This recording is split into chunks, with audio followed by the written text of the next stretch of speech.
Welcome, my dear family. Before we begin our spooky journey tonight, remember to like the video, subscribe to the channel, and share this video with anyone who enjoys bedtime scares. I'd love to know where you're watching from and what time it is, so leave a comment below and cheer me up a bit on YouTube. Now relax, dim the lights, and let's dive into tonight's story. I thought I was alone on that gravel road, until I found 3 photos on my SD card of my own back taken from just a few feet behind me. If you decide to read this on your channel, I need you to understand something up front. I'm not sending this to the police. There's no crime. I can prove no clear suspect. No body, no damage, nothing you can put in a report. What I have is a drive full of photos, a handful of dates and addresses, and one night in the woods that changed the way I feel about being alone in a place.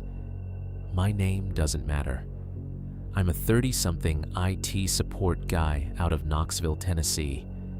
I fix printers that never should have been bought, reset passwords for people who swear they never changed it, and spend most days under fluorescent lights with the sound of air conditioning hissing in the ceiling. That's my day life. My night life, the part that paid for my truck and half of my debt, was taking photos of cabins. You've probably seen places like them 100 times on Airbnb or Vrbo without thinking twice. Warm wood, fake fireplaces, generic signs about gather together, 4 or 5 stars, perfect couples getaway in the Smokies. I'm the guy they call to make those photos look honest, but better than real. I go in when nobody's there, flip on all the lights, listen to the fridge humming in an empty kitchen, and try to make strangers want to sleep in a bed I've never seen in daylight. For a long time, it was just that. Easy money, long drives, empty rooms. Then I got the cabin they called Hickory Rise. It was a rush job on a cold, wet evening in late December. Extra cash if I could shoot it that night. No service on the road in one narrow gravel lane through the trees, a porch light burning like a little yellow eye at the end.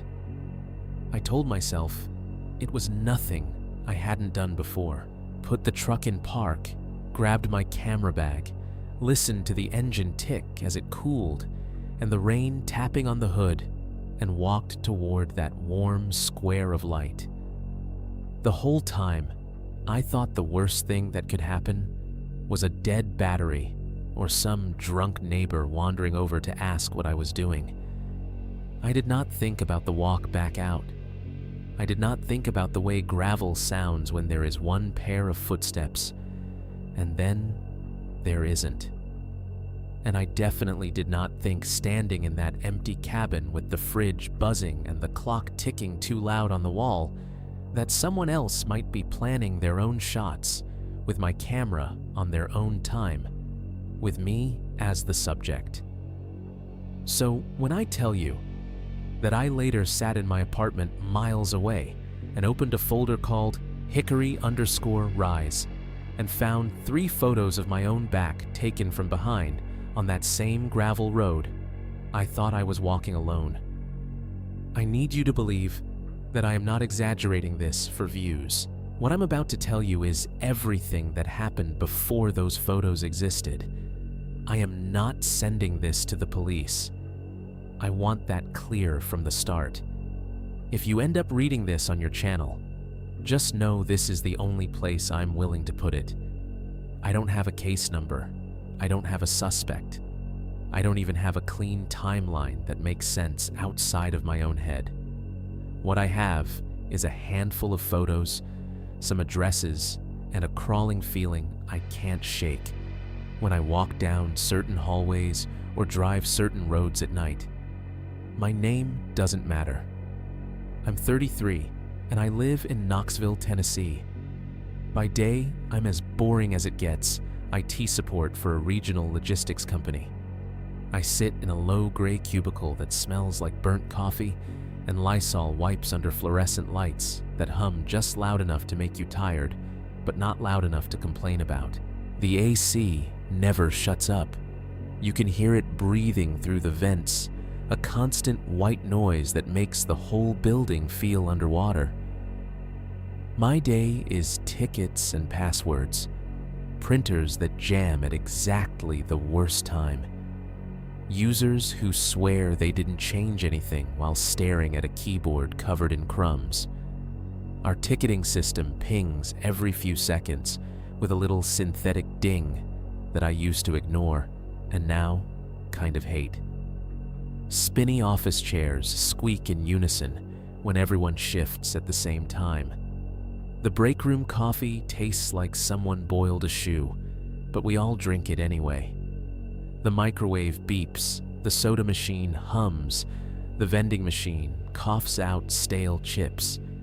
It's a soundtrack you stop hearing until you step outside at lunch and realize how quiet real air is. That's my first life. The one no one would make a horror story out of. My second life started because I bought a camera I couldn't afford. 4 years ago, after a particularly miserable week full of blue screens and passive-aggressive emails, I drove to a camera store on Kingston Pike and put way too much on a credit card, a used full-frame body, a 16 to 35 millimeter lens, and a tripod whose legs stick if you pull them out too fast. The shutter sounded clean solid. I remember standing in my apartment that night, taking pictures of nothing. My couch, my boots by the door, the way the hallway light pooled on the hardwood just because each click felt like proof I wasn't stuck forever in fluorescent hell. At first, it was just a hobby. Then, a friend of a friend needed somebody to take pictures of a fixer-upper they were trying to flip. Then a property manager needed photos of 3 condos. Then somehow, I stumbled into the world of cabins. They're everywhere around here. Little wood boxes buried in the hills around Sevierville and Pigeon Forge, and out along the back roads, Bear Den, Mountain View, Retreat, Lover's Hideaway. You've seen them online even if you don't live here. Glowing windows at Blue Hour hot tubs steaming on decks, string lights zigzagging over Adirondack chairs. I became the guy who made those pictures. My gear is nothing fancy, if you ask real pros, but it's become an extension of my hands. The camera body has a strip of gaffer tape on the grip where the rubber peeled. The main lens has a tiny scratch near the edge of the glass that never shows up in the photos, but I can't stop noticing. The tripod squeaks when you tighten the head and makes a little tick when each leg locks. I pack it all in a black backpack with fraying straps, along with my laptop and a small hard case of SD cards that snap into place like tiny teeth. The routine is simple. Finish my day shift, rush home, swap collared shirt for hoodie, grab the bag, and drive an hour or 2 into the hills. Shoot the cabin right around sunset, if I can sometimes stay to get a night shot, then drive home in the dark. Upload, edit, send the files, get paid. I'd like to say I did it for the art, but that's only half true. The other half is numbers. Truck payment every month. 2 credit cards that never seem to go down. An ER bill from a stupid fall on the ice 2 winters ago that my insurance only half cared about. There's always something. Cabins paid better than overtime at the office, and they paid in cash or instant transfer instead of the company's next pay period promises. So yeah, I said yes a lot. If the money was decent and the drive wasn't insane, I took the job. I went alone 99% of the time.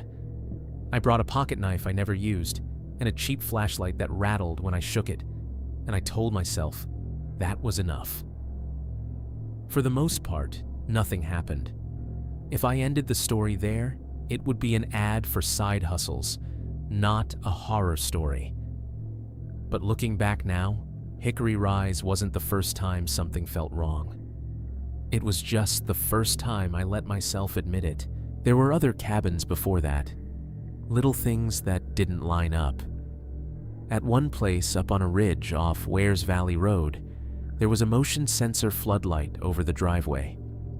It flicked on the moment I pulled in, stayed bright, while I unloaded gear, then shut off as soon as I locked my car. I didn't think much of it until I was inside, deep in the house, shooting the upstairs loft. Through the window, I saw that same light flare back on no car, no wind, nothing moving that I could see. It stayed on longer that time, like it was trying to burn through the glass. At another job, a modern cabin with all glass front walls, I left the TV muted on some generic Roku home screen while I shot the bedrooms. When I came back to the living room, a true crime documentary was playing at medium volume. The remote was still on the coffee table, pointed away from the TV. Maybe the last guests left it halfway through, and the owner had some weird power save setting. Maybe. Then there was the door. It was a simple A-frame out near Cosby, nothing special. I remember clearly shutting the back door myself, pushing it until it clicked, twisting the deadbolt double-checking because the wind kept gusting. I walked through the cabin shooting every angle. 10 minutes, maybe 15. When I swung back through the kitchen, that same back door was open 3 inches. Just 3. Enough for a blade of cold air to slide in and touch my ankles. All of those things at the time I filed under old wiring and cheap fixtures, and my imagination in an empty house. I told myself, cabins move differently up there. Boards settle. Thermostats, cycle owners forget to mention quirks. I didn't report anything to anyone because what was I supposed to say? Your TV unmuted itself. Your back door might be haunted. So I laughed it off. I took the money. I moved on. I think that's important to say because I don't want you to hear the rest of this and assume I walked into it looking for ghosts. I really didn't. I was tired. I was underpaid.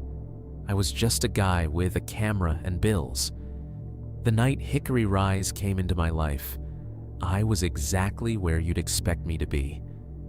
Sitting in my cubicle at 4:37 p.m., staring at the little clock in the corner of my monitor, pretending to care about a ticket I'd already solved. The office smelled like microwave lasagna and burnt popcorn. The AC was still hissing. Someone in the next row over was coughing into a tissue every 30 seconds. My phone buzzed against the desk screen, lighting up under the pale office glare. New message, unknown number. Hi, got your contact from a FB group. Need a rush shoot tonight for a cabin near Sevierville. Extra $100 if you can deliver photos by tomorrow noon. Interested? There was a pin drop of a location, a rough address, and the name of the property, Hickory Rise. Later, when I went back through my messages and emails, I couldn't find which group they meant. None of my usual hosts admitted to passing my number along. The account that sent that first DM doesn't exist anymore.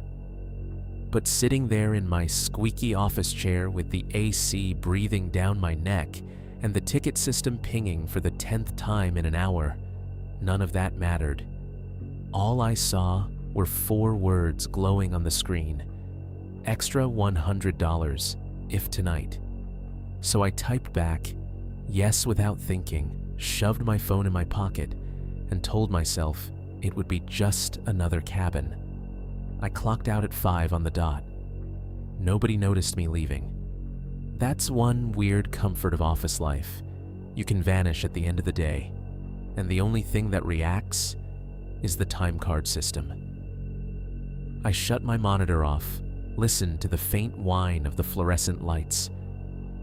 For 1 extra second, then walked down the hallway past the break room. Someone had burned popcorn again. It hung in the air like a dirty blanket. Outside, Knoxville was in that in-between light, where everything looks flat. The sky was a solid gray lid, no real clouds, just this low ceiling pressing down on buildings and traffic. Cars hissed past on the wet street. It had rained earlier, left the asphalt dark and shiny. I drove the 15 minutes back to my apartment first. I always do. I hate hauling my camera bag into work. Too many questions, too many greedy hands. The hallway in my building smelled like it always does: fried food fabric softener and old carpet. Somebody 2 doors down had cooked something with garlic and oil that seeped under the door seams. The elevator fan hummed overhead, a tired, breathy sound, and the fluorescent panel inside flickered twice before settling. As I stepped out onto my floor, I heard my neighbor's TV through the wall, some game show with canned laughter that sounded like a crowd trapped in a tin can. I unlocked my door, the deadbolt giving that familiar metal scrape, and was hit by my own apartment smell, cheap citrus cleaner from mopping the night before, and the faint stale note of coffee grounds left in the trash. I tossed my work bag on the couch and went into autopilot. Camera bag from the corner. Check batteries, 2 fully charged 1/2. Lens cloth spare SD cards in their little plastic coffin. Tripod by the door legs still speckled with dried mud from the last cabin. Laptop in its sleeve. Small flashlight from the junk drawer. Click, click, zip. It's a strange feeling packing for a place you've never seen except as a pin on a map. I stood for a second in the doorway, looking back into my own space couch kitchen, the dim hall to the bedroom, and thought not for the last time about how safe this all feels compared to the places I drive to. My phone buzzed while I was tying my boots. New message from the unknown number.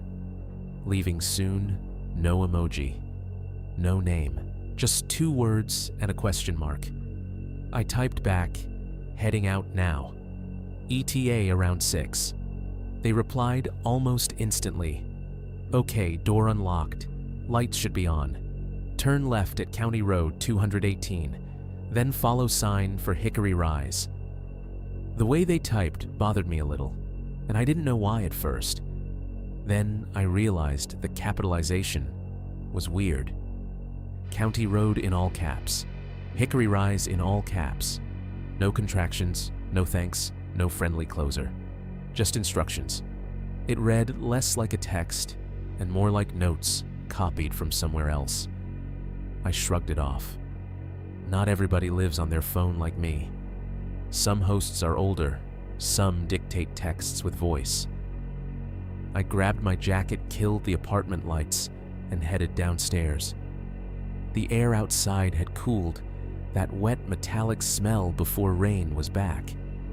I unlocked my truck, slid the backpack onto the passenger seat tripod in the footwell, and sat there for a second with the door still open listening. You can hear a lot if you just pause. The distant whoosh of cars on the main road 2 blocks over. A dog barking down the street. The elevator in my building rattling faintly as someone else rode it. It grounded me. Then I closed the door, turned the key, and the truck's engine gave its usual grumble into life. The dash clock read 5:09 p.m. Leaving the city is always the same process. You crawl out. First comes the stop and go on the local streets, passing gas stations and fast food places, strip malls with neon signs just starting to glow as the gray outside dims. I drove past the Kroger lot, where all the carts collect in metal clusters. The radio was on a local rock station, some late 90s song I'd heard a million times, the DJ talking about the Vols game between tracks. I merged onto I-40 eastbound tires, humming as I gained speed. The sun, if you could still call it that behind the cloud cover, was sinking somewhere behind me, making the horizon ahead turn a dull, washed-out blue. Headlights started popping on around me like eyes. I know that drive so well I could draw it the big green signs for Asheville and Sevierville, the exit numbers, the billboard with the woman selling injury law with a plastic smile and a phone number that sticks in your brain. The further you go, the more the city peels away. First the office parks, then the dense clusters of apartments, then the occasional big box store until it's trees and cut rock and signs for tourist traps.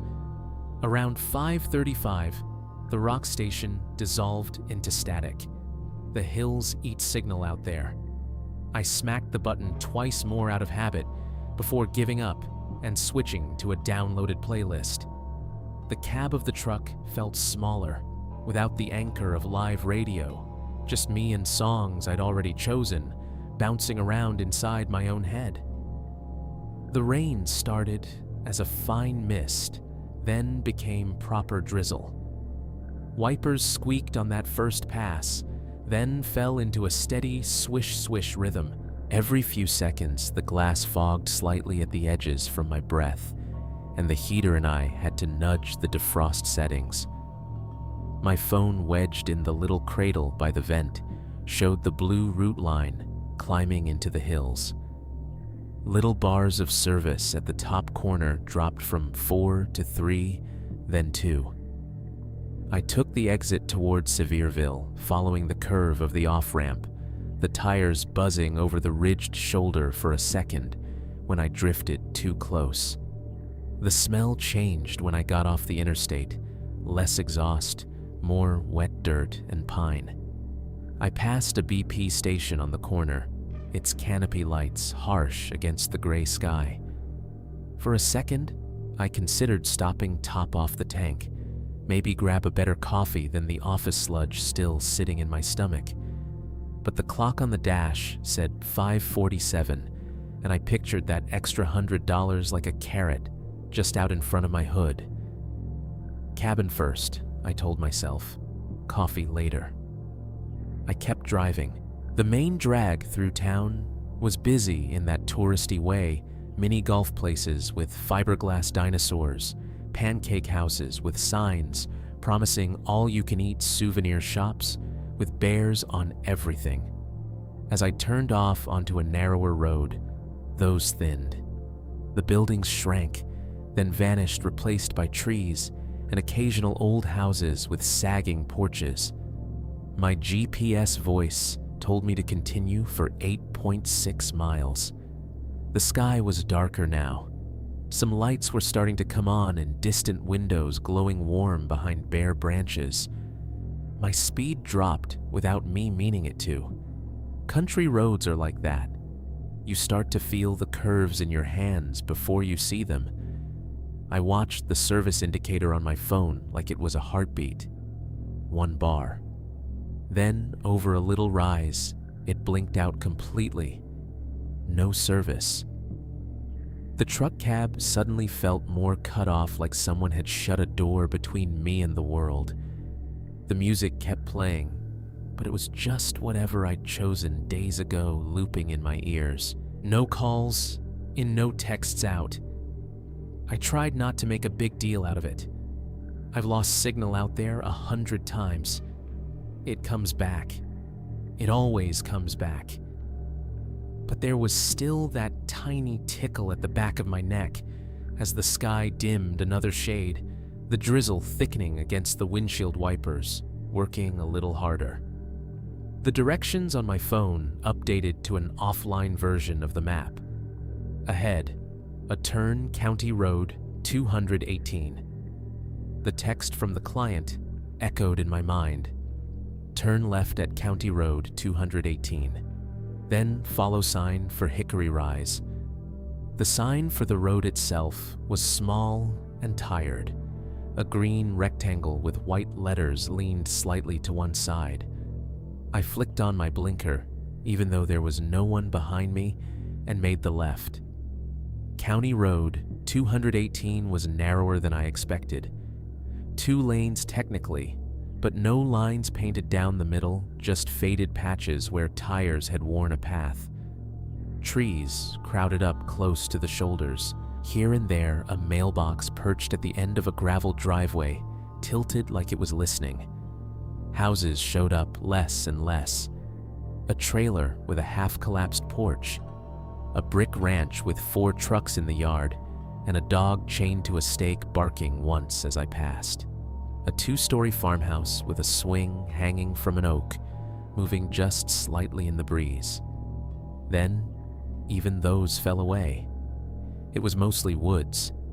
The hand-painted sign appeared about 10 minutes later, nailed to a post at the mouth of a narrower gravel road that cut off to the right.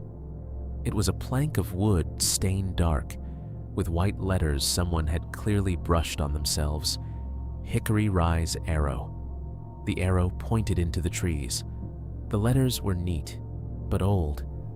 The white had faded to a sort of bone color. There were rust streaks under the nails. I slowed almost to a crawl turn signal, clicking loudly in the quiet cab. I could smell the stale coffee in the cup holder, the artificial new car scent from the little cardboard tree hanging on the mirror, and under all of that, the faint mineral smell of damp earth seeping in through the vents. Before I turned, something on the left side of the main road caught my eye, a squat cinder block building set back from the shoulder, a flagpole out front, with the flag hanging limp in the damp air. A small sign stood by the drive, County Sheriff Substation. 1 patrol SUV sat in the lot, dark, no lights on inside. The windows of the building were dim. I couldn't tell if anyone was actually in there. It struck me just for a second how small it was, how far from anything, how many more miles of trees there were behind me, and how many more ahead if I kept going. I remember thinking almost idly, if anything really bad happened out there at night, this is as close to help as you're getting. Then my blinker clicked off automatically as the wheel straightened. I turned it back on, eased the truck onto the gravel road beneath the Hickory Rise sign, and drove into the woods. The moment my front tires left pavement and rolled onto the gravel, the sound changed. On asphalt, the truck makes this low, steady hiss. On gravel, it's like driving over broken shells. The tires crunched and popped, little stones pinging the undercarriage with sharp, hollow ticks. I eased off the gas without thinking, letting the engine settle into a softer hum. Out here, it feels wrong to be loud. The road narrowed immediately. 1 lane if you were generous. Trees pressed in on both sides, their trunks dark and wet bark glossy under my headlights. Branches leaned overhead, bare limbs interlocking into something like a tunnel.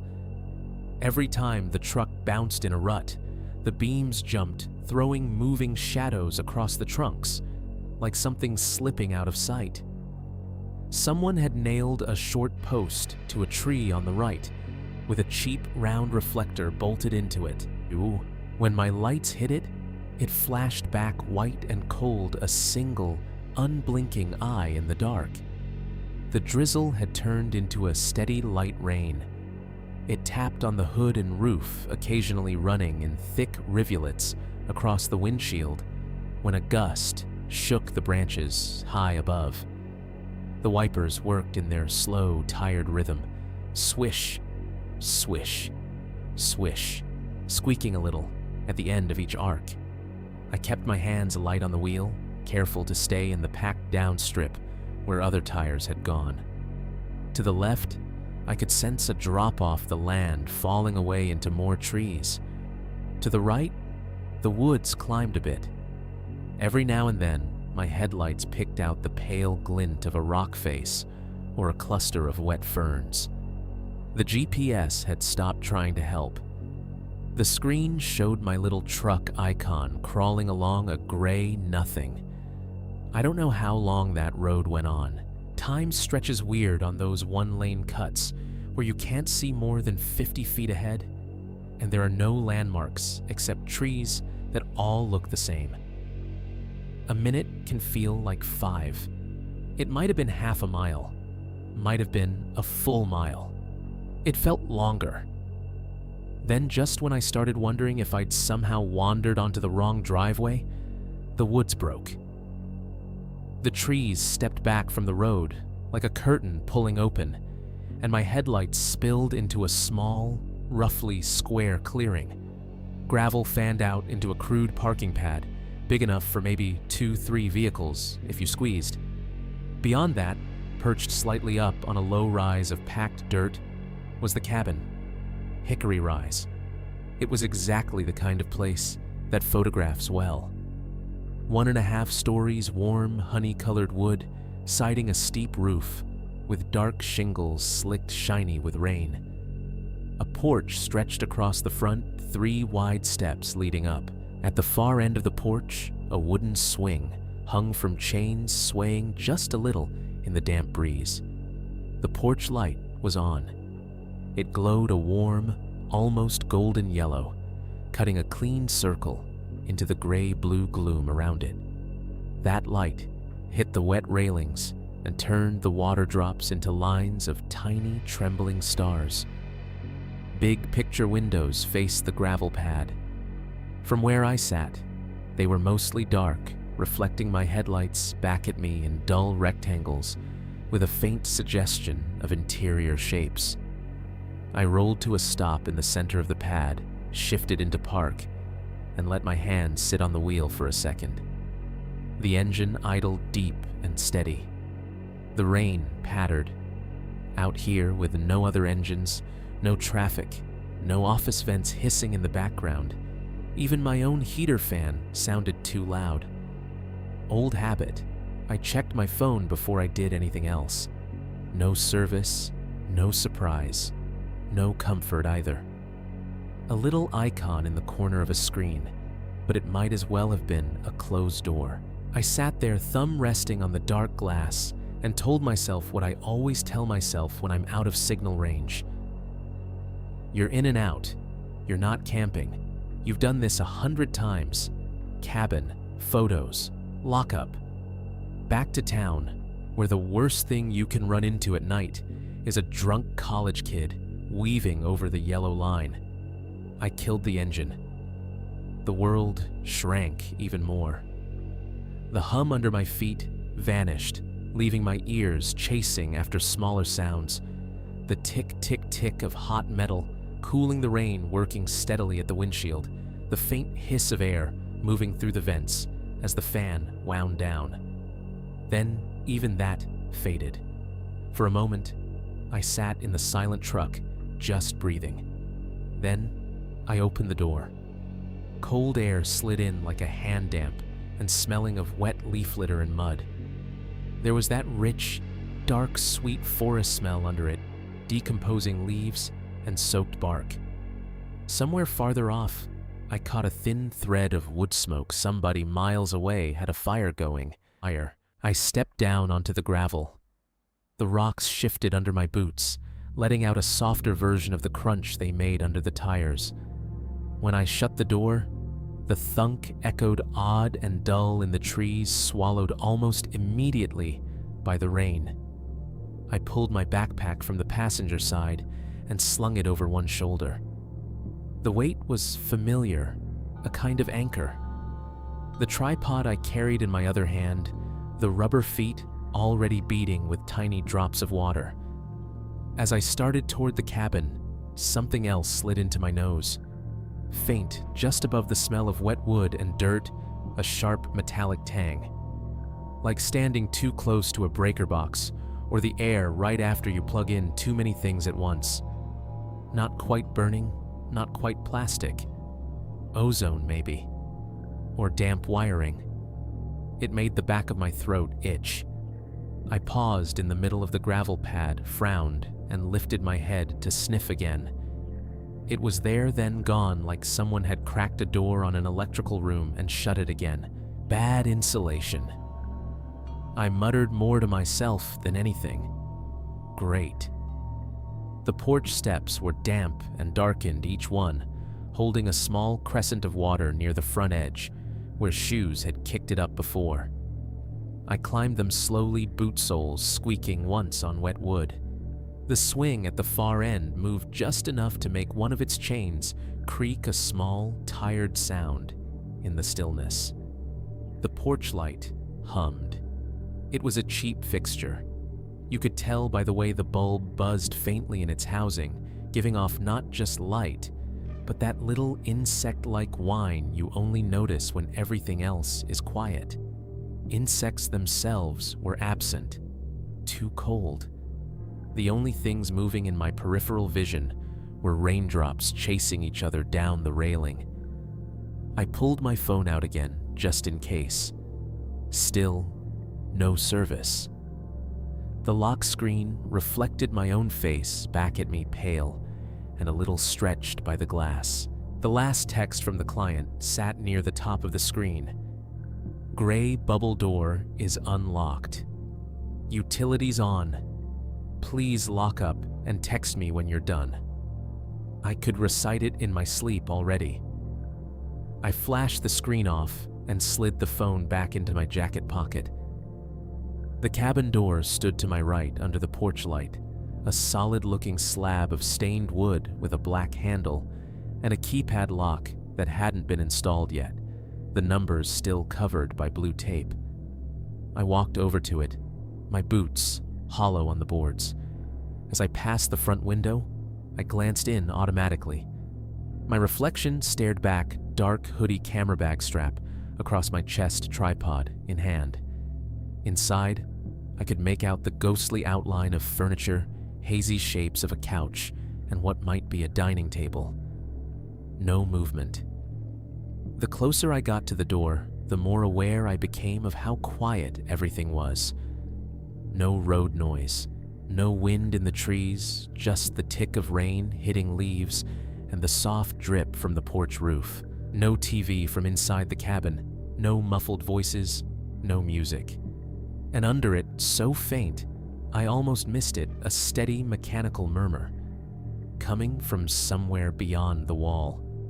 It was the sound of a refrigerator compressor, that low, continuous "rrrr" you hear in every kitchen and never think about until it's the only thing between you and silence. No other sounds, no footsteps, no drawers closing, no pipes groaning. If anyone else was here, they were very, very good at holding their breath. I told myself that was normal. Owners rarely waited around. Half my jobs were like this key under the mat door, unlocked lights on timers, or left on. Still, the skin on my arms prickled under my sleeves, hairs standing up like they were listening for something I wasn't. I stopped with my hand halfway to the knob and took one more look back over the gravel pad. No other cars, just my truck, sitting alone like a toy left on a rug, headlights off windows, dark drops of water sliding down its sides in the porch glow. The trees formed a black wall beyond the little square of gravel, dense and unknowable. I couldn't see past the first rank of trunks. Anything could have been standing 5 feet in, and I'd have no idea. A vibration against my thigh made me jump. My hand flew back from the door before my brain registered it was just the phone in my pocket. My heart hammered hard once, twice.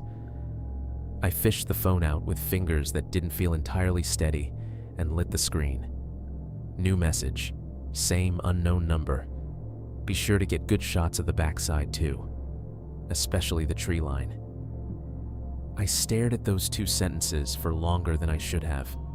Backside made sense. Hosts loved shots that showed off privacy views, anything to suggest their place wasn't crammed next to someone else's. But especially the tree line landed in my stomach, like a small stone. It was specific, weirdly specific.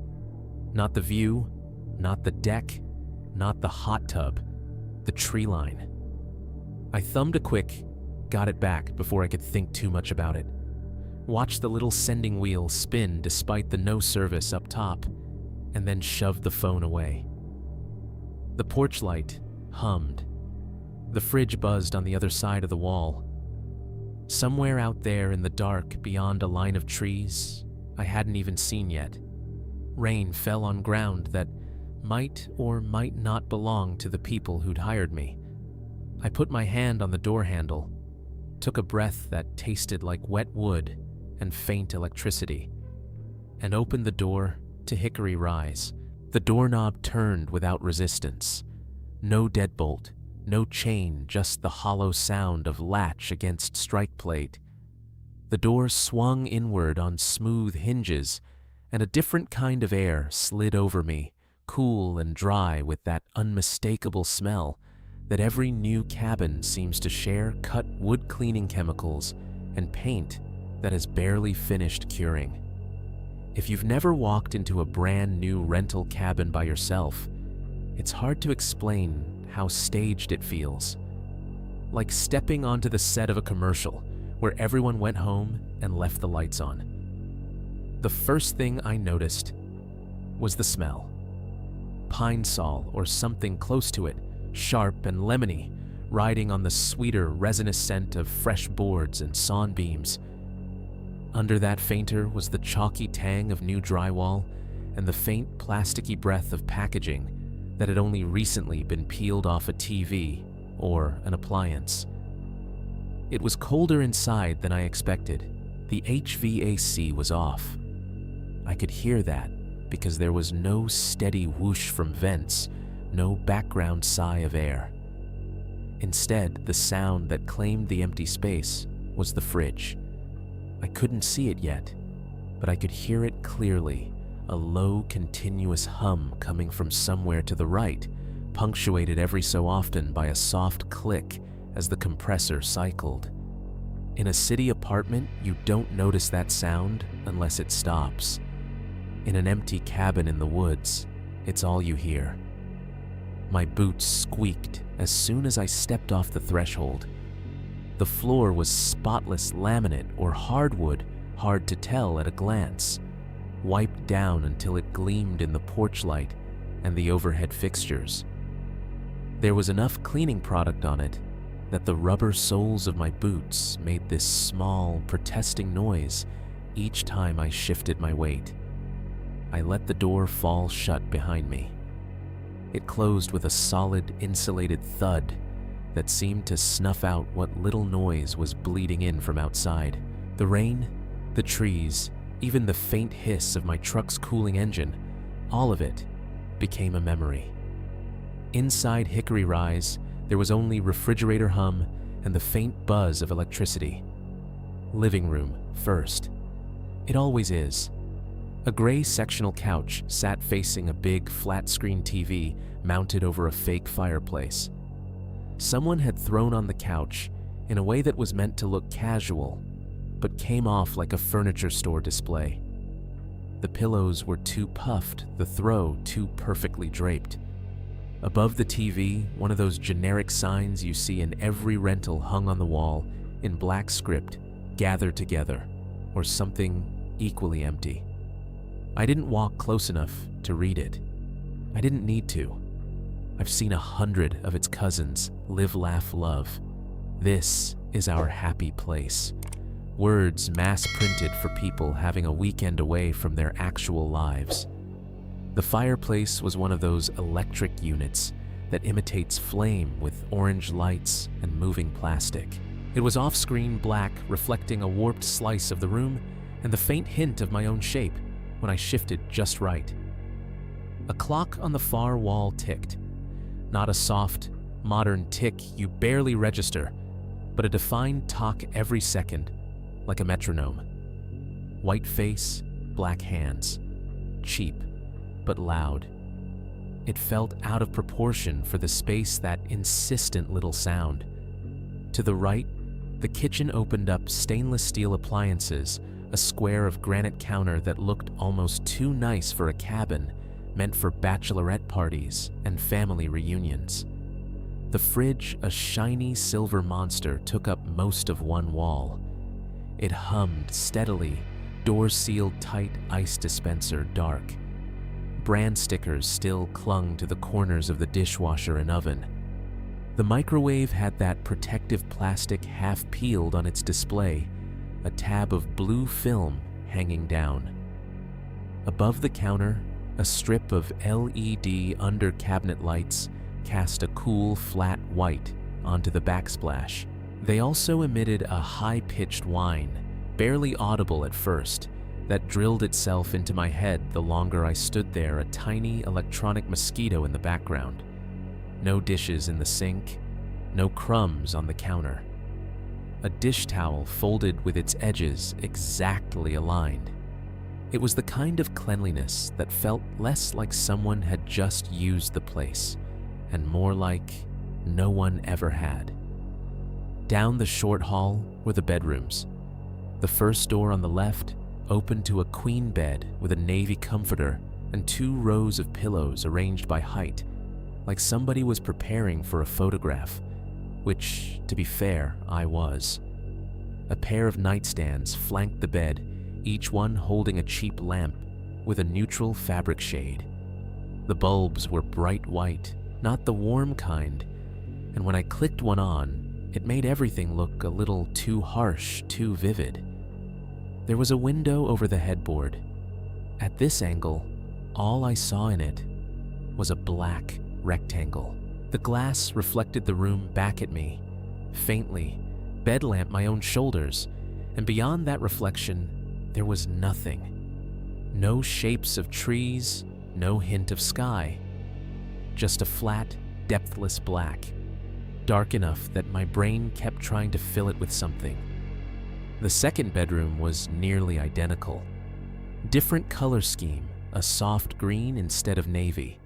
A different, meaningless quote framed on the wall, but the same pristine bedspread, the same lamps, the same windows staring straight into that same painted black darkness outside.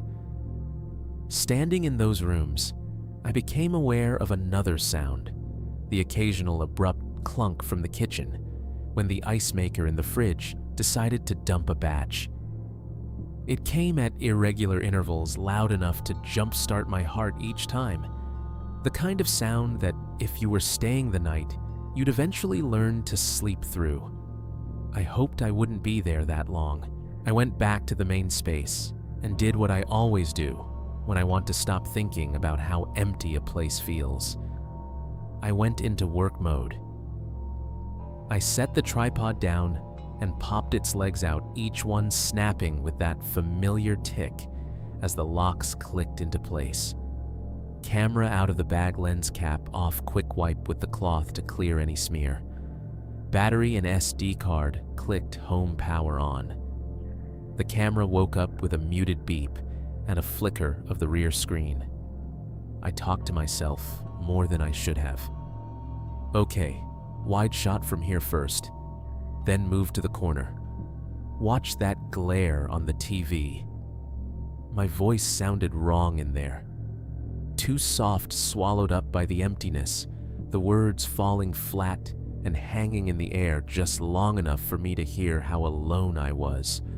I framed the first shot standing in the far corner of the living room lens, at its widest, catching couch, fireplace, TV, and a piece of the kitchen. The porch light outside bled in from the windows, adding a little orange to the otherwise cold LED interior. Not bad. I pressed the shutter. Click. The sound was sharp, mechanical, reassuring.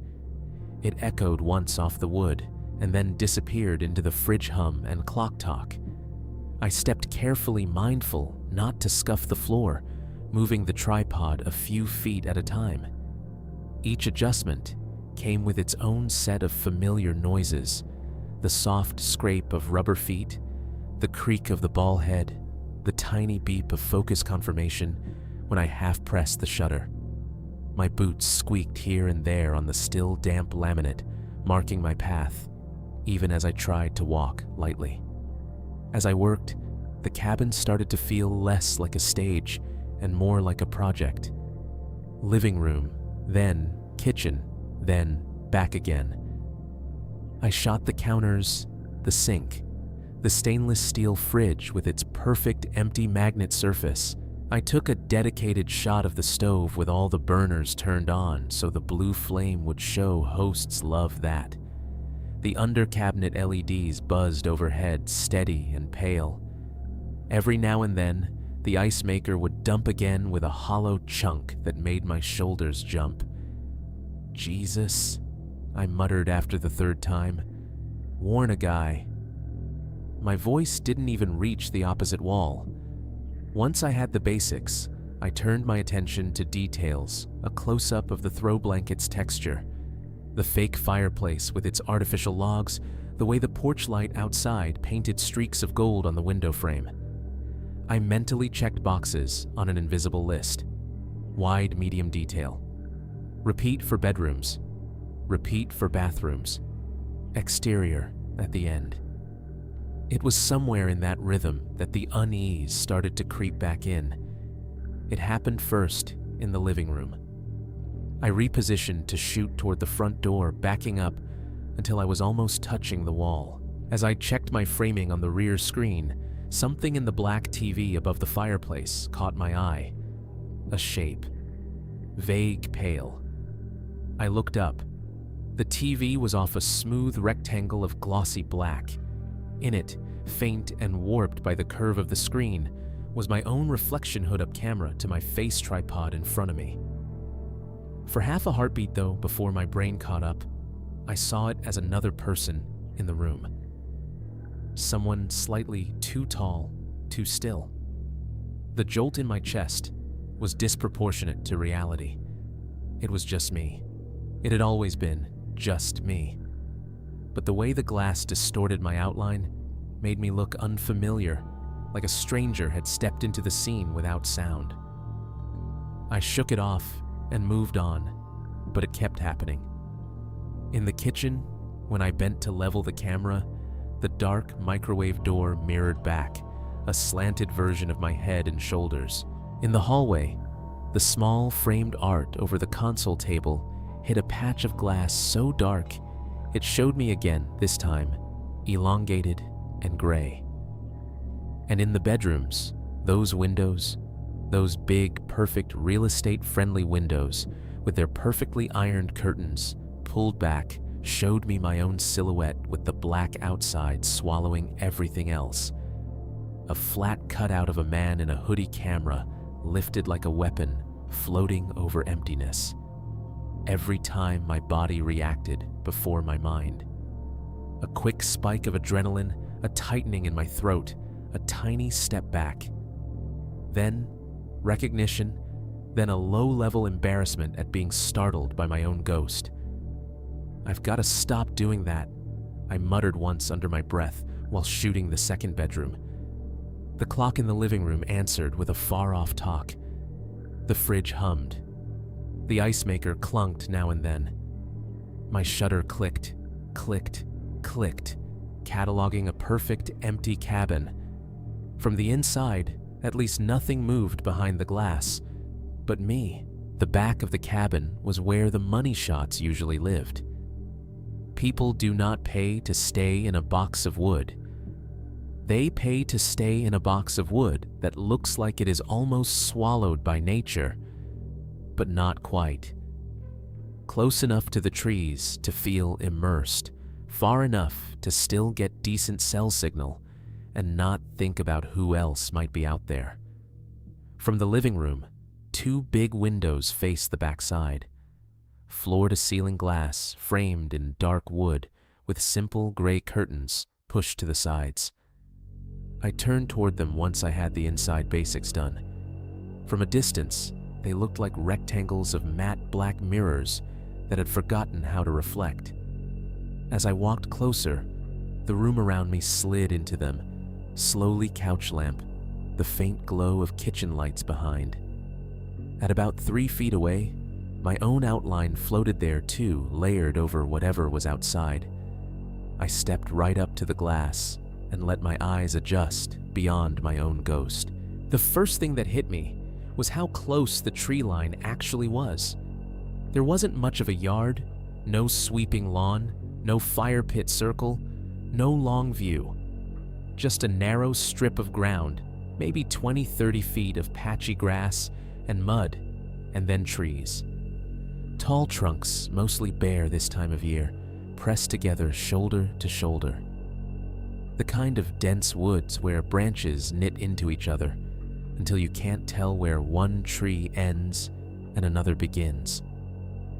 Rain beaded on the outside of the glass, tiny droplets catching the light from inside and turning into a moving skin over the view.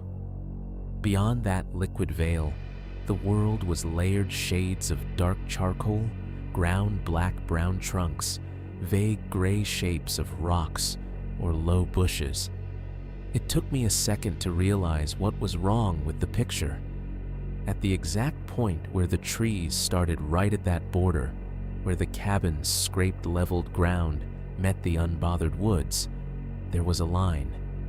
It wasn't obvious at first, not a straight white gravel line, not a fence, just a strip of earth, darker than the rest, cutting horizontally across behind the cabin, like someone had drawn a faint, uneven belt around the whole clearing. I narrowed my eyes, trying to see past the reflection of my own face and the living room behind me. The line resolved into a shallow rut in the mud, a path, not a big one, not a road, not even a walking trail you'd see on a park map, more like something made gradually over time by feet or hooves or tires, passing the same way again and again, each pass stealing one more tuft of grass until nothing was left but bare earth. You learn to recognize trails when you spend time shooting in the middle of nowhere. Deer make one kind narrow secret punched into the underbrush in a way that flows around obstacles. People make another straighter boulder ignoring things until they're forced to go around them. This one sat somewhere in between. It wove slightly, but not the way an animal path does. It was almost level with the cabin, like whoever made it liked to stay just inside the line of trees, within sight of places like this. A little shiver crawled up my arms. I raised the camera more out of habit than anything, framed the window as if I were already seeing the eventual shot in the listing cozy interior hint of wild outside. Then, I zoomed in past my own reflection, focusing on the border where yard ended and woods began. The lens pulled me out there in a way my eyes alone couldn't. The ground at that line was darker, churned slightly. The rain made it shine, but in between the wet patches, I could see the rough shapes of impressions. Not distinct footprints, nothing the cops would plaster and cast in a crime show, but dips and ovals where something heavier than falling leaves had pressed down and smoothed the earth. Whatever used that path had been out there in both wet and dry weather. The mud remembered, no fence, no wire, no private property, or no trespassing nailed to a tree. Just that naked open edge. I let the camera drop back to my chest and rested my forehead lightly against the cool glass. The pain vibrated faintly under my skin, a subtle humming I hadn't noticed until then. It took me a second to realize the fridge sound had faded. I pulled back listening. The hum that had underpinned everything since I walked in was gone. No compressor running, no ice maker primed. Just the tick, tick, tick of the clock in the living room and the soft thrum of blood in my ears. The air felt thicker, like the barometric pressure had dropped by a notch. My ears popped once, a tiny involuntary adjustment, the way they do on an airplane when the cabin pressure changes. For a moment, even the faint noise of the rain outside seemed to mute, like someone had shut a door between here and there. The room tightened around me. My own breathing sounded too loud. Then, as if someone had snapped their fingers behind the walls, the fridge kicked back on. A low whir followed by the familiar hum. The ice maker in the freezer answered a beat later with a cracked, hollow clunk that made me flinch. I exhaled too quickly. Acoustics, I told myself. Weird wiring. No big deal. Still, it took effort to peel myself away from the window. I needed exterior shots of the back, especially with that path now etched into my brain. And the text from the client nudged at me as clearly as if I had it on a sticky note. Good shots of the back, especially the tree line. They'd said it like they knew exactly what the cabin backed up to, like they cared less about the cabin and more about the line where it ended.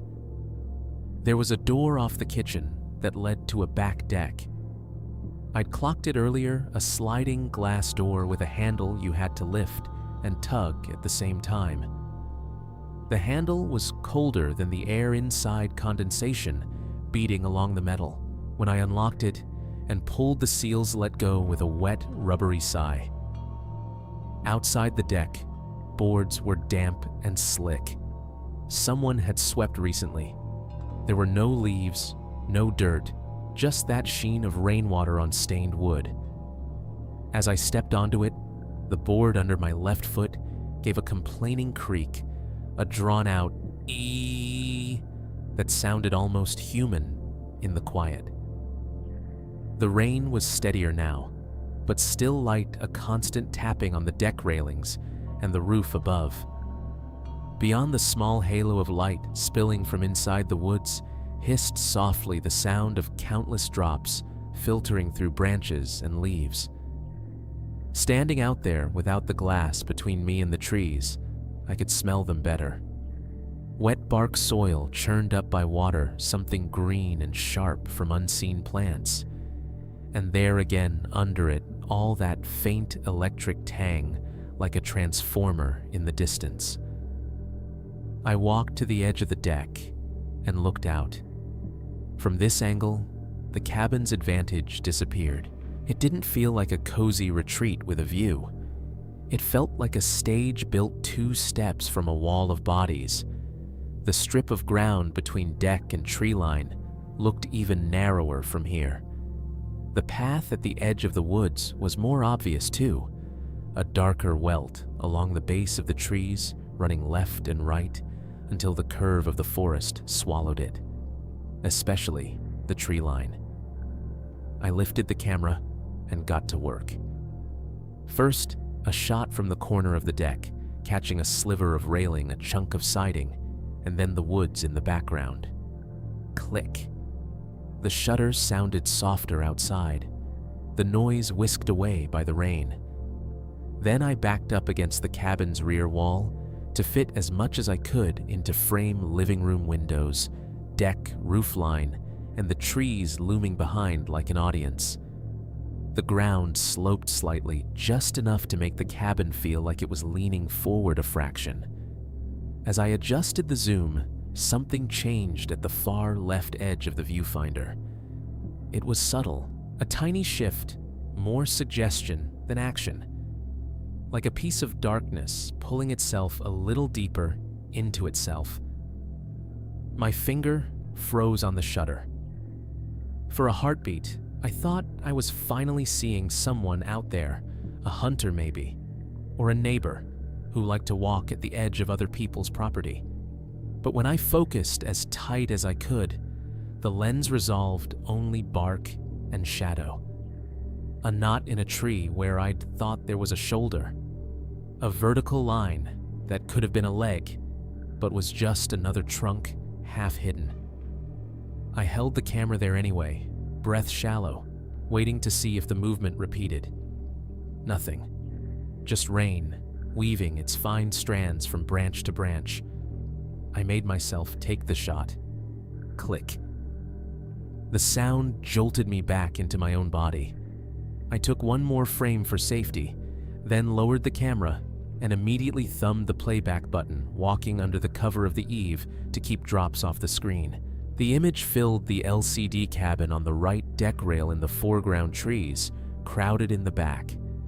I zoomed in with little taps of my thumb pushing deeper into the grainy darkness at the far left. Tree, shrub, black gap. Nothing. If something had been there, it had either known how to stand perfectly still or had ducked back the second it felt my attention. On the screen, it was just woods. Just trees and darkness. By the time I circled back to the front of the cabin, night had finished what it was doing. That flat gray sky I'd driven under was gone, replaced by something heavier and lower. The clearing felt like the center of a small private universe, one where the only stars were porch lights and the dim glow from windows, and everything beyond that radius was just gone. I slid the back door shut, heard the seal suck into place, and walked through the living room one last time. The clock on the wall read a little past 7. The fridge was humming steadily again. The ice maker had gone quiet, at least for the moment, as if it had finally emptied whatever frozen ammunition it had. I flipped light switches off as I went bedrooms first, then the kitchen, then the living room, leaving only the porch light and a single lamp by the window on. Hosts always liked a warm glow in at least one room if I was going to do exterior shots. It made the place look occupied, even when it wasn't. At the front door, I paused with my hand on the knob and listened. Silence is never really silence, but this came close. The rain had softened for a minute, just a fine whisper on the roof. No distant road noise, no plane engines, even though we weren't that far from flight paths. No wind in the trees, no branch scrape, nothing. You don't realize how many background sounds you live with until you're alone with almost none. I opened the door and stepped out onto the porch. The porch light threw a wide circle of yellow on the steps and gravel, and another weaker one on the trunks of the nearest trees. Beyond that, darkness thickened quickly. The rain showed itself in that cone of light as slanting lines, each drop a silver streak for a fraction of a second before it vanished into the black. My truck sat where I'd left it, the wet hood catching a smeared reflection of the cabin windows. A thin steam rose from the metal, barely visible, as the engine gave up the last of its heat.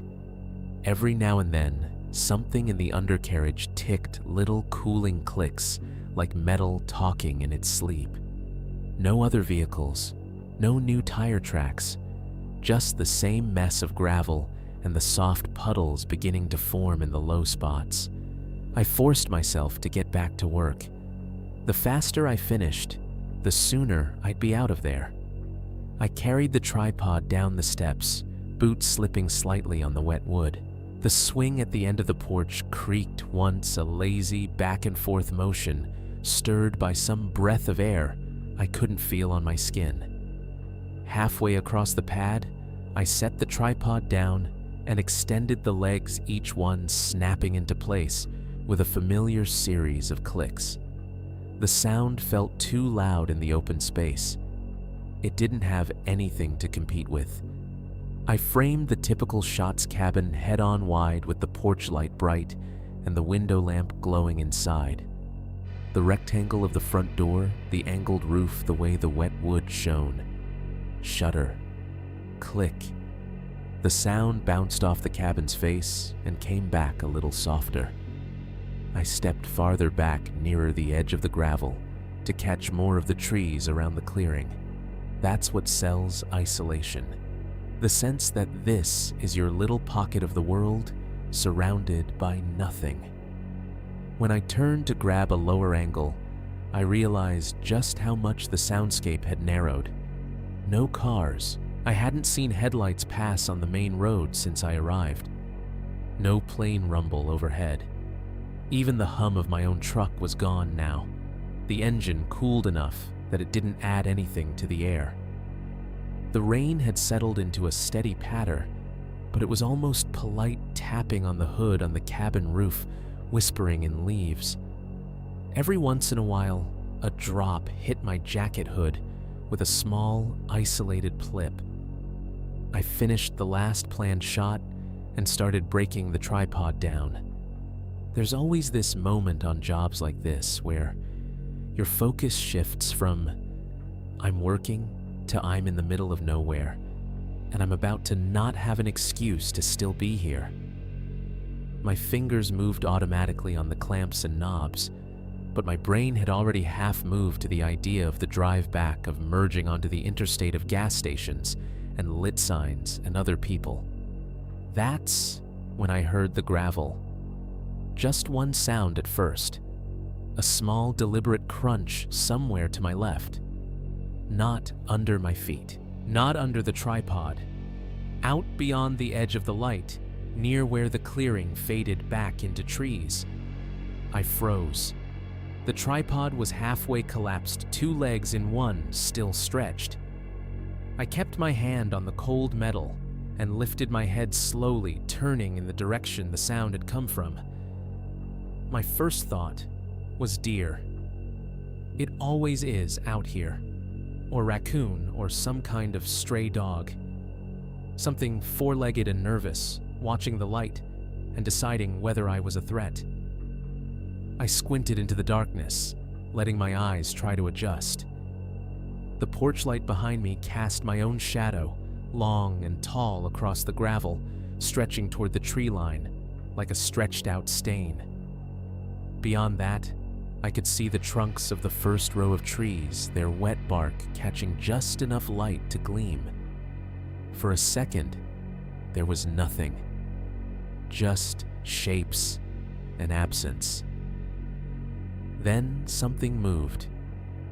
Not much. Just enough. At the very edge of where the porch light died, a figure leaned out from behind one of the thicker trees. Only half of it entered the light, a shoulder, an arm, a slice of torso, the edge of a head. The rest remained welded to the darkness. Not a deer, not an animal at all. He was tall. Even from that distance, even with half of him hidden, I could tell he had at least a head on me. The jacket he wore was bulky and work-worn, the kind of canvas coat you see on construction sites and farms and in hunting blinds. Carhartt style. It looked dark brown, or maybe just wet the shoulders darker, where the rain had soaked in. Jeans below that, darker at the cuffs, suggesting heavy boots just out of sight. One arm hung down at his side. I couldn't see his hands. On his head, a dark hat. Baseball cap, maybe something with a short brim. It cast his face into shadow. All I could really make out was the underside of his chin, a rough jawline, the suggestion of stubble, and what might have been a faint glint where glasses or wet skin caught the porch light. We locked eyes, I think. I couldn't see his, but I felt the collision. That moment when your brain stops sorting shapes into tree rock shadow and acknowledges person. The shock hit first, then the cold. My fingers tightened on the tripod so hard the metal bit into my palm. And then, as quickly as he'd leaned out, he disappeared. Not by stepping forward, not by walking toward me, or backing dramatically into the darkness. It was a snap movement, his visible half withdrawing behind the trunk in a single, smooth shift. 1 second, there was a slice of human. The next second, there was just bark. I listened for running. For the pounding of boots on wet ground, the crash of underbrush, even the crack of a twig. Nothing.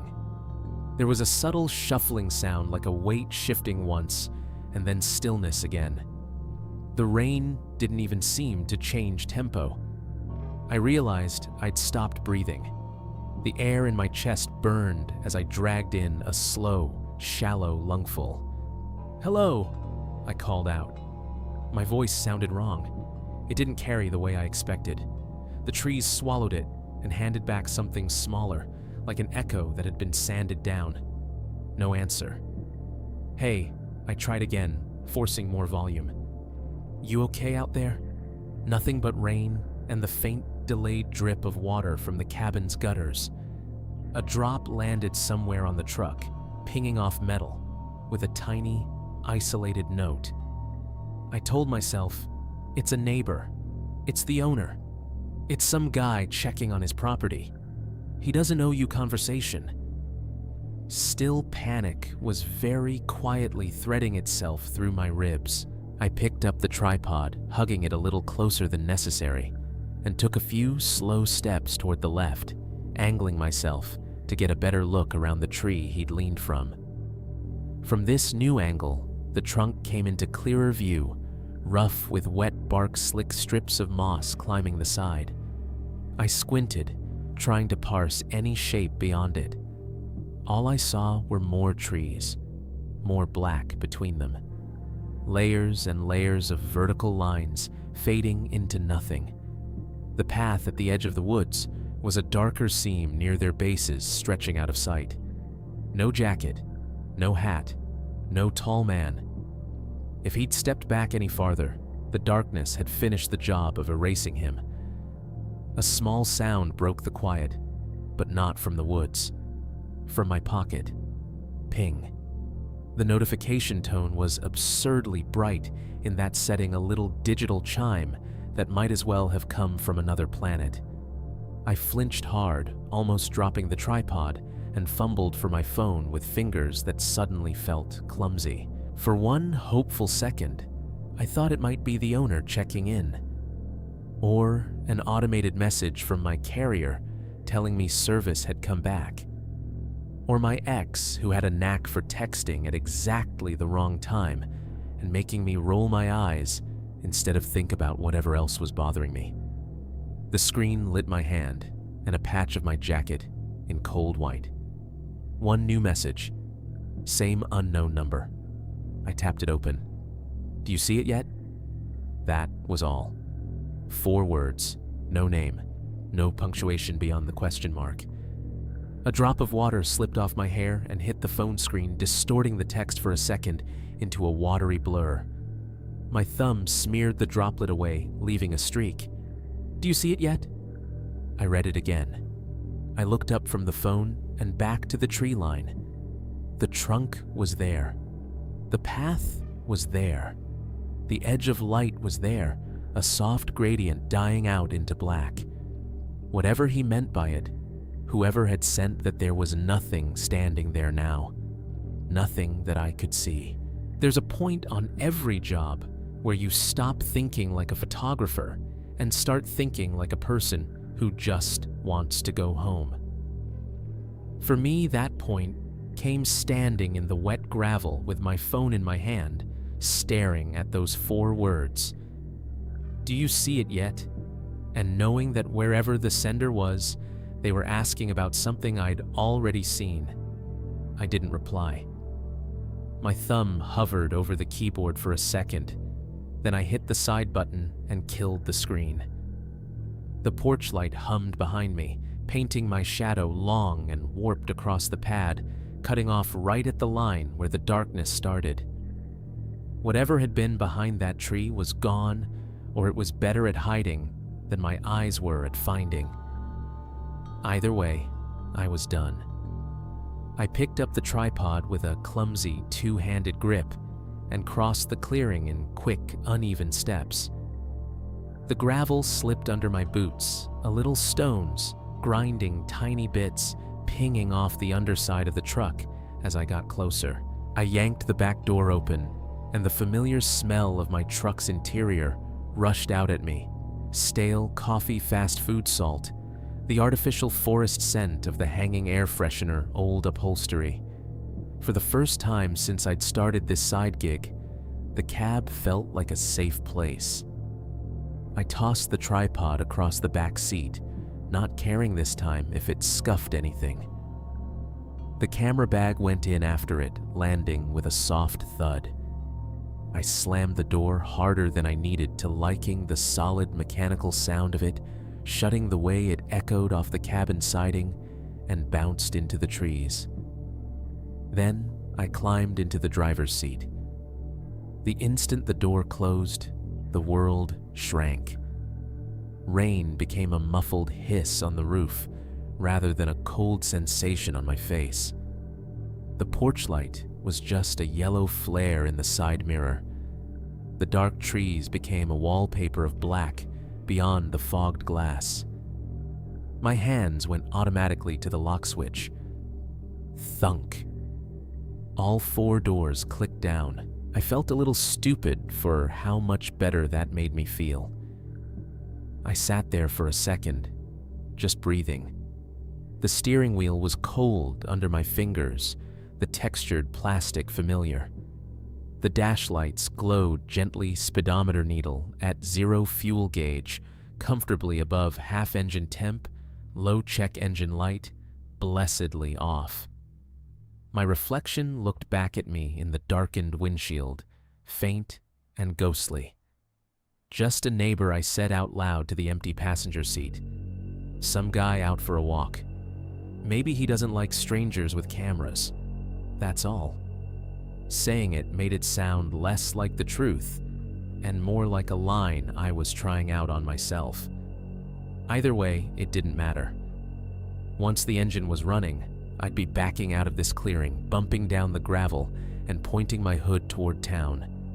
In 20 minutes, I'd be on the interstate with hundreds of other people, and this would be something I shook my head about later over a beer. I slid the key into the ignition and turned. The dash lights dipped. Something under the hood gave a tired half grunt. Instead of the familiar crank and rumble of the engine catching, I got a rapid series of dry clicks. Tack, tack, tack, tack, tack. The sound was sharp, insect-like, and ugly. It rattled around inside the cab, got inside my teeth. I pulled the key back hard, doing an unpleasant little lurch. Okay, try again. I took a breath that felt too big for the truck, then turned the key once more. Lights dimmed, then flared again. The same tack, tack, tack from the starter, maybe 2 seconds of it, then nothing. No crank, no ignition. Just the wipers pausing mid-swipe, and the radio display flickering pathetically before deciding not to bother. A thin metallic smell rose from the dash, heated wires maybe, or just my imagination lining up with the scent of wet insulation. Come on, I muttered. Not now. I checked the gauges. Fuel fine.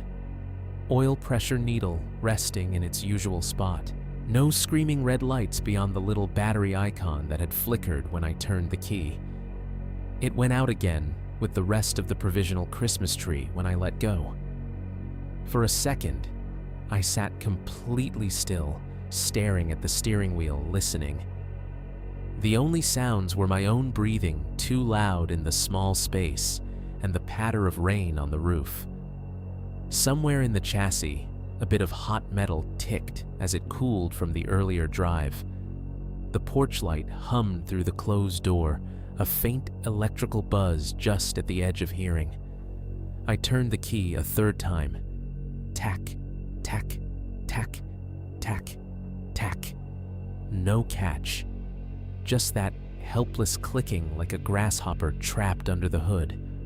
On the list of things you never want to hear in the middle of nowhere, after dark with no one else around, that sound is pretty high up. I let the key sit in the on position for a second, watching the dash lights glow. Then I backed it to off and pulled my hand away, flexing my fingers to get rid of the tension. Fine, check the basics. Fuel again, still good. I flicked the headlights on and off. They responded bright and steady. Radio powered up when I jabbed the button, then only hissed low static when I turned the volume up like a whisper in a language I didn't understand. I turned it off again, quickly. Out of habit, I tapped the little icon bar at the top of my phone screen. No service didn't change. The list of available Wi-Fi networks was empty. No cabin router name, no nearby hotspots. Just a blank white space. No tow truck then. No AAA call, no quick rescue. If the truck wasn't going to start on stubbornness alone, it was going to require something more old-fashioned than an app. I sat there feeling the options line up like doors in a game show. Door 1, go back inside the cabin. Lock the door. Text the owner somehow in the morning when I could get a signal. Maybe hike out then. Sleep in a bed that wasn't mine, with those big black windows staring into the woods, and that path at the tree line, and the memory of a tall man in a Carhartt jacket leaning out from behind a trunk to watch me. My stomach twisted at that idea hard. Door 2, stay in the truck all night. Lock the doors. Try not to think about how easy it would be for someone to stand just beyond the reach of the dome light and watch me through the glass. Hope the battery didn't die completely from attempts to start it. Hope it didn't get much colder. Hope nothing and no one tested the locks. Door 3 walk. The main county road wasn't that far. I'd driven it. I'd seen the sheriff's substation not 10 minutes past the Hickory Rise sign. If I could get back to that intersection, I could flag someone down. Maybe catch a deputy if I was lucky. Gravel roads feel different on foot than in a truck, especially in the dark. But I'd take that over, pretending this clearing didn't feel like a mouth that had closed around me. I realized I'd already chosen when my hand moved toward the door handle. "Okay," I said to no one, my voice sounding small. "Okay, we're walking." I grabbed the flashlight from the cup holder and checked it, thumbing it on. A clean white beam cut across the steering wheel and through the side window, catching the rain for a second before I clicked it off again to save the battery. My camera bag sat behind me, half unzipped.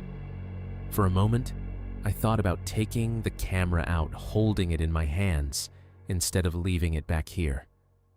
Some part of me, way in the back of my skull, whispered that a camera can be a kind of witness, proof. If anything weird happened, I could know. That was melodramatic.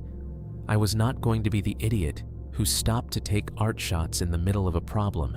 I twisted in my seat, grabbed the backpack, and shoved it down into the passenger side footwell so it would be less obvious through the windows. The tripod could stay sprawled on the back seat. If someone wanted to break in for a beat-up camera and a squeaky stand, they deserved the disappointment. I killed the headlights and pulled the key out of the ignition.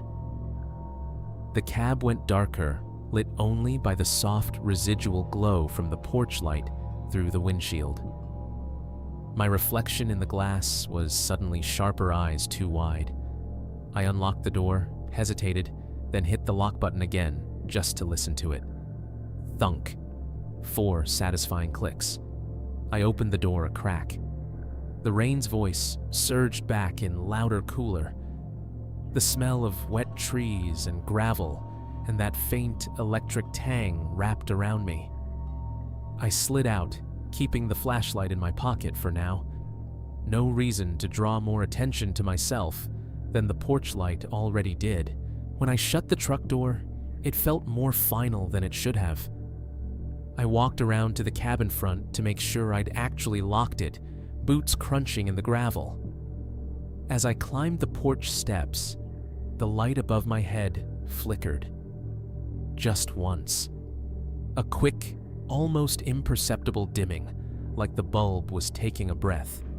For that half second, my shadow on the gravel stretched at a weird angle, elongated, and pulled toward the woods, like something was grabbing it. The hum from the fixture got louder with the flicker, a tighter, more insistent buzz, then settled back to its previous level. I reached for the door handle, making sure it was shut tight. The latch caught solid. For a heartbeat, I considered going back in, turning off every light, double-checking every window lock, doing a sweep like I was clearing a crime scene. Instead, I put my palm flat against the door, feeling the coolness of the wood, the slight vibration of the fridge on the other side, and said very quietly, "We're done here." I stepped backward off the porch onto the gravel and forced myself not to look back at the window, where my own reflection had been unnerving me all evening. I could have lifted the camera, framed the cabin in the dark, one last time, the warm rectangle of the door, the porch light, halo the trees closing in. It would have made a good shot, maybe even a great one. Instead, I kept my hands in my pockets, fingers curled tight around the flashlight, and turned toward the mouth of the gravel road that led back to County Road 218. I didn't want another picture of this place. I just wanted to leave. The clearing shut behind me faster than I expected. One moment, the porch light was still on my shoulders, stretching my shadow out in front of me like a long, shaky smear. The next 2 more steps, and it was behind me, and the trees on either side leaned in just enough that the yellow glow shrank to a dim patch, then to a suggestion, then to nothing. Out here, without the cabin in my peripheral vision, the dark felt thicker.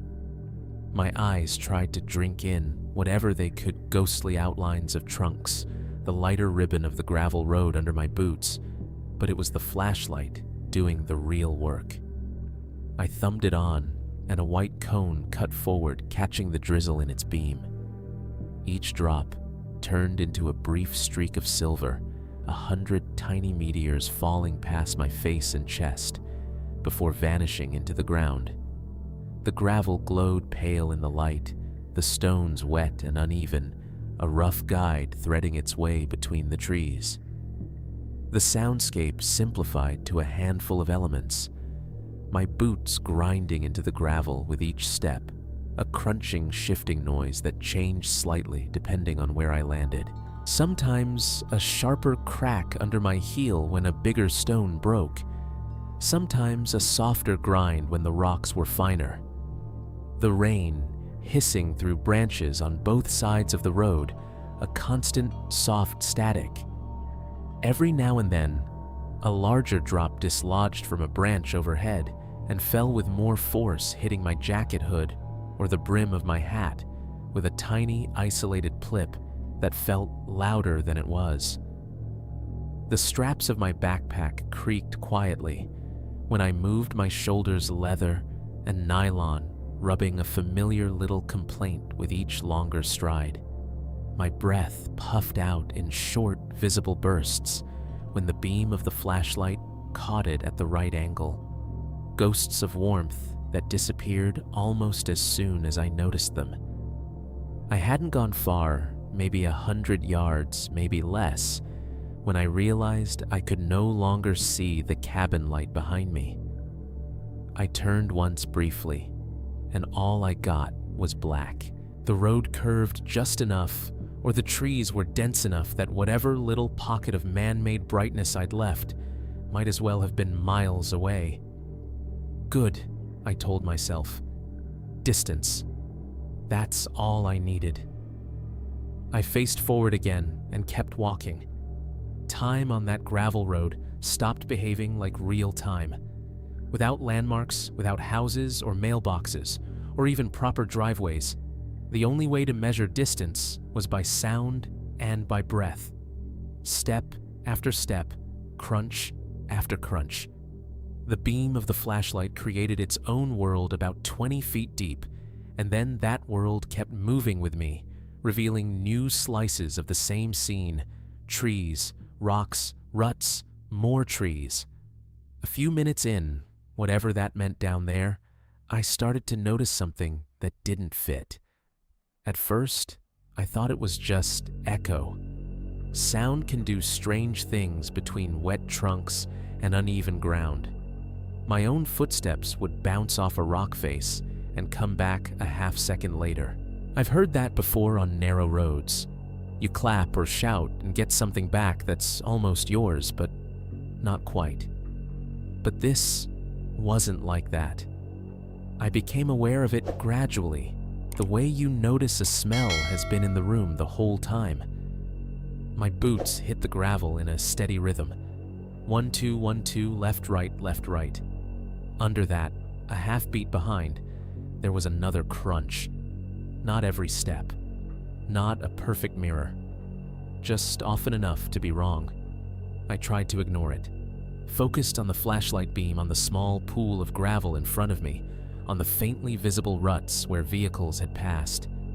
Told myself it was just the sound bouncing off the trunks, getting delayed, warped by the trees.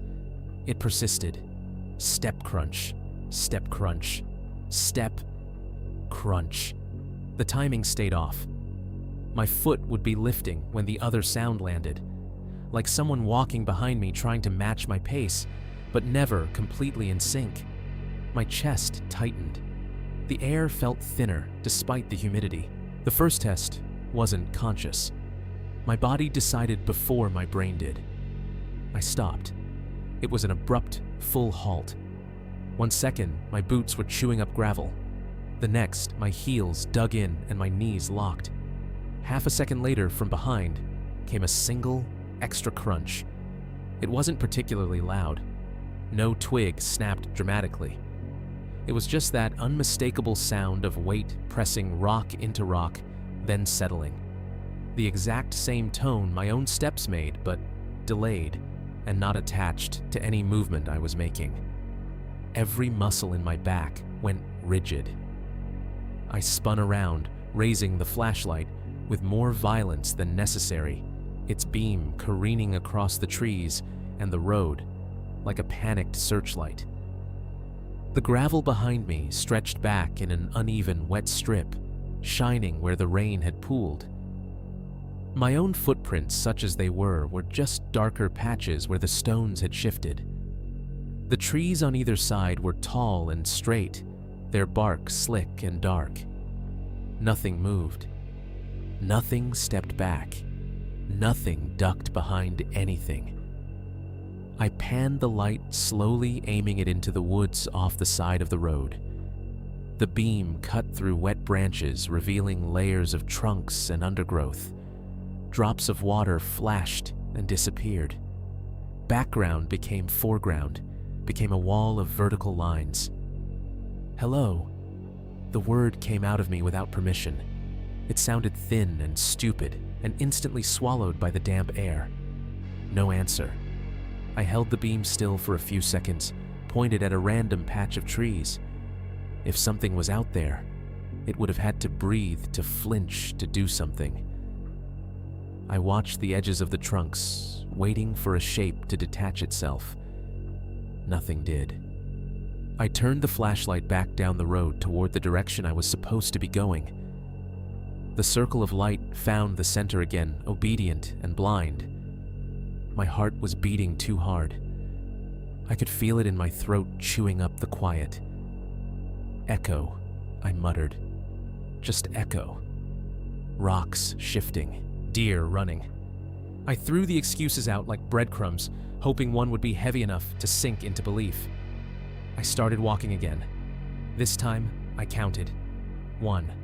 Crunch. 2. Crunch. 3. Crunch. On 4, just as my right foot hit the ground, there it was again, a second crunch, slightly behind. Slightly off, close enough that my brain wanted to fold them together and call it the same sound. But it wasn't. Not if you listen. Not if you know what it feels like to be the only one making noise. I swallowed mouth dry despite the damp. My hand tightened around the flashlight handle until the plastic creaked softly. I tried my second test. Instead of stopping hard, I gradually shortened my stride. The flashlight beam dipped and rose as my pace changed. My footfalls came closer together, then farther apart. I deliberately threw off my rhythm. The other sound adjusted. When I slowed, the phantom crunches came closer together, still lagging behind by that same half-beat. When I sped up, getting almost to a jog for a few steps, there was a flurry of little delayed crunches behind me, scrambling to reconnect. My scalp prickled under my hood. The back of my neck felt exposed, like someone was looking right at it. Maybe it's an animal, I told myself. You startled something. It's keeping its distance moving when you move. It's scared of you. Deer do that sometimes. So do dogs. They shadow you at the edge of their courage. But animals also make other sounds. Breath, snorts, branches rattling, brush shaking. There was none of that. Just the measured, weighty sound of something or someone stepping where I had just stepped. Careful, deliberate, always just far enough back that if I spun around, I'd miss it. The road curved slightly. My flashlight washed around the bend a few seconds before my body got there, revealing more of the same. Trees, gravel, dark. I fought the urge to turn and walk backward. It's a stupid instinct, but you get it. When you feel watched, you want your face toward the thing, not your spine. But walking backward on wet gravel in the dark, with only one light, seemed like an excellent way to fall and break something critical. So I kept moving forward, one boot in front of the other's shoulder blades, hot, trying not to flinch every time the delayed crunch came. Logically, echo was still on the table. Sound bounces in weird ways. A hit on the ground might roll around the trunks, find its way back a second later. Maybe the slight hollow on the left side of the road, where the land dipped away, was catching the noise and serving it back up. My gut didn't buy it. It kept replaying the image of the man behind the tree at the cabin, the way he'd leaned just far enough into the light to let me know he was there. Then retreated, the way the text had come right after. Do you see it yet? Now I couldn't stop thinking that maybe this was what I was supposed to see, or rather, feel. The knowledge of not being alone, just out of reach, walking exactly the same road. I was choosing to stay just beyond the beam of my light. Someone pacing me, not close enough to grab me, not far enough to ignore, close enough to hear what my footsteps sounded like, and decide to answer them. Somewhere between counting my own steps and counting the delayed ones behind me, a faint glow started bleeding through the trees ahead. At first, I thought it was my brain inventing comfort, one of those phantom lights you see when you've been in the dark too long. But the longer I walked, the more it resolved into something real. Not a steady glow, not like a house light or a floodlight. It came in pulses. A brief wash of pale brightness between the trunks. Then nothing. Then another wash from a slightly different angle. Headlights. The main road. Every time a car passed out, there its beams reached through the gaps in the trees and smeared ghost light across the wet bark. The flashes weren't bright enough to make out details, just a suggestion of space beyond the woods, a different world where people were driving home from work, arguing about dinner, singing with the radio, completely unaware of the man and the idiot with a flashlight walking down a gravel road deeper in. Almost there, I told myself. My voice sounded rough in my own ears. You just gotta hit the pavement. Then it's normal again. The idea of the sheriff's substation I'd seen earlier became a kind of mental lighthouse. Fluorescent lights, tiled floor, a bored deputy, a phone that worked. I could see it in my head the way it had looked from the truck's squat cinderblock edges, softened by drizzle. The footsteps behind me hadn't stopped. If anything, they'd gotten more confident, less hesitant. They were still keeping that maddening half-beat delay on mine, but there was less skittering now. When I changed pace, less scrambling to catch up. Whoever was back there had settled into the game. I don't know what made me do it. Maybe it was anger bubbling up under the fear, this sense that I was being played with. Maybe it was a kind of desperate curiosity, the same instinct that makes people replay scary videos, frame by frame, trying to catch a second angle. Maybe I just wanted proof that my ears weren't broken. Whatever it was, the thought came on so suddenly that I knew if I didn't act on it right that second, I'd never do it. I turned the flashlight off. One thumb press. That's all. The world disappeared. The darkness I'd been walking through was nothing like this. Before, there had always been that artificial cone in front of me, that little temporary tunnel of visibility. Without it, the road, the trees, my own hands, all of it dissolved into a uniform, suffocating black. My brain tried to keep my last visual frame alive for a second. The pale ribbon of gravel, the tree trunks crowding in, but it faded almost instantly, leaving nothing but afterimages that meant nothing. Everything collapsed to sound. My breathing slammed to the front of my awareness, a harsh, uneven rush in and out of my mouth. The rain, which had been background static, suddenly seemed enormous, 1,000 tiny impacts on leaves and ground and fabric. I could hear drops hitting my jacket, my hat, my shoulders, and behind me, with no beam to hide under the footsteps, showed me what they really were. No more half-echo, no more ambiguity. They were louder now, clearer. Whoever was back there was closer than I'd let myself imagine, close enough that I could hear the subtle difference between their weight and mine. Their steps hit the gravel with a deeper, heavier pressure. Where my boots crunched and slid a bit, theirs landed with more decision. Crunch, crunch, crunch. The rhythm tightened. They weren't bothering with the half-beat delay anymore. They were closing the gap. I stood there in the dark, not moving, not breathing for a second, and those steps came on for 2, 3 more beats before they slowed. Then one last soft grind of gravel as whoever it was stopped too. Right behind me. Not right at my back, not close enough to feel breath on my neck, but close. 20, maybe 25 feet. It's hard to put a number on a sound like that. All I know is that the air between my spine and whatever was out there felt very, very thin. My fingers fumbled on the flashlight, suddenly stupid. The switch was under my thumb. I knew that I'd used it 1,000 times, but in that moment, it might as well have been hidden behind glass.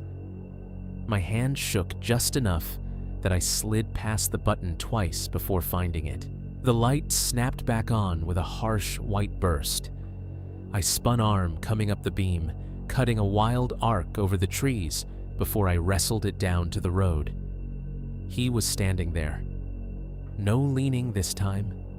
No half-body peeking around a trunk, teasing the edge of the light. He was fully in the middle of the gravel road, dead center, about 20 or 25 feet back from where I'd been facing. He looked exactly like the slice I'd seen by the cabin, but somehow worse for being complete. Tall, taller than I'd guessed from that first glimpse. The Carhartt-style jacket hung off him, heavy, and damp shoulders, squared fabric darkened by rain. The hat sat low on his head brim, shadowing the upper half of his face completely.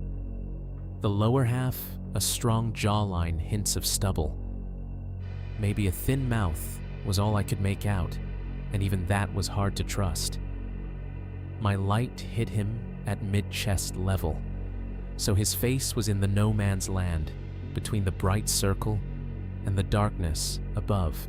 If he was wearing glasses, they were either too wet or too dull to shine back at me. His eyes might as well have been holes punched into the night. His hands hung at his sides, empty as far as I could see. No weapon, no flashlight, nothing. That should have been comforting. It wasn't. Something about the way his arms dangled relaxed made my stomach drop. There was no defensive posture, no raised hands to say, "Hey, it's okay." He just stood there, like he'd been waiting for the light. We didn't move. The beam of the flashlight trembled slightly in my hand, jittering its circle up and down his torso. The fabric of his jacket soaked up most of the brightness, turning it into a dull patch. Raindrops glinted along the shoulders, making tiny lines of shine. The rest of the world shrank away.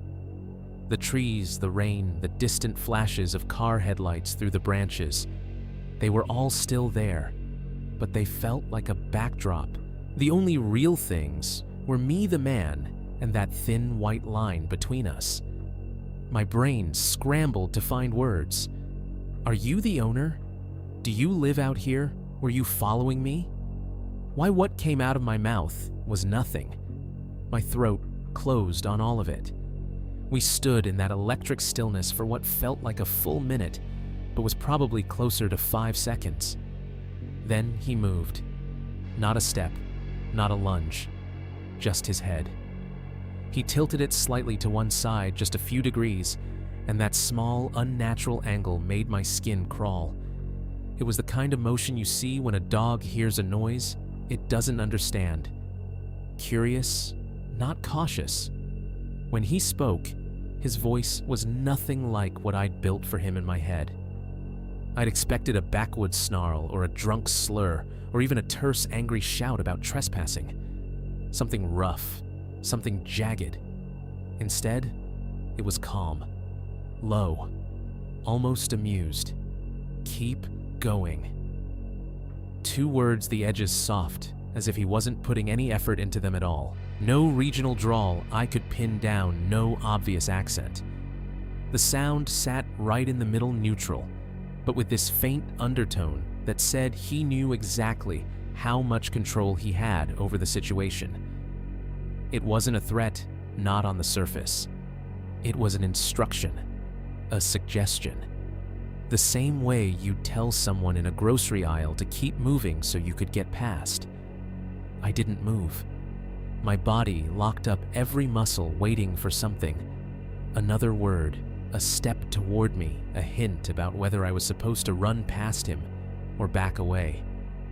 The light shivered in my hand, edging up toward his throat, then down toward his belt as my focus wobbled. We stared at each other, or I stared at where I thought his eyes were. "Keep going." He said it again this time, breaking the syllables a fraction louder. Not yelling, not even firm, just more pointed. Like a teacher repeating instructions to a student who hadn't quite gotten it the first time. The second time, something in me obeyed before I could argue. My survival instincts did a quick, ugly calculus. If I tried to push past him, run forward, shoulder down, he'd have less distance to cover to grab me. If I turned and ran back toward the cabin, I'd be heading deeper into his territory, away from the road, away from that intermittent glow through the trees, away from other people, forward or back, him or the idea of the sheriff's station, the man who had appeared exactly where my light wasn't, or the faint promise of fluorescent and linoleum. My hands started shaking so badly, the flashlight beam jittered off his chest for a moment. It slid up to his throat, catching a glimpse of his jaw tightening, then dipped again. I broke the eye contact I wasn't sure we'd actually had. Turned my head away from him, the movement feeling slow and unreal. My shoulders followed. My feet, finally, after a protest from every nerve in them, turned back toward the weak promise of the main road. I started walking. Not fast. Not yet. Too fast. Felt like it might trigger a chase.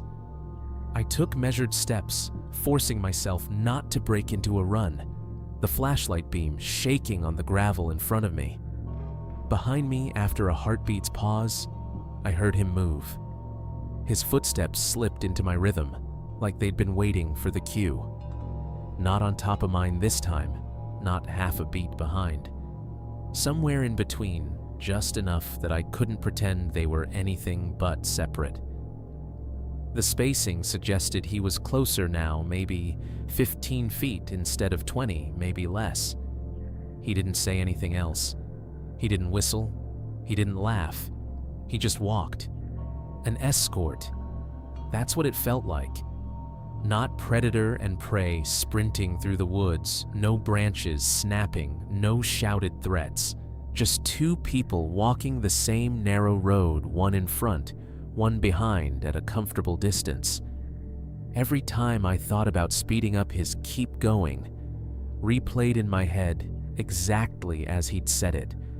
Calm, certain, like the outcome of this little experiment had already been decided, and he was just curious to see how closely I'd follow the expected path.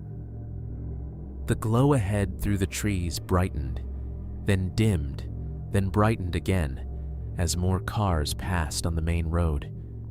The sound of tires on wet asphalt started to bleed in under the hiss of the rain, a low, steady roar that grew with each step.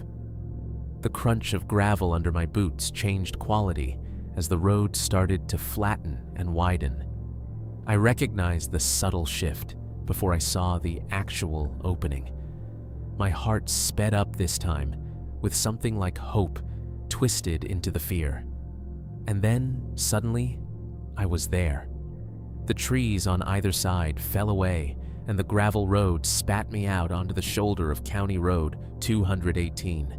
The blacktop gleamed under passing headlights' water, standing in shallow ripples near the edge. A car went by as I reached it, spraying a fine mist into the air that caught in my lungs, smelled like exhaust and wet tar. I stepped onto the asphalt, out of the tunnel of trees, into the wider wash of the real world. Behind me, the gravel road yawned back into darkness. The footsteps stopped. No gradual fading, no slowing, just stopped.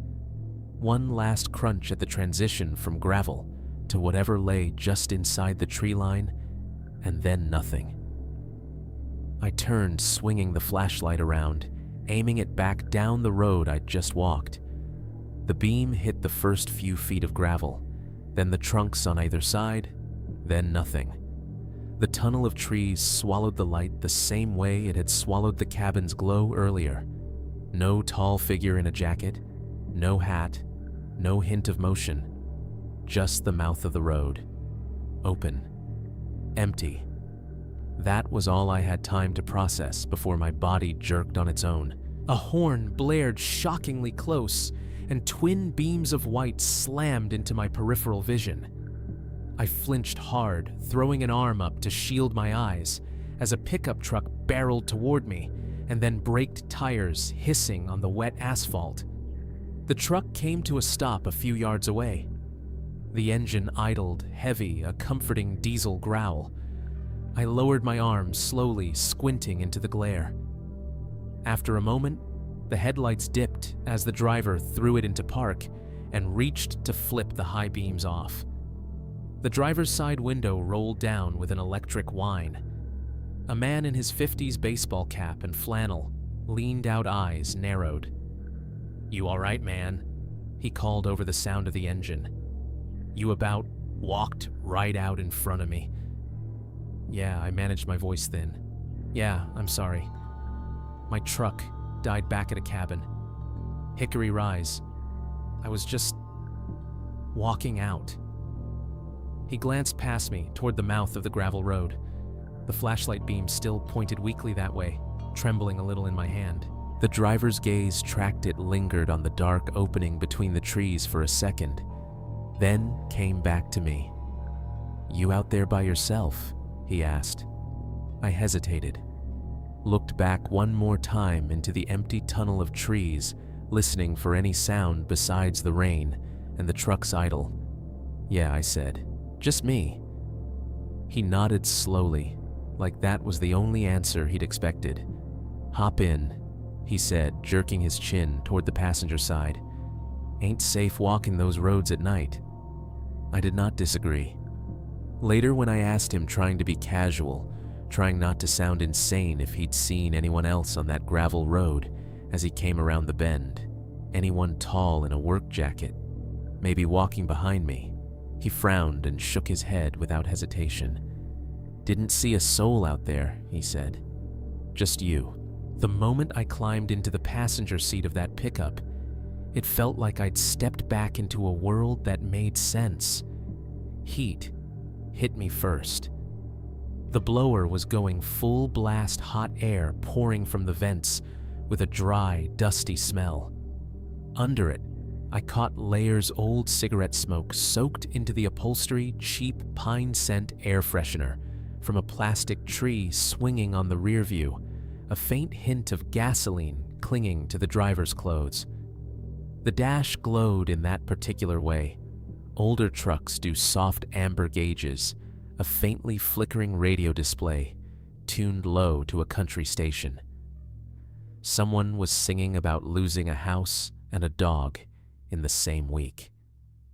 The driver's wipers squeaked now and then as they cleared the drizzle from the windshield. He put the truck into gear and eased us back onto County Road 218. For a few seconds, neither of us said anything. My hands were still shaking, so I folded them together in my lap to keep from noticing. I could feel the grit of dried rain on my jeans, the weight of my flashlight in one pocket.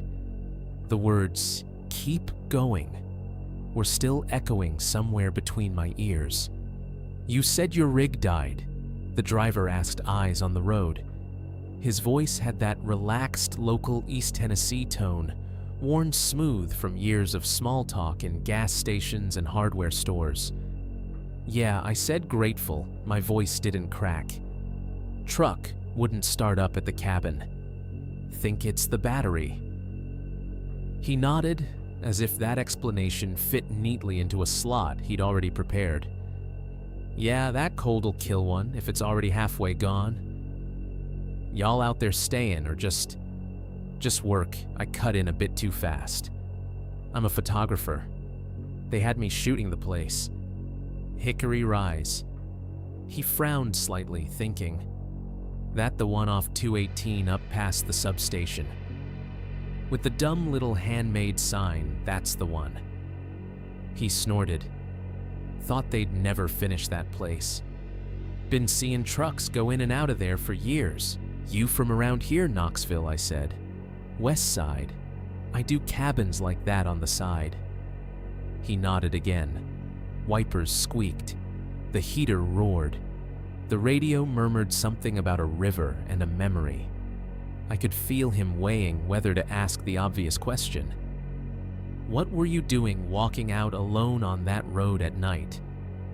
When he finally spoke again, he rounded the question, softened it. "You break down up there, you should have just stayed put," he said. "Long walk down in the dark." I stared at the wet ribbon of road ahead, the way the headlights turned the drizzle into streaks, and chose my lie. "Didn't want to get stuck if the storm got worse," I said. "Figured if I could make it back to the main road, I could get a ride and a tow. You were the ride." He seemed to accept that, or he didn't care enough to press. He gave his name as Earl somewhere along the way. I gave mine.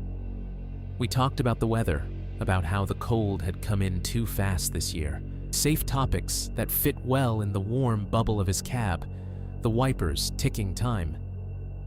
The further we got from the cabin road, the more the glass filled with familiar shapes. Mailboxes, the silhouette of that sheriff's substation. Then a cluster of buildings, gas stations, a closed diner, a mini-mart with bright red signage bleeding into the night. He swung into the lot of a gas station that had seen better days. The fluorescent lights under the canopy buzzed audibly, casting everything in a sickly, humming white. Fuel pumps stood in two tired rows. Behind them, A small building squatted with a combo sign. Food a beer. Lotto. Towing. Jimmy'll fix you up, Earl said, putting the truck in park. He's got a wrecker does call-outs. I gotta head on, but you tell him Earl sent you. He'll know.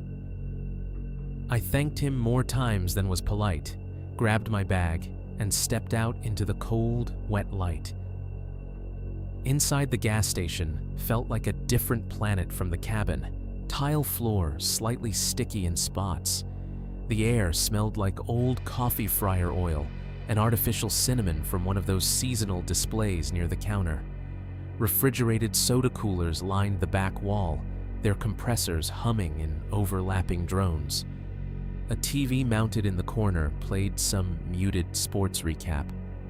A single cashier sat behind the counter neck, bent over a phone, the blue glow painting the underside of his face. Mid-20s bored, wearing a faded polo, with the station logo half cracked off. "Evenin'," he said, without looking up fully. "Hey," I replied, voice still distant in my own ears. I need a tow." Truck died up at a cabin off 218. Guy named Earl said Jimmy could help. At the name Jimmy, he perked up a bit, set the phone down. "Yeah, that's my uncle," he said. "He's out back. You can use the phone there if you want, but he's probably just in the shop." Navigating by his vague directions, I found Jimmy in a grease-scented bay behind the station, leaning over the engine of an old Ford, a trouble light hanging above him.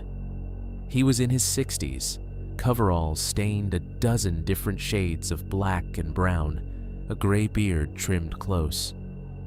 Earl had been right once I dropped his name and mentioned the cabin. Jimmy wiped his hands on a rag, grabbed keys from a hook, and said, "Let's go get your truck." The tow rig was an older flatbed with peeling white paint and a light bar that had seen some things. The cab smelled like oil and cold dust layered over with whatever brand of chewing tobacco Jimmy favored. He drove with one hand the other, resting lightly on the top of the steering wheel, eyes narrowed against the oncoming glare of other vehicles. So he said, as we left the gas station lights behind, and the dark folded in around us again.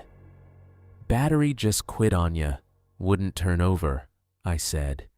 "Starter just clicked. Happened once before in town, but it started on the second try.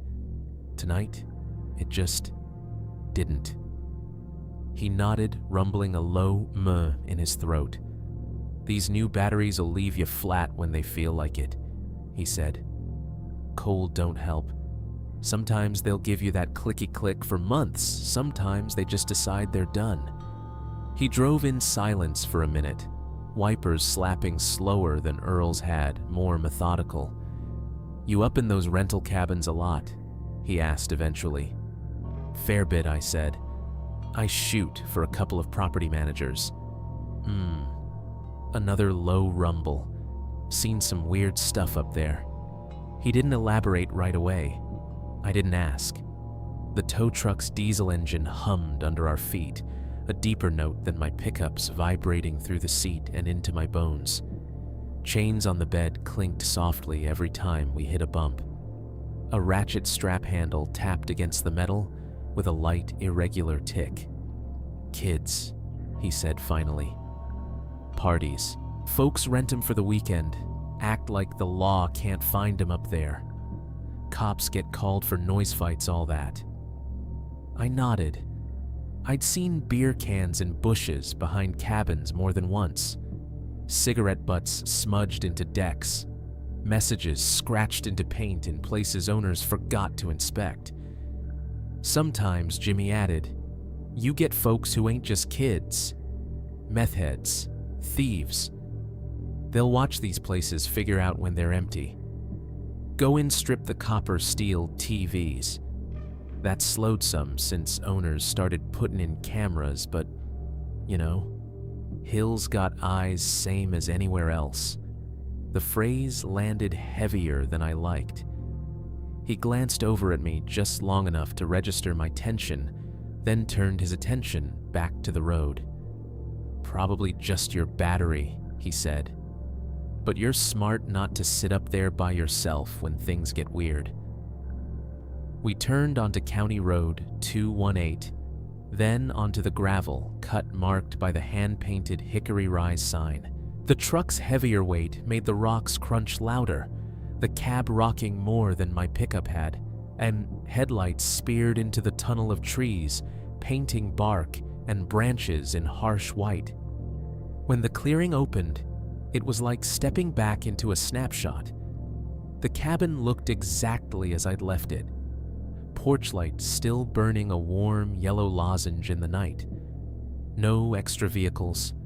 No sign of anyone standing at the edge of the light. No tall, jacketed shape leaning out from behind a tree. My truck sat in the same patch of gravel hood, still beaded with droplets, windows dark. "Nice place," Jimmy said, killing the tow truck's engine. The sudden absence of that bass rumble made my ears ring for a second. We stepped out into the cold. The crunch of the gravel under our boots sounded too familiar. The porch light hummed steady, no flicker. I kept glancing at the trees, while Jimmy popped the hood of my truck and propped it, metal groaning softly. He clamped the booster cables on with quick, practiced motions, red to positive, black to ground. The tow truck's engine growled back to life, the cables shivering slightly with the transfer. "Try it," he called. I slid into the driver's seat of my truck, the interior smell wrapping around me again. My fingers felt clumsy on the key, but I managed to get it into the ignition and turned. This time, the engine didn't hesitate. It cranked strong, caught, and roared into life like it had never given me trouble. The dash lights flared bright. The battery symbol winked on, then off. The heater fan sprang back up, blowing colder air that would warm soon enough. "See," Jimmy said when I climbed back out, his breath puffing in the air. "Borderline battery, don't like cold. Could last you 6 more months, could die tomorrow. I'd get it swapped when you get back to town." He unhooked the cable's coils, clinking as he stowed them.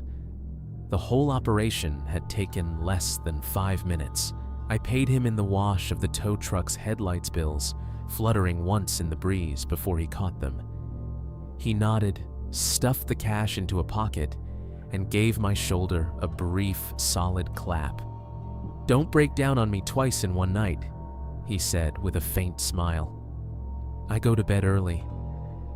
I watched his rig back up turn and crunch its way out of the clearing, the red taillights shrinking to nothing between the trees.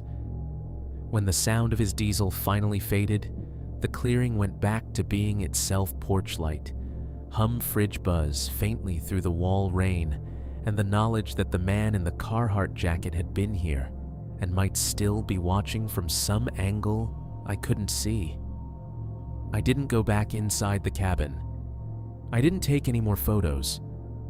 I slid behind the wheel, shut the door, locked it, and put the truck in gear.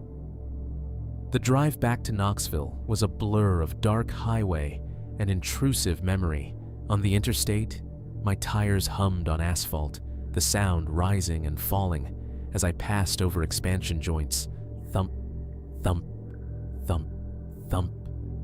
Orange sodium vapor lights arched overhead at regular intervals, casting the wet road in an almost cozy glow.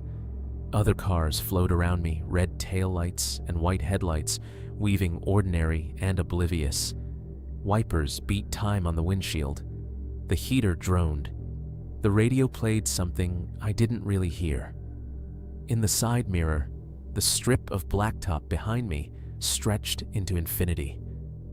Every time I checked it, expecting to see a single pair of headlights locked at a strange, consistent distance behind me, I saw only the normal chaos of night traffic.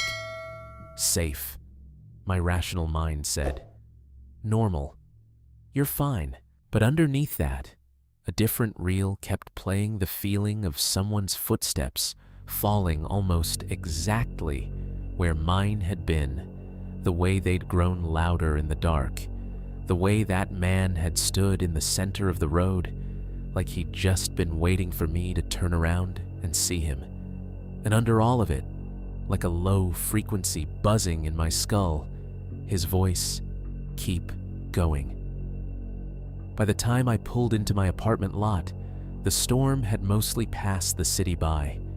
The asphalt in the parking lot was still slick and black, reflecting the orange sodium vapor lights like melted glass.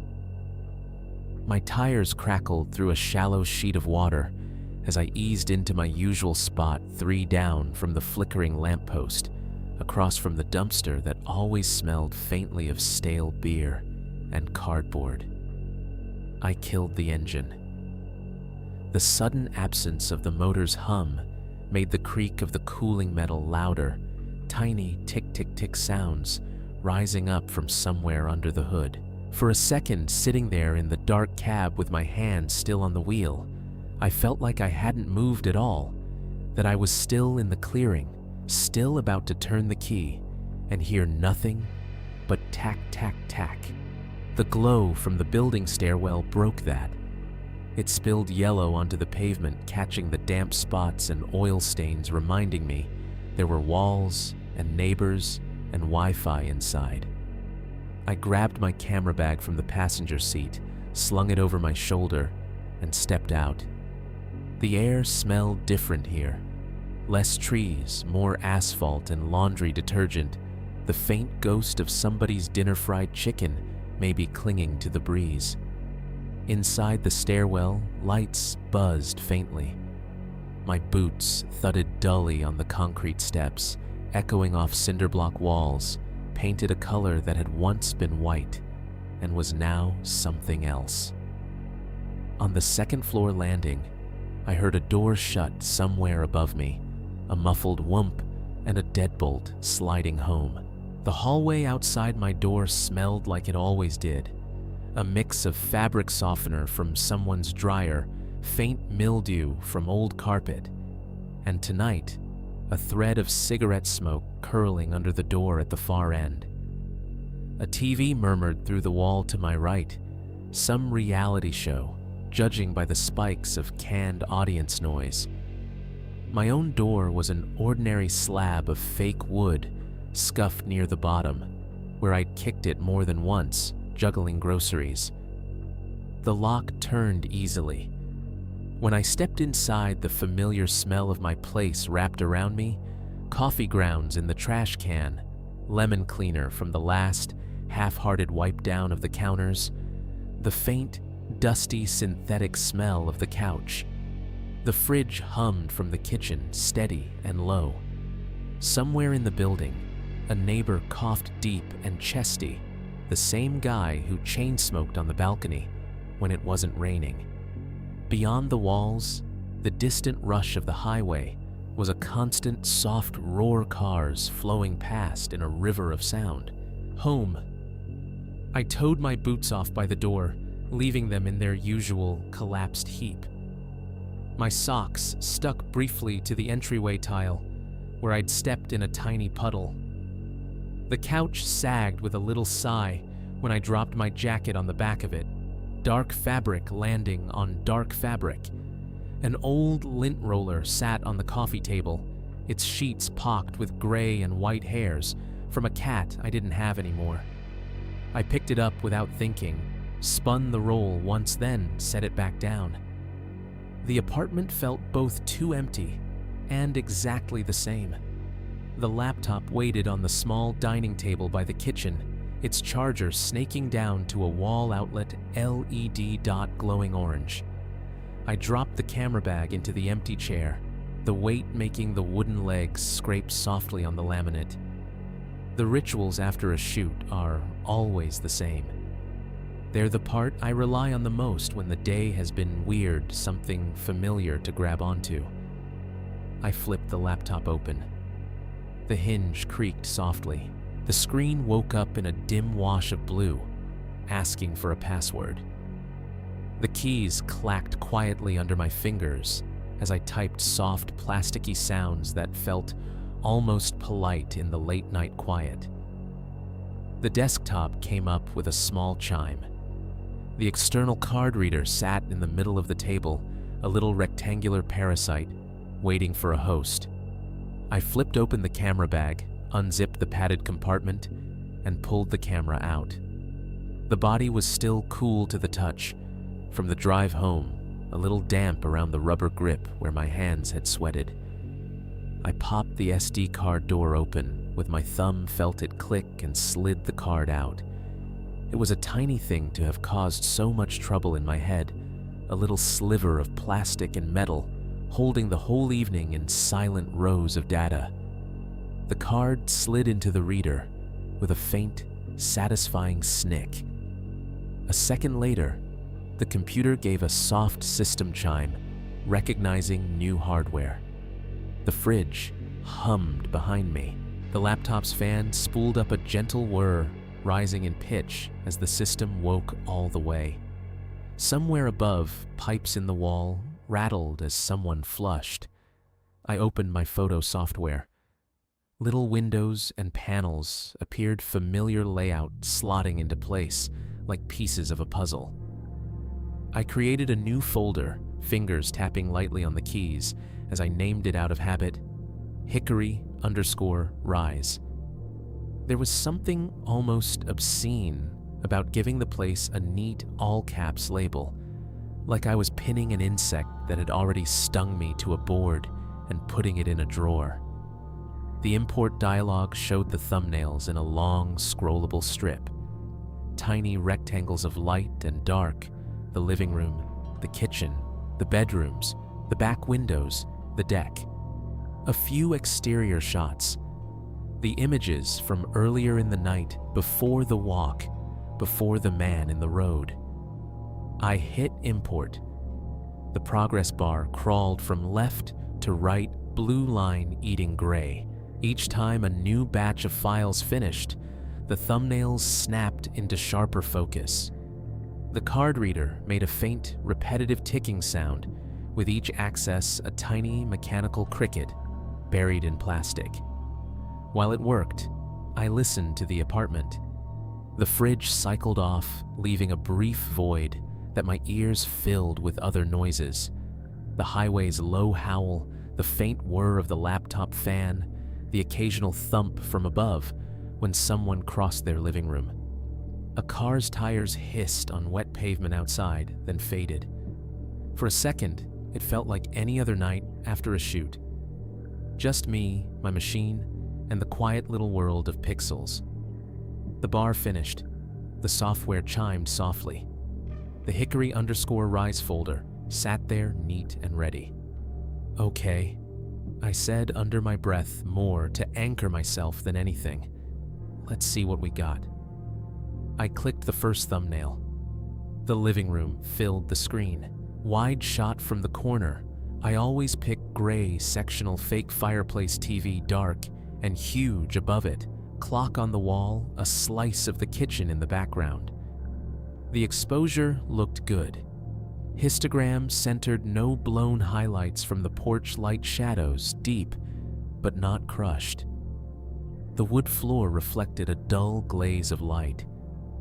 At the bottom edge of the TV, faint and warbled by the curvature of the glass, was my silhouette.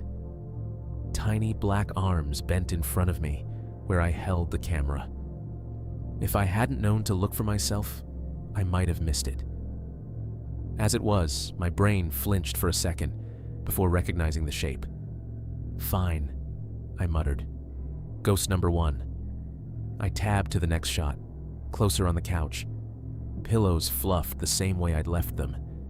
The throw blanket's texture rendered in crisp detail.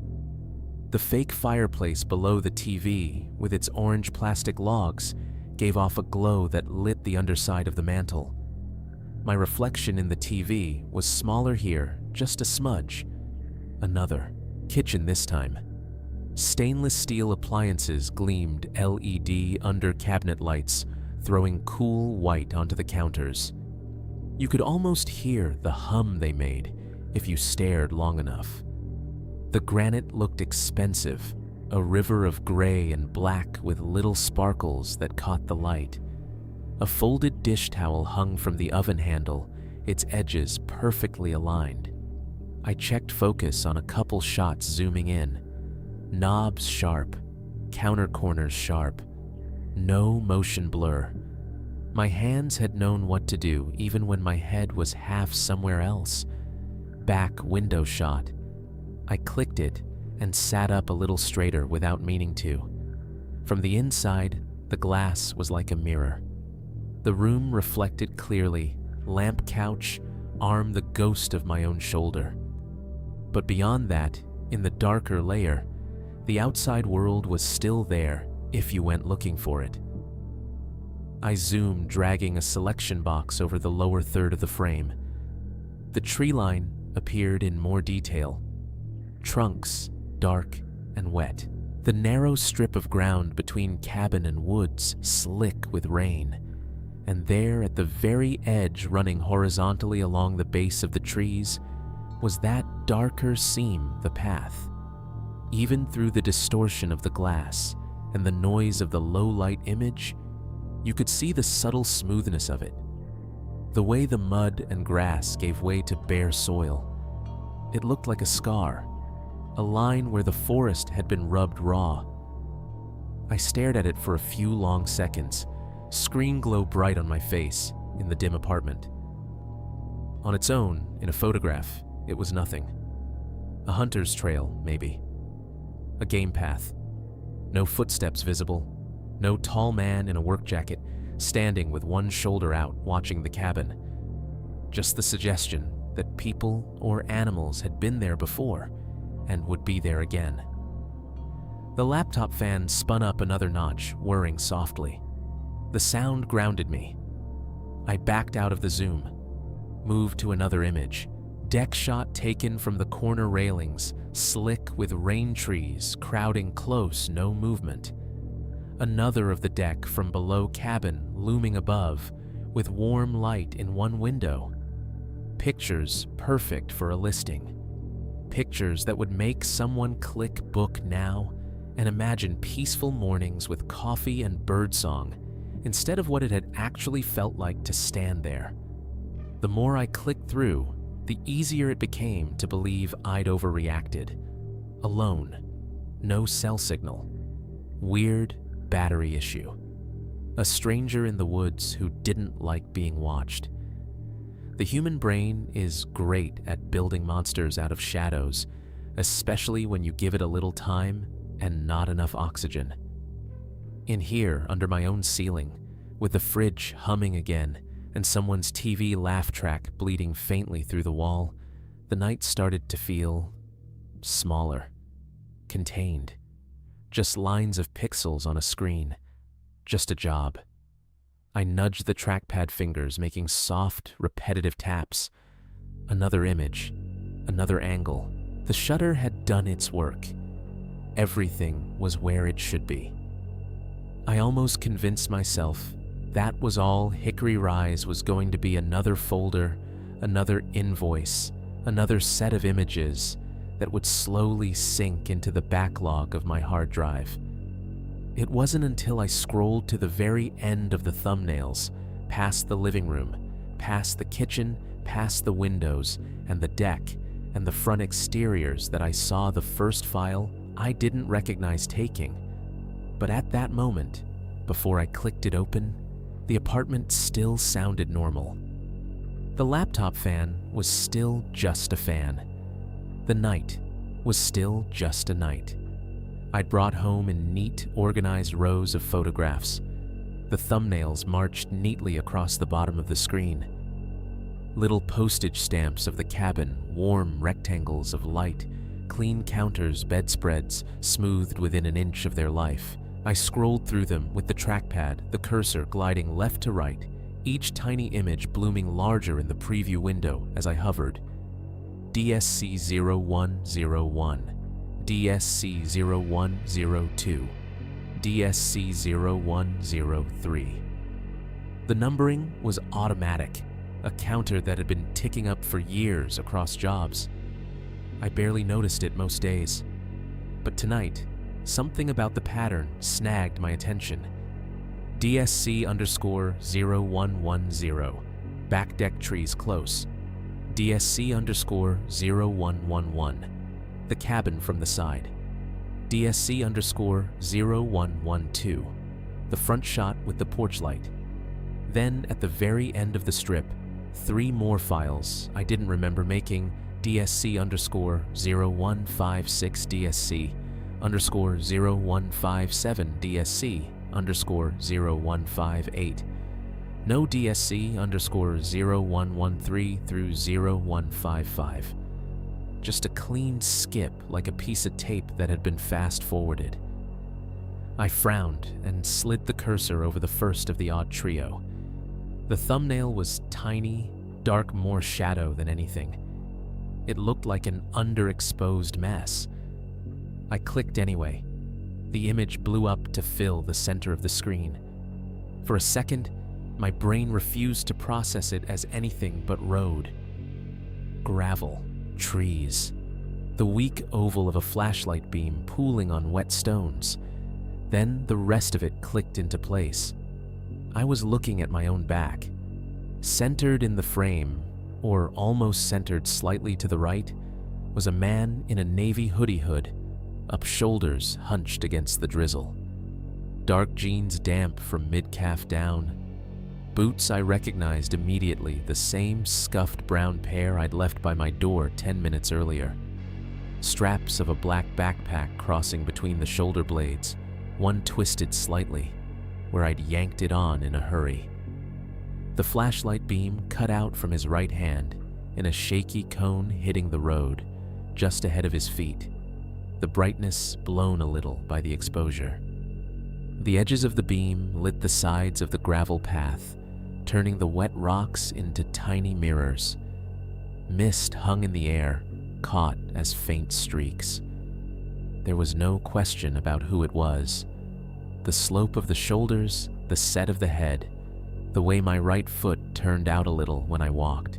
I knew that posture in a way you only know your own body from mirrors and shadows and bad cell phone photos. It was me, walking down the gravel road, shot from behind. The composition was wrong in a way that made it worse. It wasn't a careful picture. The horizon line was slightly tilted. I was a little too far to the right, leaving a sliver of empty space on the left where the trees encroached. It had the feel of a quick snap camera, lifted shutter pressed once, no time taken to reframe. My hand tightened on the edge of the table. The laptop's plastic flexed almost imperceptibly under my fingers. I scrubbed in closer with the trackpad, zoomed until the pixels started to show at the edges. My hoodie's fabric texture emerged in more detail, tiny beads of water clinging to the shoulders. A faint smear on the back where I'd brushed against something in the cabin. The backpack straps were sharp, the weave of the nylon visible. The back of my jeans showed darker patches where the rain had soaked in. The flashlight beam blew out to a soft-edged white shape at the bottom of the frame. What I didn't see was any indication that I'd been aware of the camera. My head was straight, my shoulders were squared, no turn, no flinch. If I had taken this, it would have had to be from where exactly? Behind myself, hovering 10 feet back, 2 feet off the ground, I swallowed and clicked to the next image. DSC underscore 0157. Same road, same night, same drizzle. But I was farther away now, smaller in the frame. The flashlight beam was more of a smudge, its shape elongated by the angle. The road stretched ahead of me, disappearing into darkness. Trees crowded tighter on the sides, their trunks leaning in. The perspective had changed. In this shot, the viewpoint was slightly higher, and to the right, as if the person holding the camera had stepped off the center line of the road and was braced against something. The right side of the frame showed the vague silhouette of a tree trunk just out of focus, soft and dark. The main subject, me, was closer to the middle now, but lower in the image, like the shooter had tilted the camera down at the last second. It felt like being watched from cover. I zoomed again. My own figure pixelated slowly as the software dug deeper. The reflective strip on the back of my boot caught a tiny shard of light, a dull gleam. Raindrops in the air were frozen in mid-fall white pinpricks. Up close, the shot felt stalkerish in a way the first hadn't. The distance made me less a person and more a target, an object moving along a line framed and recorded from somewhere I couldn't see. The laptop fan was louder now, a constant whir under the fridge's deeper hum. My apartment had shrunk to the puddle of light over the table and the glow from the screen. Everything beyond that felt shadowed, less real. I clicked to the last image, DSC_0158. The frame opened and some part of my chest that had been holding air too long finally exhaled in something close to a gasp. This one was pulled back even farther. I was just a small dark shape now, maybe a quarter of the way from the bottom of the frame, walking toward a brighter patch of road. The flashlight beam was a vague smear ahead of my feet. Beyond me, at the top edge of the picture, the mouth of the gravel road opened onto a wider, smoother surface, the main county road. Headlights from some unseen car off to the side had painted a pale glow across the wet asphalt, just enough to give everything a faint halo. The angle was lower again, closer to eye level. The viewpoint was still from behind, still following me, but it had shifted one more step to the right, closer to the trees. In the immediate foreground on the left third of the frame, the edge of a tree trunk dominated dark and wet. And there, intruding into the bottom corner, was a slice of someone else, the cuff of a jacket sleeve canvas, dark with a line of stitching near the wrist. The fabric looked heavy, beaded with water. Above it, a hint of forearm. It was out of focus, closer to the camera than the rest, but the shape and color were unmistakable to me now. Carhartt brown. My stomach dropped through the floor. The person who took this had not just been behind me. They'd been close enough for part of themselves to accidentally drift into the frame. I zoomed in until the pixels bled together and the jacket became a field of muddy browns and blacks. There wasn't any more detail to pull out. No tattoo, no identifying mark, no reflection of a face in a buckle. Just that sleeve angled in a way that suggested someone leaning around a tree trunk camera pressed to their face, taking pictures of me. I clicked back and forth between the three images, my finger tremoring on the keys. From behind, closer, farther angle, shifting, me moving down a path I thought I was walking alone. Every instinct screamed that there should be some kind of digital fingerprint, some sign that these didn't belong, that the files had been tampered with, inserted something. But the software didn't care about my panic. It just saw images.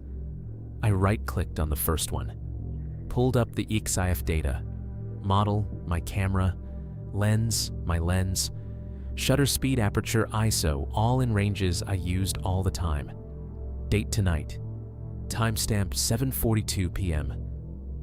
I pulled up the next one, 7:43 p.m., the last 7:44 p.m. I closed my eyes for a second, trying to map that onto the evening. I'd left the cabin around 7:20 maybe. The walk down the gravel to the main road had felt longer than it probably was, but 10, 15, 20 minutes would put me right in the pocket of those numbers.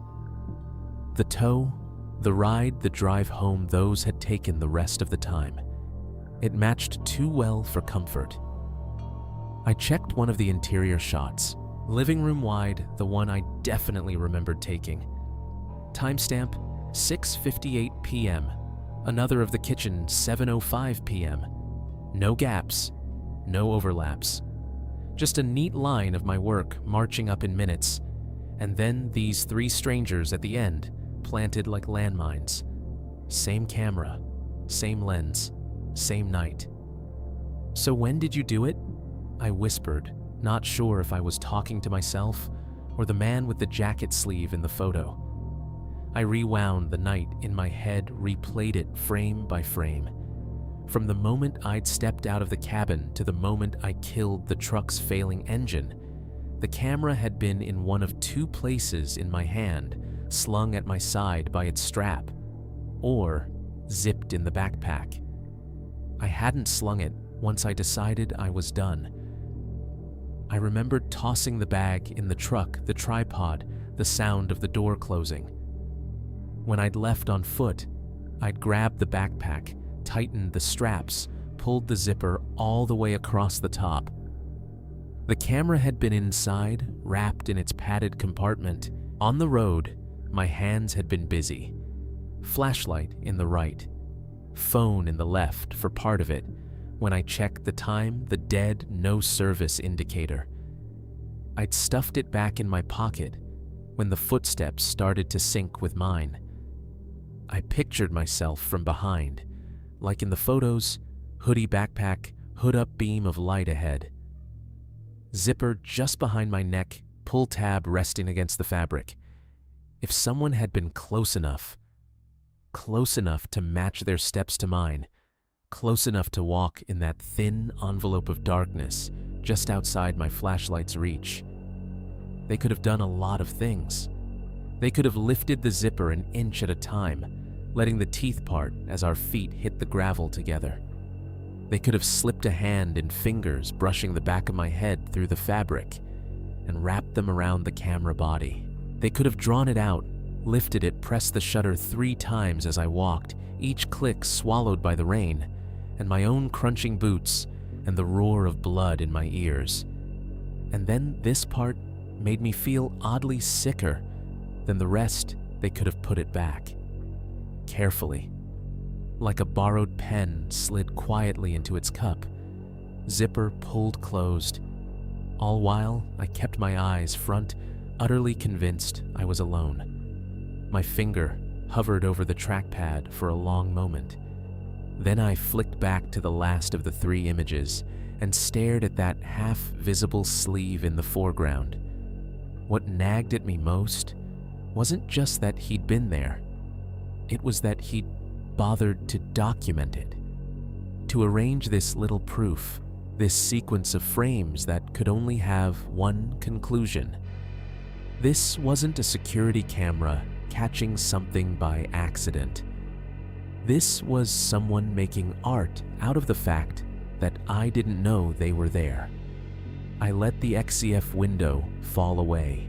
The image itself remained my tiny shape walking toward freedom, the tree trunk and the jacket sleeve framing me like I was part of some twisted landscape photo. I hit the laptop lid gently. The screen slid down the hinge, giving a soft squeak before the magnets caught. The room went darker immediately. The main light, now the faint glow from the stove clock and the green LED on the power strip. The fridge hummed behind me, the sound big in the quiet. I sat there at the table, hands flat eyes, adjusting to the dim, and listened to the apartment breathe. Neighbors shifted. A car passed on the highway. Somewhere above, a pipe pinged as hot water moved through it. In the dark, with the images still burned behind my eyelids, the words felt like someone else's voice when I finally said them out loud. He wanted me to see these. Morning made everything look stupid.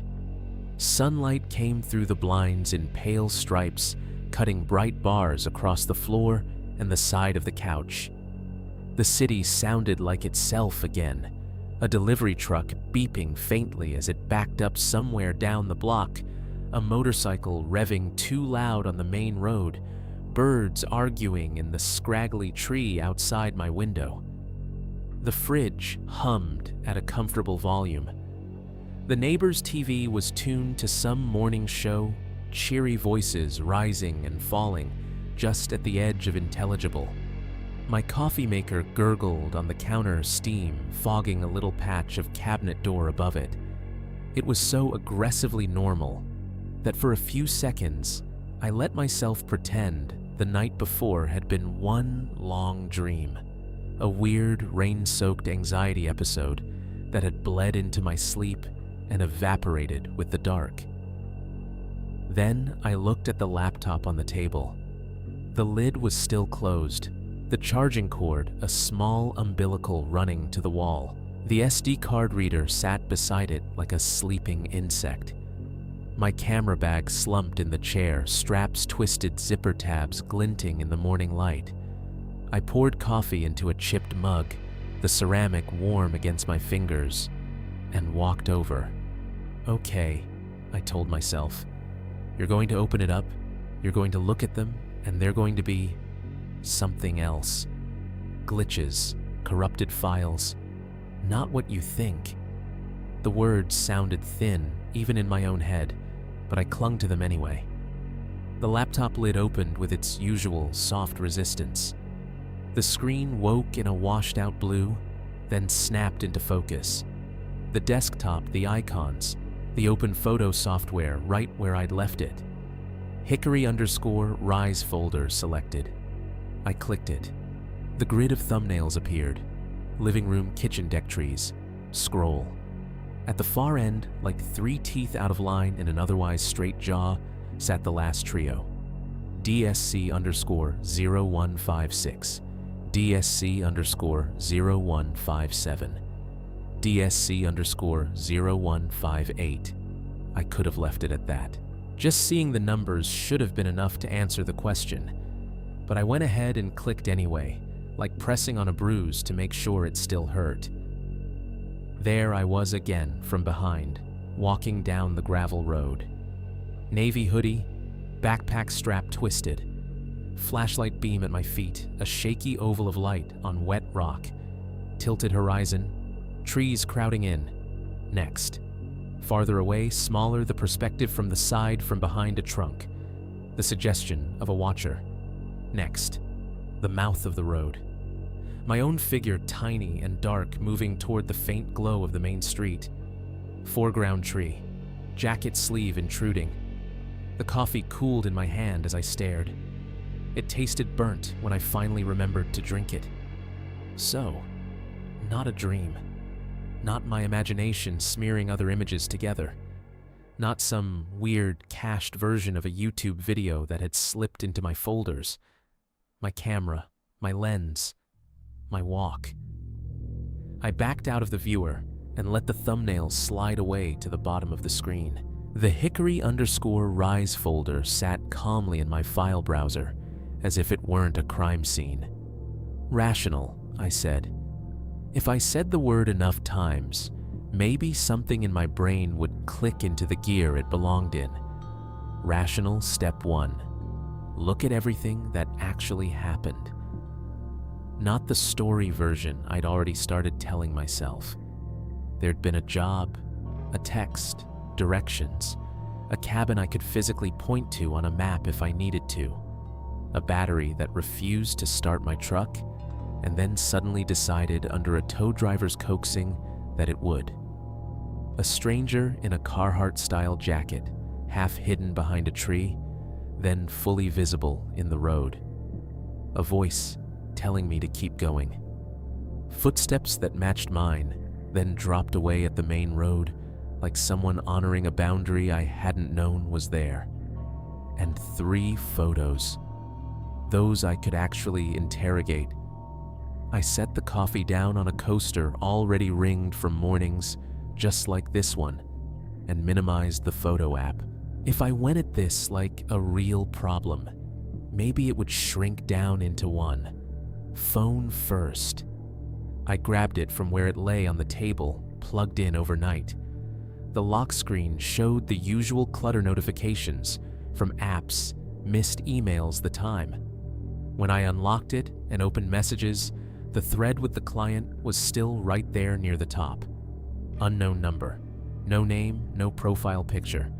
Just the gray and blue bubbles from the day before. Leaving soon, heading out now. ETA around 6. Okay. Door unlocked. Lights should be on. Turn left at County Road 218, then follow sign for Hickory Rise. Be sure to get good shots of the backside too, especially the tree line. My final got it sat there under theirs, bland and obedient. Seeing the conversation in the unforgiving light of morning made it look off. Not menacing, not obviously wrong, just clipped, transactional. No greeting, no thanks, no evidence that there was an actual person on the other end with preferences beyond that one request about the tree line. I hit the little info icon in the corner. The number was a plain string of digits, not saved under any name. No associated email, no extra notes. I tapped the call icon. It rang once, one lonely, half-hearted buzz in my ear, and then cut off. No voicemail greeting. No automated message saying the number was disconnected. Just a hard drop into silence. I pulled the phone away, glanced at the screen. The call log showed a call duration of 001. If I redialed, I suspected I'd get the same non-answer. Maybe they're in a dead zone, I muttered. Maybe they turned their phone off. It was possible. Not likely, but possible. I backed out and tried another angle. The original contact, the way the job had come in, had been an email. I remembered that part now, a late afternoon ping in my inbox at work. Rush job. Extra 100. Hickory Rise. That had been enough to get my attention. I'd replied from my workstation, typed out a quick confirmation between tickets. I should still have that message. I set the phone down, swung the laptop back to my email client, and hit the search bar. Hickory Rise. Enter. Results popped up instantly. One email thread. Subject line, cabin photos. Rush tonight. I opened it. The body was short. A sentence or two from the client. Heard you shoot cabins around Sevier County. Got a new build that needs photos ASAP. Can pay your normal rate plus $100 rush if you can do it tonight. Cabin is called Hickory Rise. Reply if interested, and I'll send directions. No signature, no business logo. Just the default sent from my iPhone underneath the generic stamp of half the world. My reply sat beneath it, bland and eager. I can make it out there this evening. Please send address and any shot list you need. My name. After that, nothing in the thread except the automated note that they'd switched to text for directions. No attached contract. No invoice sent yet. Just an informal handshake made of bits and faith. I clicked on the sender's email address at the top. It was a free account. Not Gmail, not Outlook. One of those older providers that never quite died. The username meant nothing to me, half a word, some numbers. No display name attached, no full name when I hovered over it. Just the address floating in space. I started composing a new message anyway. Subject line, Hickory Rise photos. Follow up. Body a polite note asking if they had any preferred edits, any additional shots they wanted when they planned to list. Halfway through, I realized I didn't actually want a reply. I sent it anyway. Hit send. Watched it leave my outbox. The microwave dinged from the kitchen. I'd forgotten I'd tossed in yesterday's leftover muffin to warm up. The cheerful little tone felt obscene. I ignored it. While I waited for a response that probably wasn't coming, I opened a browser tab. Airbnb first. I typed into the search box, Hickory Rise, Sevier County, Tennessee. Nothing. It gave me cabins with Hickory in the name. Hickory Ridge, Hideaway. Hickory Hollow Retreat. A Hickory Hill cabin with a hot tub and terrible floral bedding. But no Hickory Rise. I broadened it. just Hickory Rise, Tennessee. The results didn't improve. A church in another county. A subdivision 3 counties over. No rental listing, with photos even remotely like the ones I'd taken. Okay, maybe they hadn't published it yet. Not every owner knows how to set up the listing first and then get photos. Some do it backwards, pictures, then profile. Some stay off the big platforms altogether, booking through Facebook groups or private websites. I flipped to another tab. Typed the street info. I knew County Road 218 near a sheriff's substation off 40. I panned the map, squinting at the satellite view. The trees smoothed everything into green blurs. The little gravel cut that led to the cabin was invisible at this zoom. No pin, no label. Why would there be? Cabins don't show up on maps until someone pays to call them something. Still, a small, stubborn voice in my head whispered, "If it's Hickory Rise, why does nothing with that exact name exist where it's supposed to?" I opened another listing app, searched again. Adjusted filters widened. The radius dropped the name entirely and just looked for any cabin near where that sheriff substation should be. More generic rentals. Same types of photos I always shot. None of them mine. None of them with my particular way of framing a kitchen or a bed. None of them perched in quite the right shape of clearing. I let the browser sit there, a grid of smiling couples and sunlit decks staring back at me, and listened to my apartment. Keyboard keys clacked under my fingers when I moved again, the sound louder now that I was listening for it. Outside, a motorcycle revved too high, then dropped gears as it tore off down the street. The fridge clicked as the compressor shut off, leaving a brief vacuum of quiet in its wake. My email client chimed. Relief flared and died in the space of a heartbeat. It wasn't a reply. It was a bounce. Delivery status notification failure in bland black text. I clicked it open. The message was short and brutal. Your message to client email address could not be delivered. The address you sent to was not found or is unable to receive mail. I read it twice. The first time, all I saw were fragments not be delivered, not found. The second time, I noticed the small timestamp sent just now bounced just now. Yesterday, their address had worked. Today, it belonged to no one. People delete accounts, I told myself. People forget passwords. Providers go down. It happens. It happened. It didn't usually happen overnight in the exact window between when someone sent you to a cabin that didn't exist online and when you tried to ask them what the hell was going on. My phone buzzed on the table. I snatched it up, hope rising in my throat like nausea. Unknown number via text. Number spam, email, notification, no.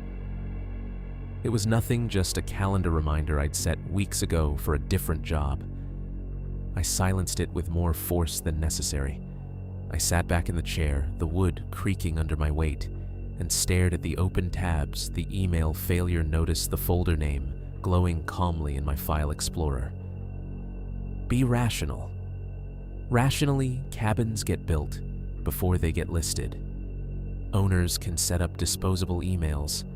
People can use burner numbers. Batteries die in the cold. Strangers walk on public land. If you take enough jobs in enough hills, you will eventually run into someone who doesn't feel like giving you their full name. But rationally, 2 people who hire photographers to shoot a brand new cabin usually want those images attached to something. A listing, a website, a Facebook page with at least a couple grainy phone photos. They want their address easy to find, not buried behind landmarks and hand-painted signs.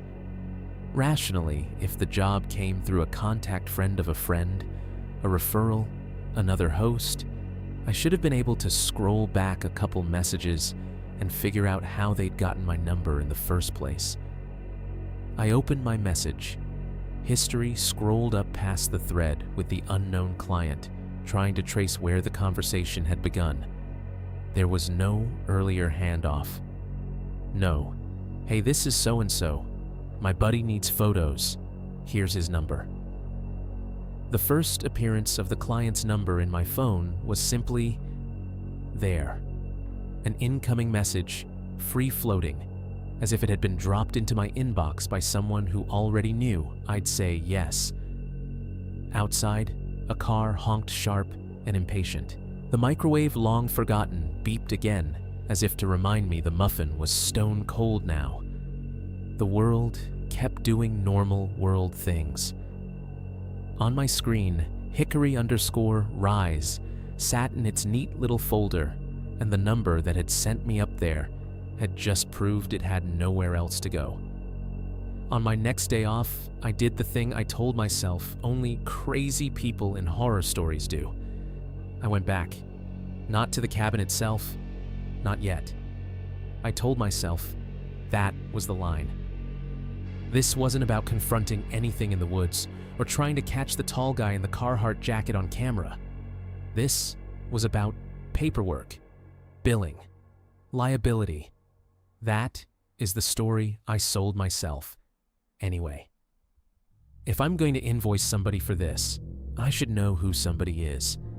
If something happens out there later, I should at least be able to say whose land it happened on.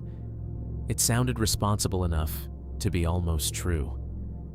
I left Knoxville late morning, under a sky that couldn't decide if it wanted to be blue or gray. Traffic heading towards Sevier County was the usual mix: tourists in rental, SUVs, locals, in trucks that looked too big for their lanes, a biker or two splitting gaps they had no business splitting. The interstate hummed under my tires. The same mile markers, the same billboards yelling about pancake houses and zip lines and live bears in cartoon fonts. Sun glanced off chrome off the river, off the endless rows of parked cars in outlet mall lots. I tuned the radio to a country station for background noise. Somebody sang about heartbreak over a steel guitar. I didn't really hear the words. The Sevier County Courthouse complex wasn't exactly impressive. A cluster of low buildings with brick facades and too much concrete flanked by a parking lot that had been painted and repainted so many times, the white lines overlapped in ghosts. Inside the property office was a world of fluorescent lights and slow bureaucracy. The ceiling panels buzzed overhead, the sound meshing with the whir of printers and the occasional violent cough from an ancient copier in the corner. A row of beige metal filing cabinets hugged one wall. On the opposite side, laminated maps and color-coded plat diagrams were tacked up corners, curling. Behind the main counter, a couple of older women sat at desks piled with manila folders and sticky notes. One wore a cardigan that might have been fashionable 20 years ago. The other had glasses on a chain and a nameplate that read M. Foster. I waited while they finished a conversation about someone's grandson's ball game, then cleared my throat. "Can we help you, Honey the Cardigan?" one asked, swiveling her chair halfway toward me. "I hope so," I said, trying to keep my tone light. I do photography. Cabins. I shot a place out off County Road 218 the other night, and I'm trying to make sure I've got the owner's info correct for billing. They called it Hickory Rise. Ms. Foster adjusted her glasses and turned fully to her computer. "You know the physical address?" she asked. "That's the thing," I said. "I got directions, not a street address. Turn left at 218, past the substation. Then there's a gravel spur with a handmade sign for Hickory Rise. It's back in the woods, maybe a quarter mile in." They exchanged a look that said tourists and Airbnbs and ugh without words.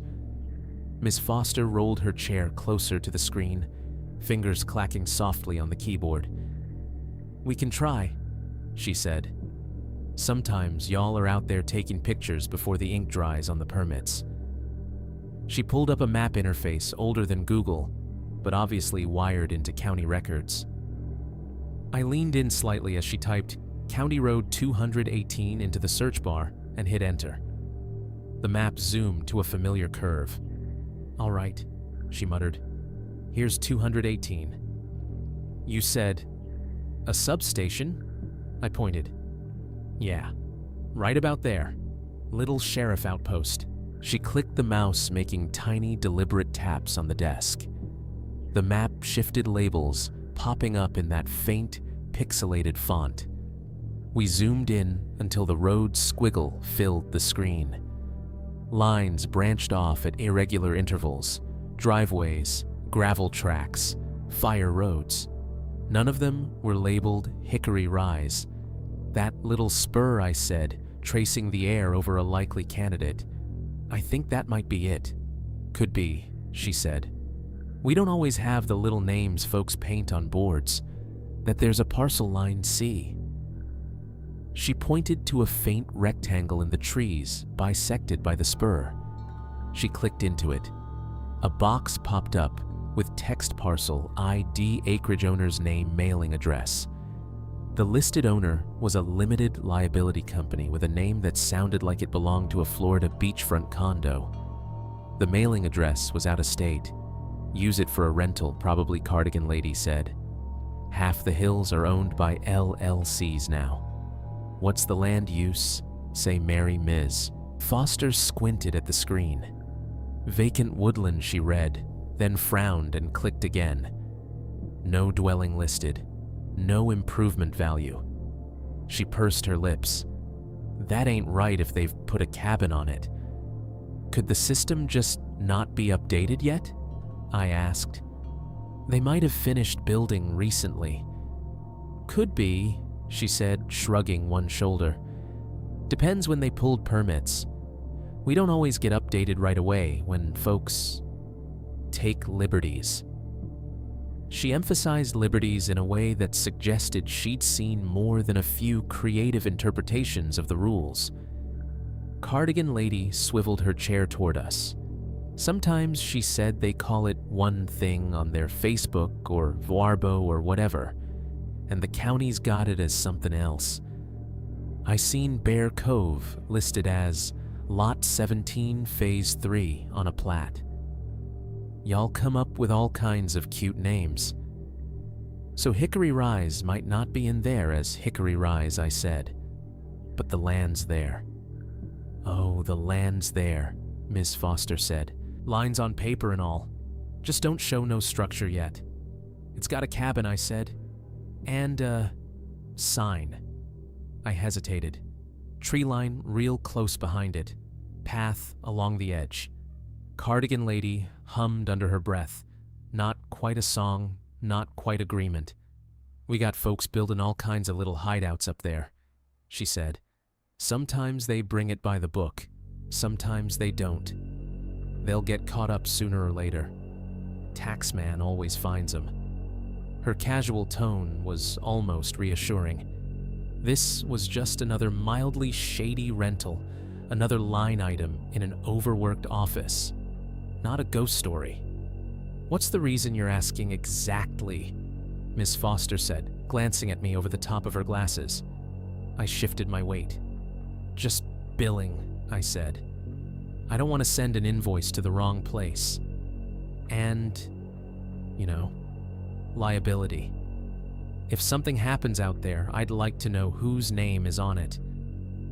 "Send it to the email you got," she said. "Or the LLC address." She tapped the screen where the out-of-state mailing address sat like a taunt. "This is who owns the dirt, at least on paper." "Right," I said. "Thanks." On the way out, I passed a wall of framed black and white photos, old shots of the county. Men in suits breaking ground on things that now just looked like generic trailers. A picture of the courthouse when it was newer flags, crisp trees, saplings. In one shot, a hillside rolled away in the background, blank and treeless. No cabins, no signs. Outside, my stomach reminded me I'd skipped breakfast. The courthouse coffee had smelled like burnt regret. I followed my nose and my phone map to a diner a few blocks down, the kind of place that had a big breakfast all day banner that had probably never been taken down. Inside, the air was thick with bacon grease and coffee and the sugary edge of syrup. A grill hissed in the open kitchen. Plates clinked as a server stacked them. A TV mounted in the corner played local news, muted closed captions struggling to keep up. I took a booth by the window. Vinyl squeaked under me as I slid in. The table was sticky in that permanent, no amount of wiping will fix this way. A waitress in her 30s with her hair in a messy bun and a name tag that said Liz came over with a pot of coffee. "Top you off, hon?" she asked, even though my mug was empty. "Please," I said. She poured the stream, hitting the ceramic with a comforting hiss. Somewhere behind me, a spatula scraped metal, the sound of hash browns being corralled. Someone laughed at the counter, a short, barking sound. I ordered eggs toast, whatever she recommended. When she came back with the plate, I waited until she'd set it down before I asked. "Hey, can I ask you something kinda random?" I said. She smirked. "You'd be surprised what folks ask me before noon," she said. "Shoot. You know those cabins out past County Road 218? I asked, near the sheriff's substation. "There's one with a hand-painted sign, Hickory Rise. You ever heard of it?" She frowned, pulling a small notepad from her apron to jot something down for a different table, the pen hovering. "Hickory Rise," she repeated.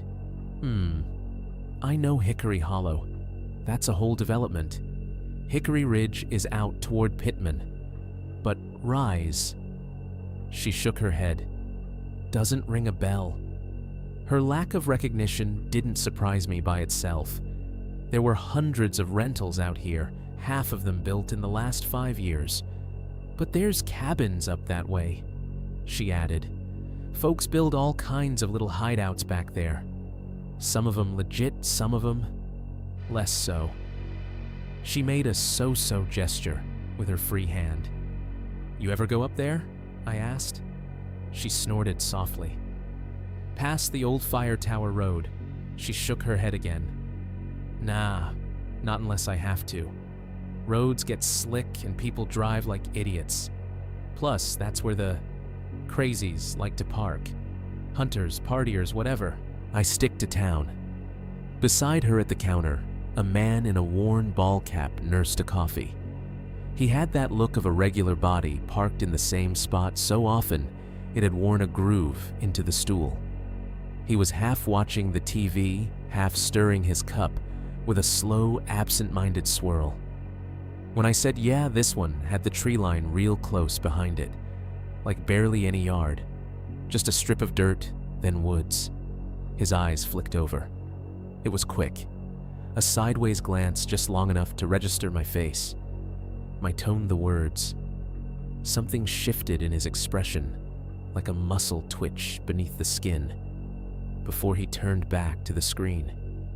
He didn't say anything, didn't ask which cabin didn't jump in with a, "Oh, you mean the one where?" He just sipped his coffee, eyes on the muted news anchor talking about a car wreck on I-40. Liz followed his gaze for a second, then looked back at me. "You do pictures out there or something?" she asked. "Yeah," I said, "just trying to get my info straight." "Well," she said, topping off my cup again, unasked, "if you figure out which one's called Hickory Rise, let me know. I'll add it to my list of places to avoid." She smiled when she said it, but something about the way the regular at the counter kept not looking at me made the eggs sit heavy in my stomach. When I left, the bell over the door chimed that tinny, cheerful sound that diners seem born with. Outside, the sun had ducked behind a bank of clouds, flattening the light over the parking lot. My reflection in the glass door looked washed out and thinner than I felt. Between the courthouse and the diner, I'd gotten exactly what a rational person should expect: partial information, outdated records, locals with half-heard stories, and places they preferred not to think about. Hickory Rise existed somewhere between those. Not on paper, not on apps, but in the woods behind a sign somebody painted on a parcel the county still thought was just trees. And in 3 photos someone had taken with my camera, walking just close enough behind me to make sure I'd eventually notice. The last place I stopped before leaving Sevier County that day was the one I'd been thinking about since the walk. The little sheriff's substation on County Road 218. I'd driven past it the night my truck dyed its dark front and parked SUV, a kind of comfort I didn't get close enough to touch. In daylight, it looked smaller than I remembered. The building sat back from the road on a square of gravel and patchy grass. Single-story cinder block, painted an uninspired tan that had already surrendered in spots to mildew and road dust. A metal flagpole out front held up a sun-faded American flag that snapped weakly in the mild breeze, the halyard rope slapping every so often against the pole with a hollow clack. One sheriff's SUV was parked crooked under the lone security light, ghosted with a thin film of dirt and road salt. The door logo showed signs of being replaced more than once, outlines of old decals faintly visible beneath the current one. I pulled in beside it, killed my engine, and sat for a second longer than I needed to. The substation window held a reflection of my truck, my face the road behind. For a moment, I half expected to see someone standing behind me, in that glass, tall, brown jacket hat brim low. There was no one. Inside, the air smelled like old coffee copier toner and the faint tang of industrial cleaner. The lobby was just a square room with beige tile, 2 rows of cheap blue plastic chairs bolted together, and a scuffed counter with a glass partition. A buzzing vending machine hummed in the corner, full of dusty chips and sodas whose labels had faded. A bulletin board on one wall held the usual wanted posters, lost dog flyers, a faded neighborhood watch pamphlet. Somewhere deeper in the building, a radio crackled quietly, dispatch chatter too muffled to make out. A phone rang, once then stopped. The fluorescent lights overhead buzzed in that way that makes your teeth hurt if you listen too long. A tired-looking deputy sat behind the glass at the counter, typing slowly at a computer. Mid-40s maybe, with thinning hair and a mustache that looked like it had given up decades ago. His pale green uniform shirt was creased at the elbows. He glanced up when the door chimed, then went back to his screen for a second, finishing whatever he was in the middle of. When he finally swiveled his chair fully toward me, the motion was unhurried. "Can I help you?" he asked, voice flat from repetition. I smiled in what I hoped was a neutral, non-problem-causing way. "Yeah, I hope so," I said. "I'm not here to file anything. Just had kind of a weird night the other night up off 218, and I figured I'd ask if you've had any reports." His eyebrows crept up a fraction. Not enough to qualify as interest, but more than nothing. "What kind of reports?" he asked. "I'm a photographer," I said, reaching for my go-to explanation like a business card. "I shoot cabins out here. Couple nights ago, I was up at one they called Hickory Rise. My truck gave me trouble battery issues, so I ended up walking down the gravel road back toward the main drag. On the way, I felt like I was being followed." I picked my words carefully. Not stalked, not hunted. Just followed. Something that could be brushed off his nerves if he wanted to. Didn't see anyone, he asked. I hesitated. I saw a guy earlier, I said. Tall, brown work jacket, Carhartt type, hat. He was standing at the edge of the clearing near the cabin.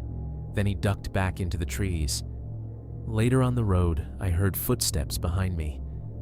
When I turned off my light, I saw him again. He told me to keep going.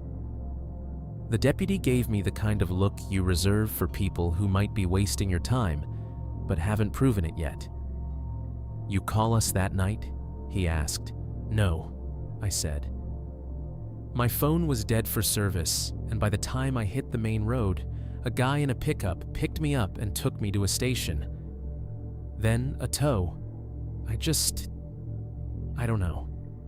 It felt stupid to say I heard footsteps when I was already back in my truck.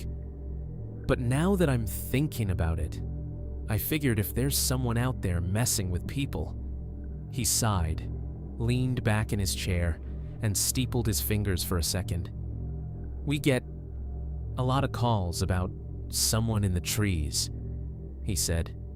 Kids partying, poachers on private land, drunk husbands walking off after a fight in a rental cabin. Half the time, it's a deer or a neighbor they ain't met yet. Other half, it's somebody trespassing who's gone by the time we get there. The vending machine compressor kicked louder for a moment, then settled back to its regular hum. Any reports of a guy like that, I pressed out around 218 following people, brown jacket hat. He shook his head slowly. Not that fits that description, no, he said. We had some break-ins near Pittman a while back. Different side of the county. Some kids slashing tires at a trailhead. But no Carhartt guy following folks on foot calls, if that's what you're asking. It was exactly. I glanced at the bulletin board at the generic crime prevention posters and felt stupid. This wasn't a police story. It was a my nerves got fried by a bad night in the woods story. What's the name of that cabin again? He asked. Hickory Rise, I said. Hand-painted sign on a post at the gravel turnoff. That got more of a reaction. His eyebrows went up a little higher this time. He turned back to his computer fingers, tapping unhurriedly at the keyboard. The radio crackled again in the background, a burst of code numbers and road names. After a moment, he said carefully, "We don't have a registered short-term rental with that name out there." He clicked a few more times. The screen's glow reflected off his glasses. "Not that I've seen anyway," he added. "Nothing in our system labeled Hickory Rise. We get lists from the county now and then. Helps when we're responding to calls. Names, addresses. Helps the new guys not get lost." "It's there," I said a little sharper than I meant to. "There's a cabin. Sign says Hickory Rise. Someone hired me to take pictures of it." He looked at me for a long moment, then shrugged one shoulder. "Could be they're advertising it under a different name online," he said. "Could be it's not permitted, right? Could be it's just a family's cabin they think nobody else knows about."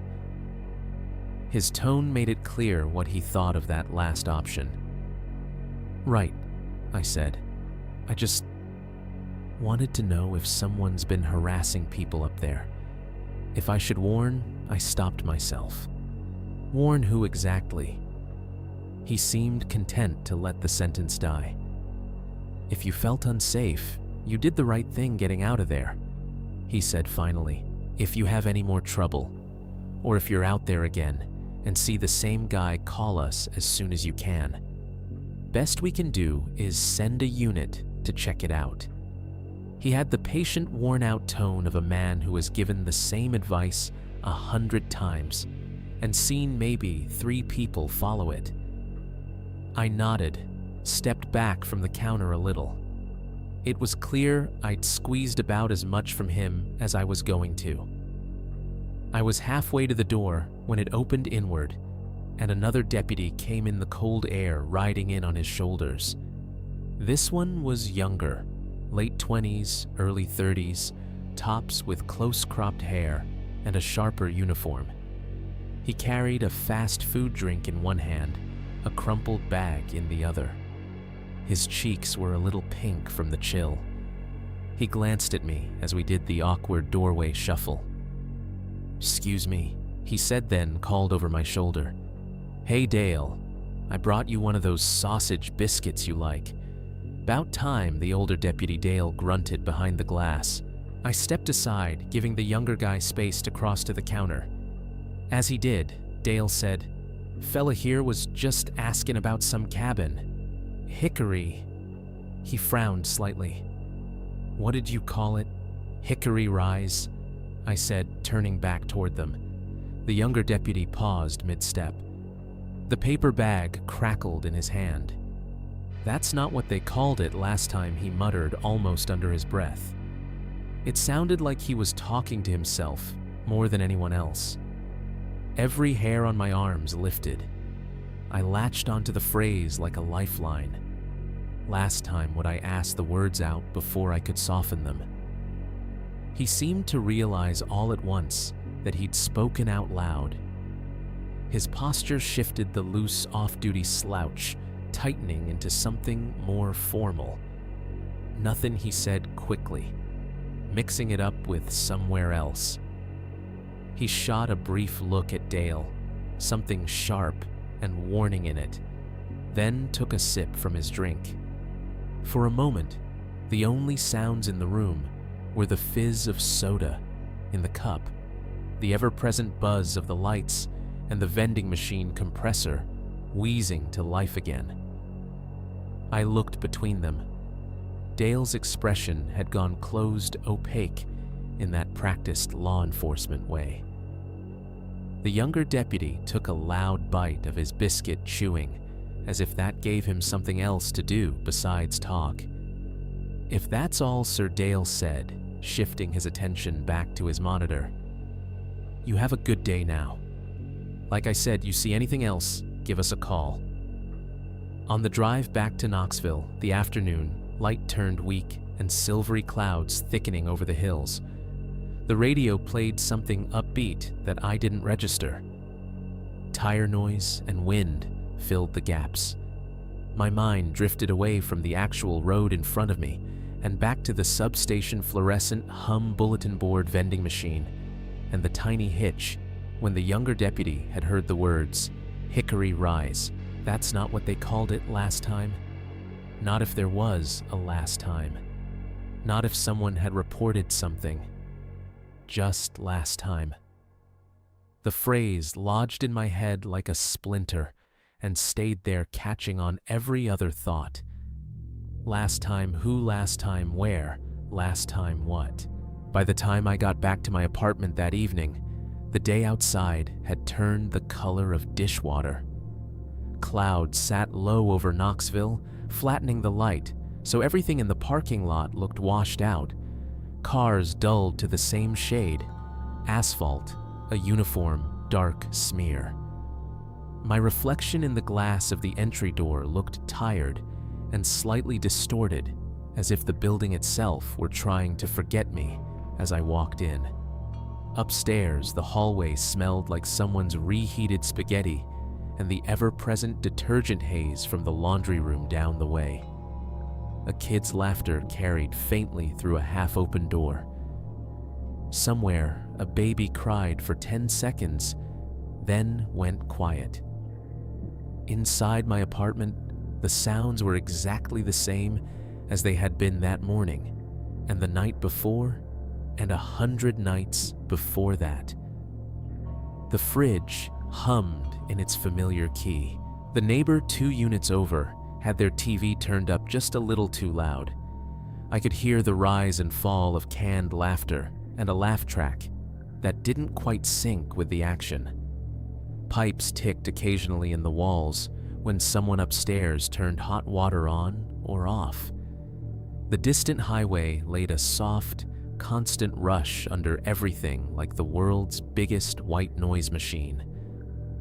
I shrugged off my jacket, dropped my keys into the bowl by the door, and stood there for a second in the entryway listening. If I closed my eyes, I could almost pretend that the night in the woods, the extra photos, the courthouse, the diner, the substation, none of it had happened.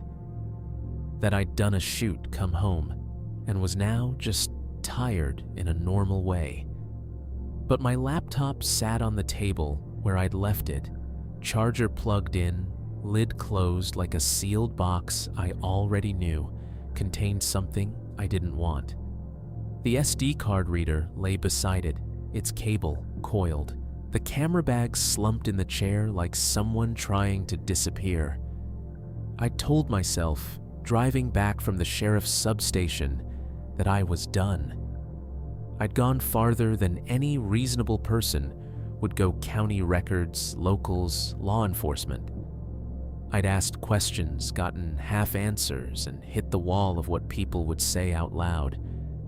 But there was still one thing I hadn't done.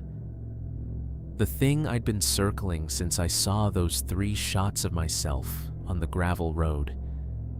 I hadn't checked the rest of my work, the other cabins, the other nights. The thought had been there in the back of my head since I found the jacket sleeve in that last frame. What if this wasn't the first time? What if this has been happening and you just never looked hard enough? I kicked off my shoes, padded to the table in my socks, and pulled the chair back. The wood legs scraped lightly over the laminate. When I flipped the laptop open, the fan spun up with a low whir, the machine rousing itself. The screen blinked awake blue, then normal icons sliding into place. The Hickory_rise folder still sat open in my file browser, the 3 incriminating thumbnails lined up at the bottom like a row of teeth. I minimized it. For a second, I just stared at the empty stretch of my desktop, a photograph of some generic mountain vista I'd downloaded years ago as wallpaper, and tried to decide where to start. The logical place was the beginning. I opened the root directory of my photo archive. Years of work unfolded in a list: weddings, headshots, commercial gigs, personal projects. Inside the rental/cabin folder, a smaller universe awaited. Folders sorted by date and name: Smoky View _cabin bear _run retreat, Whispering _pines foothills _hollow cedar top and on. Each one a job a night or afternoon a day I'd driven into the hills to make someone else's place look more inviting than it really was. I started with the oldest one from the last 12 months. Smoky View _cabin. The familiar grid of thumbnails loaded. Sunlit deck shots. Blue haze mountains in the background. Bright kitchen with too much barnwood. I clicked through quickly, letting my eyes skim for anything that didn't belong. At first, it was all the same. Empty rooms, staged blankets, carefully folded towels, views where the biggest intrusion was a neighbor's roofline, just barely in frame. No tall figures lurking in corners, no strange sleeves. I checked bear _run next, then whispering _pines, then 3 more whose names blurred together into a soup of cutesy words. Nothing. The rational part of my brain perked up a little. Of course, there was nothing. Of course, Hickory Rise was the anomaly, if it was even that, and not just the product of a run of bad luck and a nervous system that had finally had enough. I almost stopped, almost shut the laptop, turned on the TV, surrendered to someone else's noise. Instead, I clicked open a folder from early spring. RED _OAK _RIDGE. I remembered that one mostly because of the drive a wet, foggy afternoon when the clouds had been sitting in the trees like smoke. The thumbnails loaded slowly. The laptop fan kicked up another notch, whirring harder now, pushing warm air against my wrists. I scrolled, checking shots exterior driveway front porch. The cabin itself was forgettable. Brown siding, green roof, the same generic Adirondack chairs out front. One particular thumbnail caught my eye, not because it screamed wrong, but because something about the balance of it felt off. It was a wide shot of the driveway from the road, taken from out near the mailbox. The gravel stretched up toward the cabin, rimmed by trees on both sides. Late afternoon light filtered through branches, making speckled patterns on the ground. I clicked it open and leaned closer.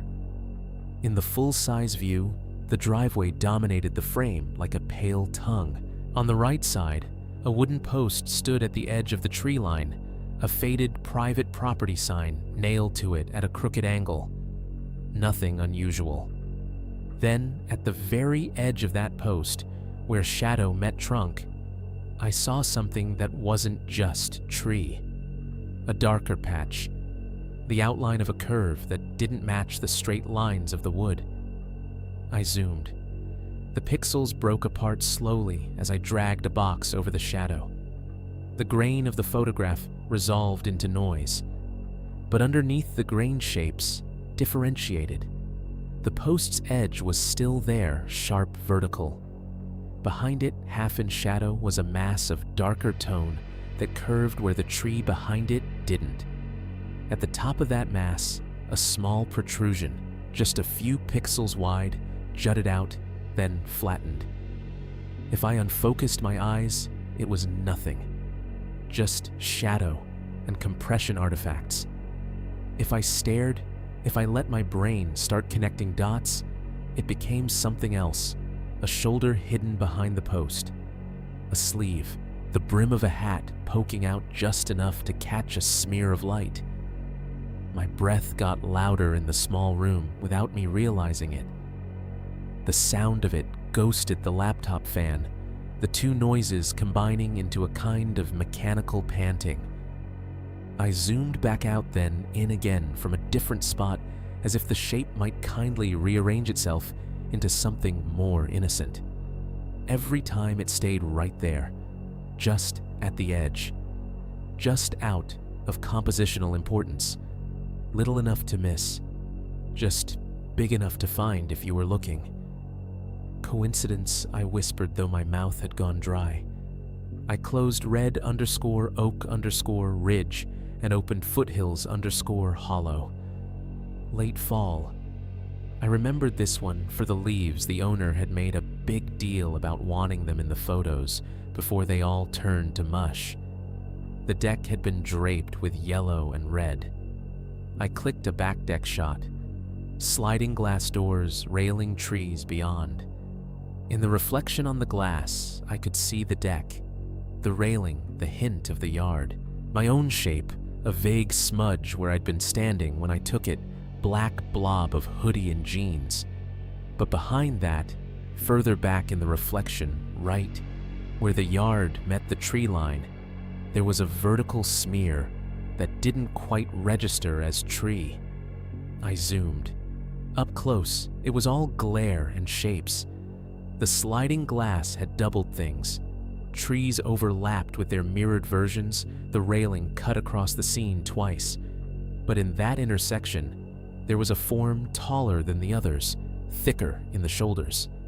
No face, no clear lines, just the suggestion of a bulky upper body, the angle of what might have been a hat brim, casting a darker triangle across where a face should be. The longer I stared, the more my head began to swim. I pulled back, forced myself to look away, to blink. My chair creaked when I shifted, a dry, complaining sound that startled me more than it should have. I became aware of how tightly I was gripping the edge of the table. The tendons in my hands stood out, knuckles pale. I backtracked to the folder list and scrolled faster now, opening each job with a kind of frantic method. Cedar _ top. Exterior shot nothing. Interior nothing. A bedroom window shot from inside in the glass near the edge, a vertical shape at the tree line that could have been a trunk. Or a person. The more I zoomed, the less clear it became. Another folder. OAK _ hollow _ retreat. A long shot down a gravel drive. Zoom. Nothing. Relief, brief, and shaky. Another. Bear _ run _ retreat again. Second pass this time, dwelling on every reflection, every shadow. An exterior front shot I'd barely glanced at before. Cabin dead center driveway fanning out toward the camera. To the far left of the frame in the tree line, something vaguely man-shaped leaned in the overlap between tree shadows. Zoom. Pixels. My heart picking up speed. Same general things over and over. Tall. Turned 3/4 away, or barely angled enough that a hat brim hid where a face would be. Bulk of a jacket. No clear details. Nothing my logical brain could grab and say, "See, that's just a branch." Always at the edge. Always where you wouldn't notice, unless you were specifically hunting ghosts. The fridge compressor kicked on in the kitchen with a low, throaty louder than I expected. I flinched in my chair, like someone had spoken my name behind me. The laptop fan was working hard now, blowing a steady stream of hot air across the table. The apartment felt smaller, like the walls had leaned in a few degrees. I sat back finally and rubbed my hands over my face fingertips, scraping stubble. There were explanations. Maybe some of these shapes really were just trees.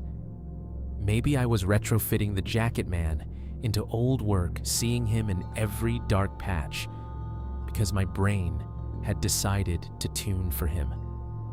Once you've seen something, once you start seeing it everywhere, but taken as a whole, a semester's worth of jobs, a dozen cabins, and in more than one of them buried in reflections and edges and shadows, a shape that matched him more than it didn't.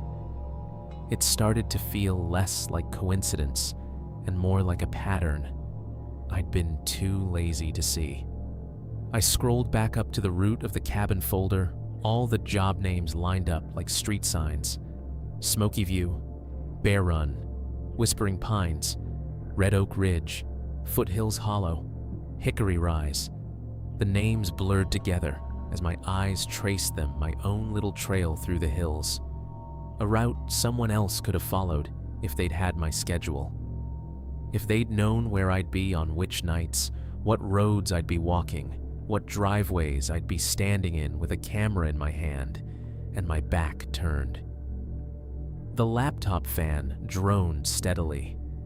The neighbor's TV hit a crescendo of laughter on the other side of the wall, then cut to a commercial.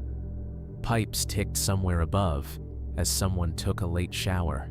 In the middle of all that normal noise, I sat hunched over the glow of my screen, scrolling through my past, and realized that whatever had walked behind me on that gravel road at Hickory Rise might not have just started there. It might have been catching up for a while. At some point that night, the names of the cabins stopped meaning anything. They were just folders, little gray icons in a column, each with its own set of ghosts. I'd been clicking through them long enough that my eyes felt raw, and my brain was starting to stutter. The fridge hummed behind me, then clicked off. The sudden absence of that noise made the apartment feel hollow. Through the wall, my neighbor's TV shifted from sitcom to something with sirens and urgent voices. Pipes in the ceiling ticked as hot water cooled. I told myself I'd do one more job, one more folder, and then bed. If I kept going past that, I was going to start seeing the Carhartt guy in every smudge of dust on every lens I scrolled down to a shoot from late summer. 4_winds_cabin. I remembered the name because the actual cabin had been the opposite of airy. It smelled like damp towels and stale Febreze. But the owner had paid on time, and the photos had turned out fine. I opened the folder. Thumbnails populated slowly, exteriors in bright daylight interior shots, with warm tungsten cast detail shots of throw pillows and fake plants. I clicked through them at first, just to verify they were as boring as I remembered. Living room wide, kitchen wide, master bedroom wide, everything where it belonged. I was half on autopilot when I noticed the timestamps in the corner of the image viewer. Taken 6:12 p.m., taken 6:15 p.m., taken 6:19 p.m. I scrolled further down. The last shot I remembered taking a front porch detail with the sunset bleeding over the hills was stamped 6:48 p.m. That tracked. I remembered getting back on the road before dark, hitting the highway, while there was still color in the sky. I'd been home by 8, eating takeout on the couch movie streaming camera, already back in its bag by the door. There shouldn't have been anything after 6:48. But there was one more file at the bottom of the list. DSC_0892. Taken 8:23 p.m. I stared at the time for a long second, trying to make my brain adjust it into something else. 6:23 maybe. 7:03. But the numbers were right there, crisp, unambiguous. 2 hours after I'd left. At a time, I knew I'd been in my apartment with my camera in its bag across the room. The thumbnail was dark, just a grayish smudge. I clicked it open. The image bloomed into a dim, grainy view of a bedroom. Not my bedroom. Bed queen-sized, pushed against a paneled wall. Generic gray comforter. 2 pillows, one of them a decorative one with "Dream Big" embroidered in loopy script. A small nightstand with a lamp. The shade glowed faintly turned on, but set low, casting a cone of weak light across the bed and leaving the edges of the room in shadow. The door to the room was slightly ajar. Beyond it, the hallway was a narrow strip of darkness. At first, I thought that was all it was, an underexposed interior shot somebody had bumped the ISO on too low. Something I'd taken while testing settings maybe, and forgotten. Then my eyes adjusted to the shadows. In the hallway just past the edge of the door frame, there was a faint, vertical shape pressed against the wall. Not as dark as the void around it. Slightly lighter, as if catching a bit of the bedroom lamp glow. Leaning. It wasn't clear enough to make out details. No face. No clear lines of clothing. Just the impression of a human figure angled so that half of it was hidden behind the wall, like someone standing very still listening. The viewpoint hit me next. The shot was taken from inside the bedroom near the far corner aimed at the door. The bed filled the lower half of the frame. The angle was low, a little below my usual standing eye level. Like whoever took it had been closer to sitting. I didn't remember standing in that corner. I didn't remember composing that frame. The bedroom at 4 Winds had been tight. I'd done one wide shot from the doorway, one from near the window, a detail shot of the throw pillows. That was it. I right-clicked and pulled up the XIF data. Model my camera, lens my go-to wide angle, shutter 140, aperture f4, ISO 1600, my settings, my presets. The time 8:23 p.m. The date matched the shoot. I leaned back in the chair, heart starting to climb. Okay. I could have messed up. I could have dropped the camera bag inside the door when I got home, realized I'd missed something, and taken a test shot in my apartment bedroom with the wrong time zone set.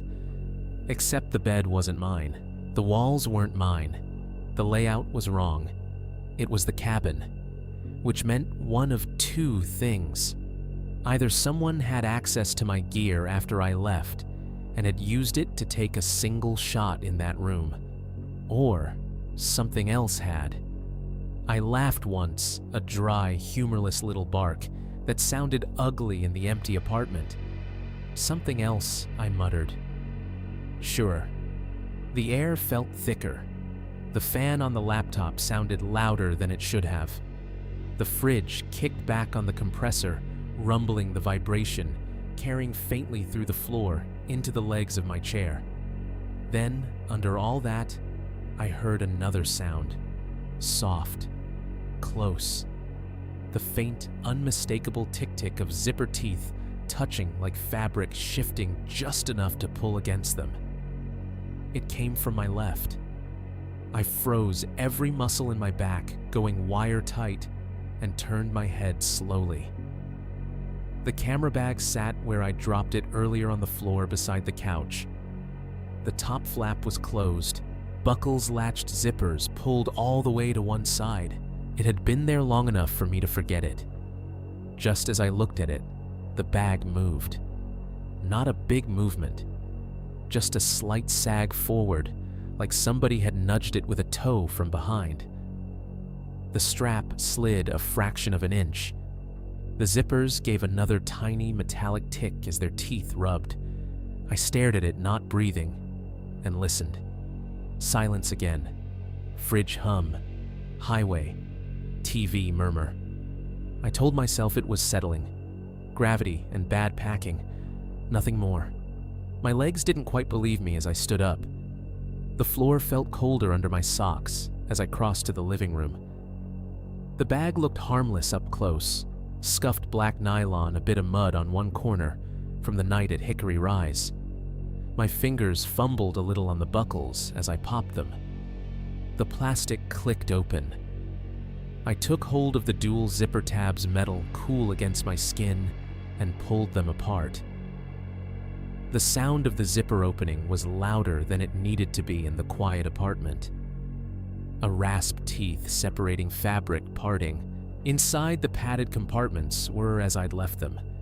Camera body snug in its slot, lenses in theirs, extra batteries and cards tucked into the little mesh pockets. I picked up the camera carefully. The grip was warm. Not, it's been in a hot car, warm. Not you just carried it in your hand for an hour warm. A gentle, lingering warmth, like the heat you feel in electronics that have just gone to sleep. I clicked the power switch with my thumb. Nothing happened. No beep. No mirror slap. The top screen remained blank. When I opened the battery door and popped the pack halfway out, the cell was warm to the touch too. Warmer than the room. Maybe you left it on, I said under my breath, even though I knew I hadn't. The camera had been off when I imported. The SD card had been out. I was careful about that. Always. I carried the camera back to the table and grabbed a USB cable from the drawer. My hands felt clumsier than usual as I connected one end to the body, the other to the laptop. The moment the metal of the connector touched the laptop port, before it even fully seated, the camera's tiny access LED flickered.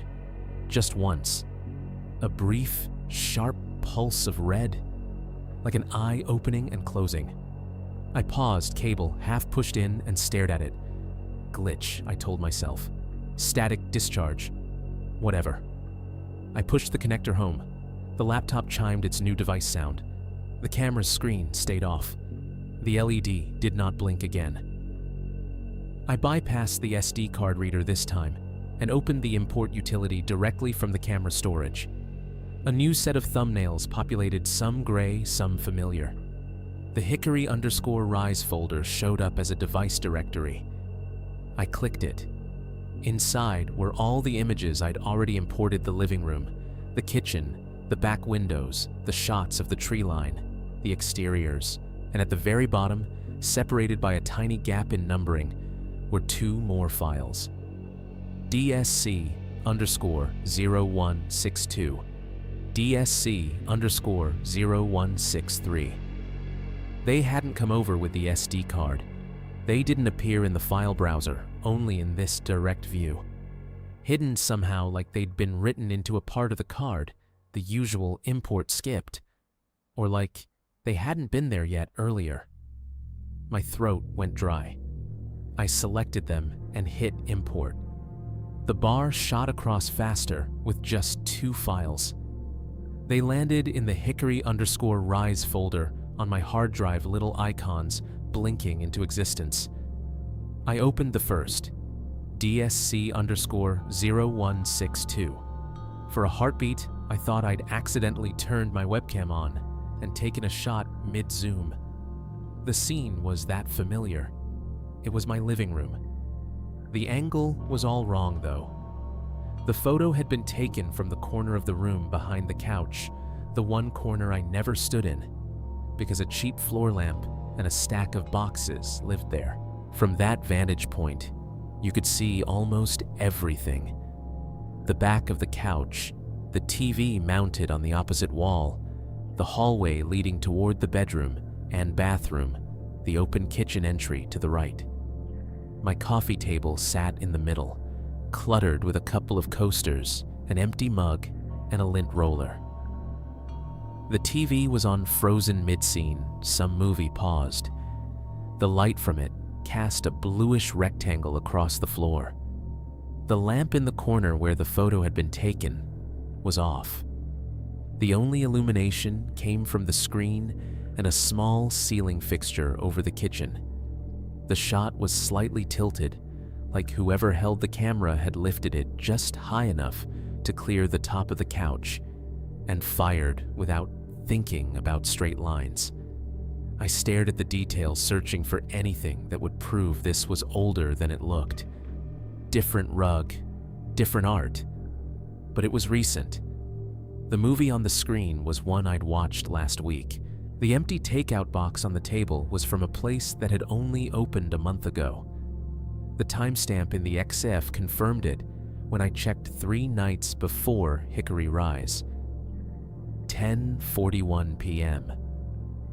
I tried to remember that night. I'd come home from a beer with a friend, put on a movie, dozed off halfway through. I pictured myself on the couch, hoodie on feet-up phone, face down beside me. I had no memory of picking up the camera. No reason to have done it. The camera bag had been by the door like always. There was no reason for it to end up in the corner behind the couch, in that exact spot. If I'd taken that picture, I would have been standing exactly where the tall man had been standing in my imagination for the last 2 days behind me in the dark, looking at the back of my head. I opened the last file. DSC_0163 was almost completely black at first glance. A couple of tiny gray smudges, a hint of something round. I pulled the exposure slider up, boosting the brightness until the noise bloomed and the shadows peeled back. The image resolved slowly, like a Polaroid in reverse. My front door, viewed from inside the apartment from the same general corner as the previous shot. The fake wood grain, the deadbolt, the cheap chain lock, the peephole, a dark circle in the upper half of the frame.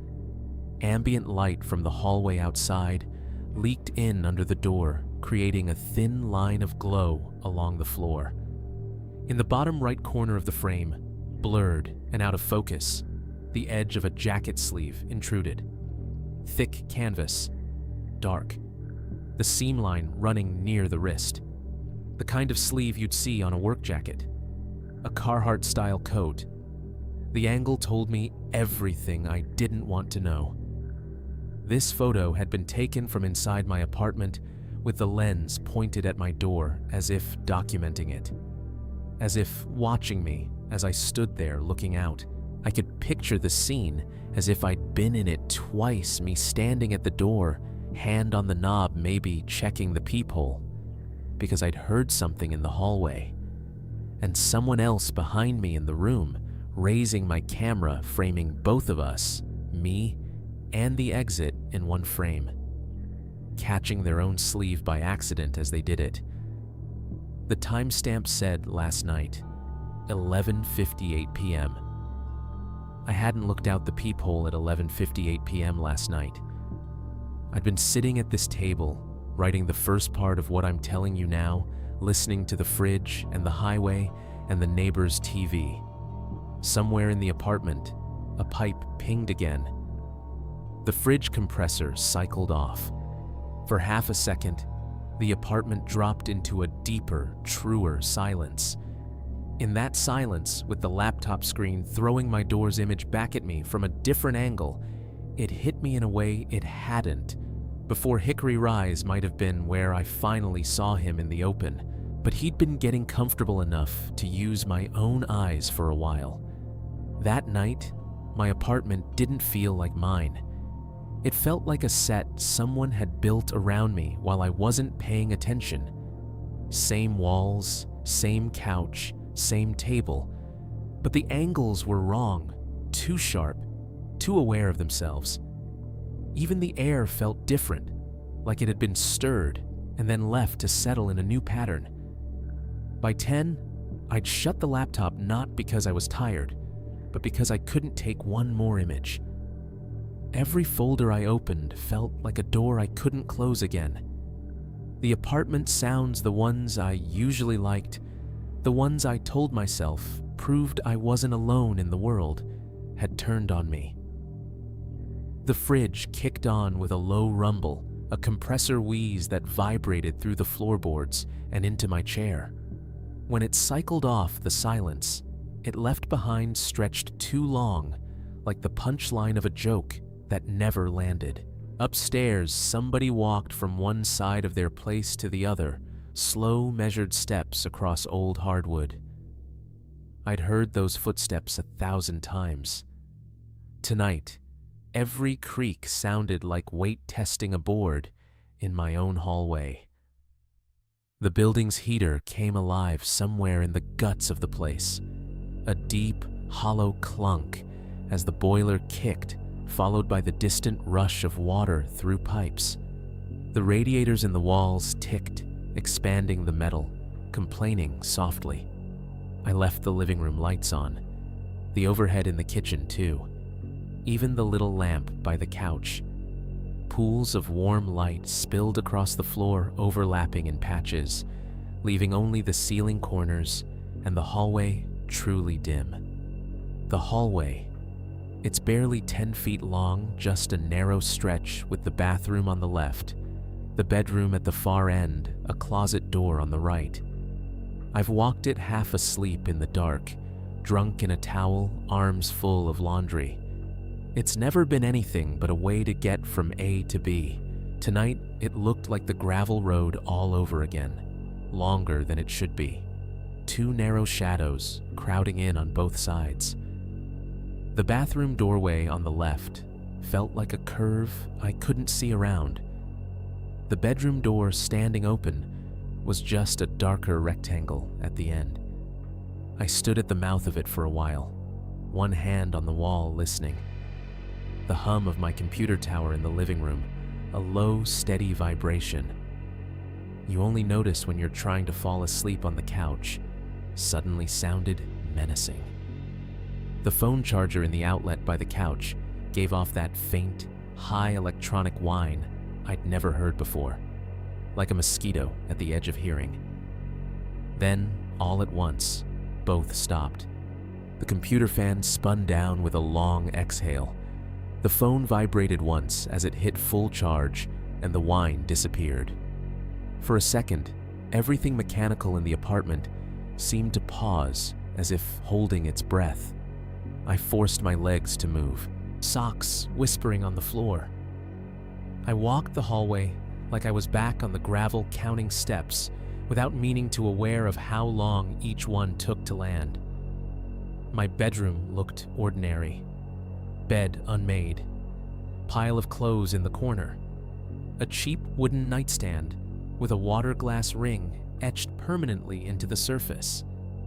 the blinds on the window half closed, casting faint stripes from the streetlight outside. I changed on autopilot, pulling on a t-shirt and sweats.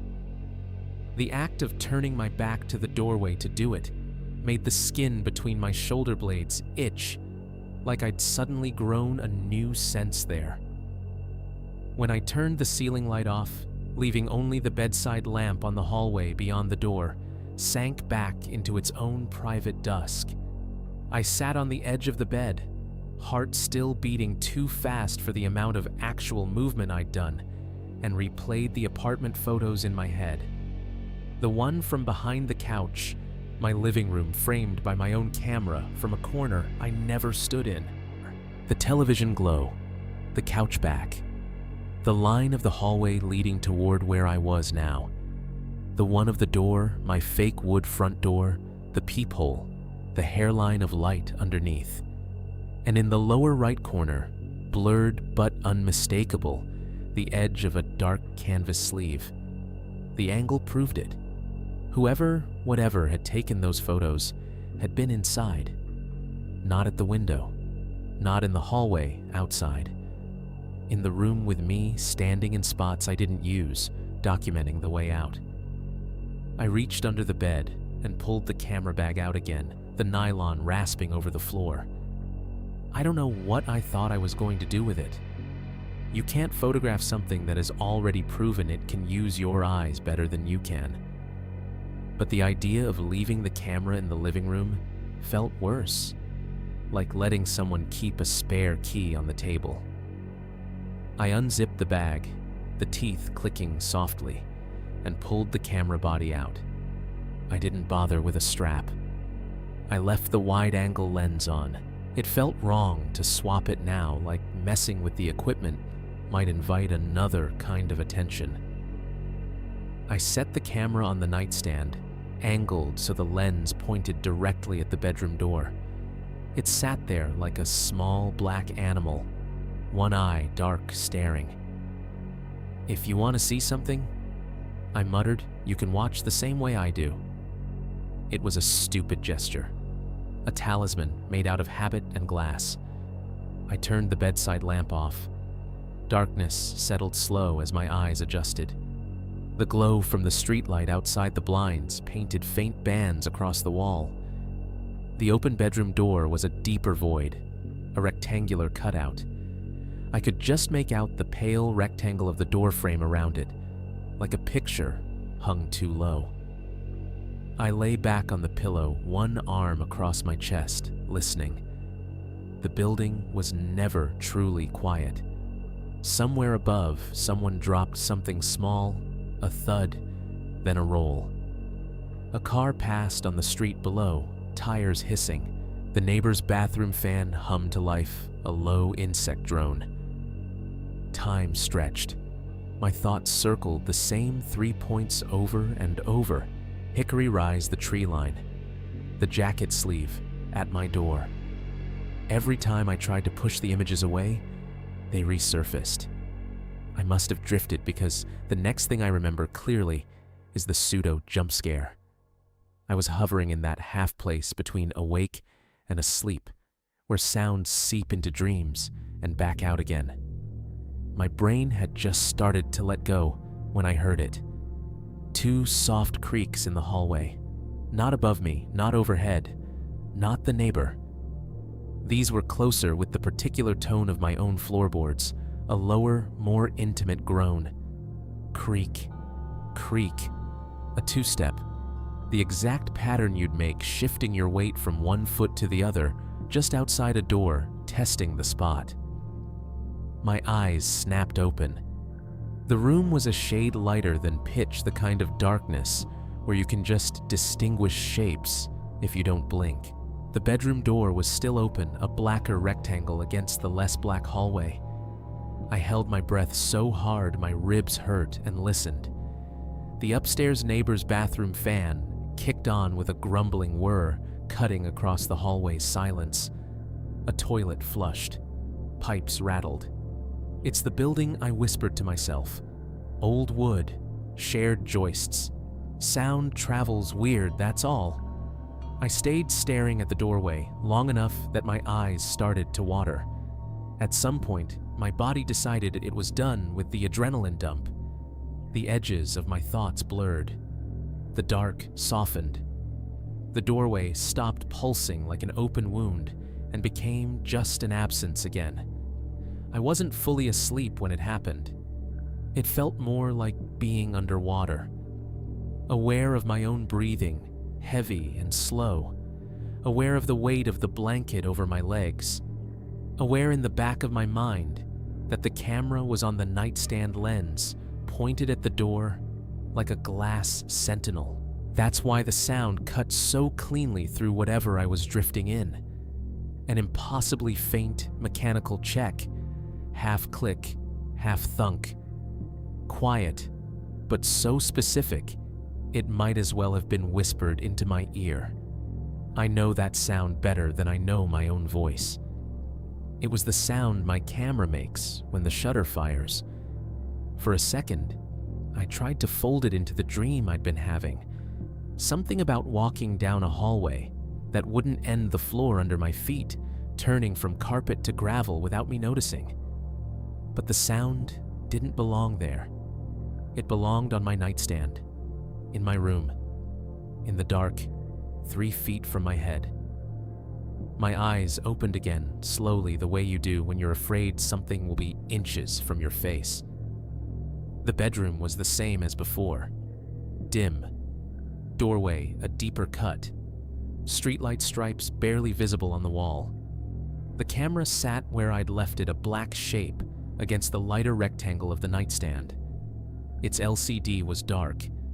No LEDs glowed. The lens was pointed straight at the door glass, catching the faintest hint of ambient light. I lay there perfectly still, heart climbing into my throat, and the only thought I could form, that simple, bare, stupid thought, was this: if it just took a picture. It knows more about what's in that doorway than I do. Right now, as I'm typing this, I'm sitting at the same kitchen table I've mentioned 3 or 4 times already. The surface is fake wood peeling at one corner.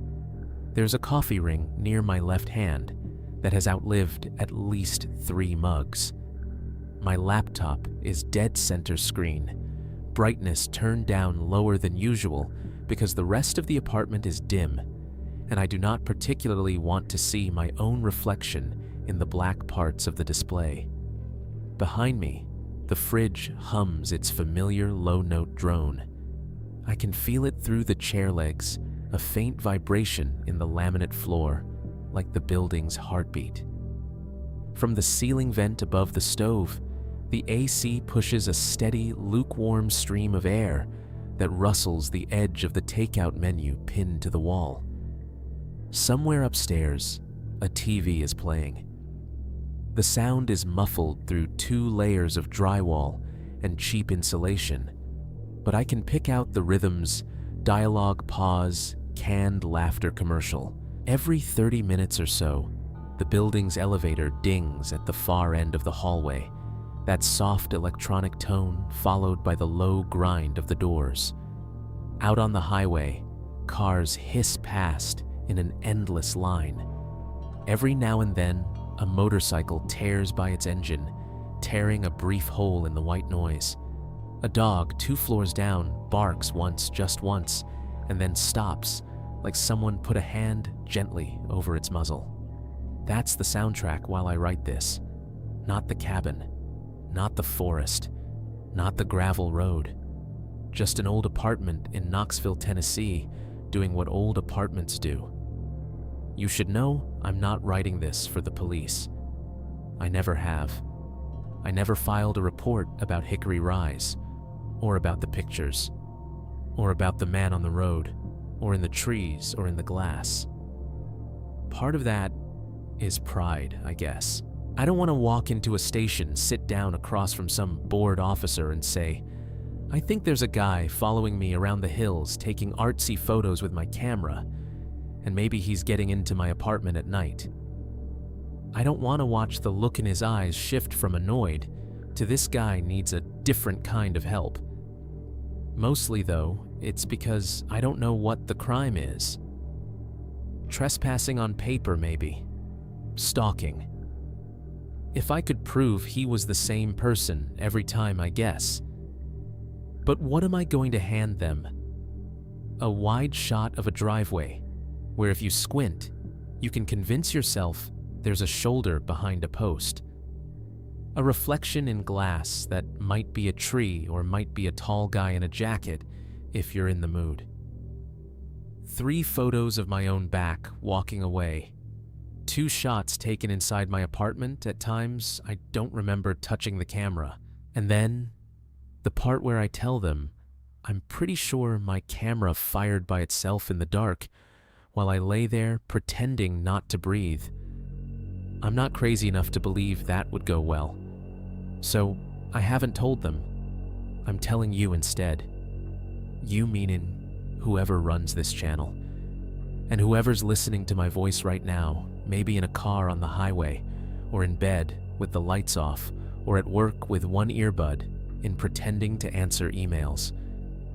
You listen to stories about things that don't fit nicely into forms and checkboxes. You're used to people like me saying, I know how this sounds, but, and then going on anyway. So this is my version of filing a report. If something happens to me after I hit send on this email, if I disappear, or if my hard drive ends up on a shelf somewhere without me attached to it, I want there to be a record that this wasn't all in my head. I've made some changes since Hickory Rise. I don't take cabin gigs anymore. Not the ones where you drive past the last gas station and then keep going until the GPS goes gray. Not the ones where the owner's email address is a string of numbers and the directions include phrases like, turn at the dead oak. I still shoot because the bills don't care whether you're sleep-deprived or haunted. But now it's all daytime in-town work. Condos, suburban houses with HOA-approved mailboxes, offices with 2 bright lights and 2 clean carpets. If I do go out of the city limits, I make sure there are neighbors on both sides, streetlights at the corner, and cell service the whole way. The minute someone says the tree line comes right up close behind the deck, I pass their number to another photographer and pretend I'm booked. I changed how I deal with my files too. The night I found the apartment photos, I pulled all my SD cards out of the bag one by one and snapped them in half over a dish towel spread across the table. The plastic didn't give easily. It bent, then cracked with an ugly little pop when the metal inside finally snapped. I threw the pieces into a grocery bag and took them down to the dumpster, like I was disposing of something truly rotten. It didn't fix anything, but it made me feel better for about 10 minutes. What I didn't destroy was the external drive. I told myself it was practical. The client work lives there. So does half my income for the last few years. Weddings, portraits, commercial shoots. The normal parts of my life are mixed in with the weird in a way that'd be messy to untangle. And there was this other, quieter feeling under that. If I erased all of it, if I scrubbed Hickory_Rise and Red_Oak_Ridge and 4_Winds_cabin, I'd be making it easier for someone to say later that none of this ever happened. So the drive stays. I can feel it now in the drawer to my right, a small weight of plastic and spinning metal. Sometimes when the apartment is very quiet, I swear I can hear it whirring, even when it's not plugged in. I've also started noticing him. Or I'm noticing my own paranoia, and it has grown a familiar shape. The first time was a couple of weeks after Hickory Rise. I was filling up my truck at a gas station off I-41, of those places with more pumps than parking spaces, bright LED canopy lights, turning everyone's skin into the same washed-out color. As I stood there, watching the numbers climb on the screen, I glanced up and caught sight of the far edge of the lot near the road. Under the last farthest light, where the glow barely reached the grass, someone stood with a hand on the hood of a parked car. Tall, broad in the shoulders, brown jacket, hat brim low. The shape was wrong for everyone else out there, the minivan dad wrangling kids, the college girl in leggings scrolling her phone. I looked down for half a second, just to check that the pump hadn't kicked off and sprayed gas everywhere. When I looked back, the car was still there. The shape wasn't. A month later, I saw him again. Or I think I did. This time, it was in the reflection of a plate glass window downtown. Middle of the day, people going in and out of shops, buses sighing at the curb. I was walking past and caught my reflection. First hoodie jeans, camera bag strap over my chest. A second figure moved behind mine in the glass, tall and slightly out of sync. When I spun around, there was nobody at my shoulder. Just a woman with a stroller 10 feet back, a guy leaning on a bike checking his phone, a couple arguing quietly near the corner. In the glass, for a second longer than made sense, the second figure stayed put. Hat, bulk of a jacket, standing just where I'd imagined someone might stand if they didn't want to be seen directly. I could keep listing these. Rest stops, far corners of parking lots, across the lanes of traffic at a red light where a dense line of trees cuts off the view. Always at the edge of my vision. Never close enough to see clearly. Never conveniently when there's anyone else around to say, "Yeah, I see him too." I know how all of this sounds. Like a guy who spends too much time alone, who stares at screens and grainy images until every pattern looks like a face. Like someone who's taken one bad night in the woods and stretched it into an explanation for everything that's wrong in his life. Maybe that's what you think I am listening to this. Maybe you're half asleep right now, and this is just noise in your ears, something you'll forget by morning.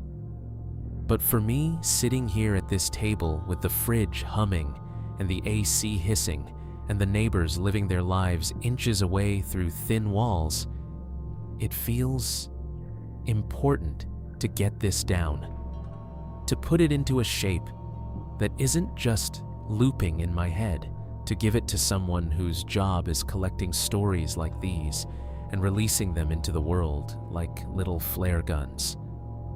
As I type this paragraph, the elevator down the hall dings once. I hear the muted roll of its doors. A washer in the shared laundry room starts up a low building. Wide whump followed by the spin whine. Normal sounds.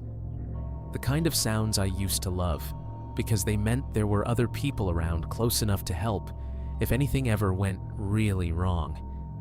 Now all I can think about is how quiet it gets in the few seconds after those sounds stop. At some point in this writing, I did the stupid thing again. You would think I'd have learned by now that just checking is never just checking. It's opening a door and then acting surprised when there is in fact something on the other side. I had been typing for I do not know how long. Long enough that the muscles between my shoulder blades felt knotted and the pads of my fingers were starting to ache from the keys. The laptop's palm rest was warm under my hands. The word count ticked up at the bottom of the screen, more digits than I meant to write in one sitting.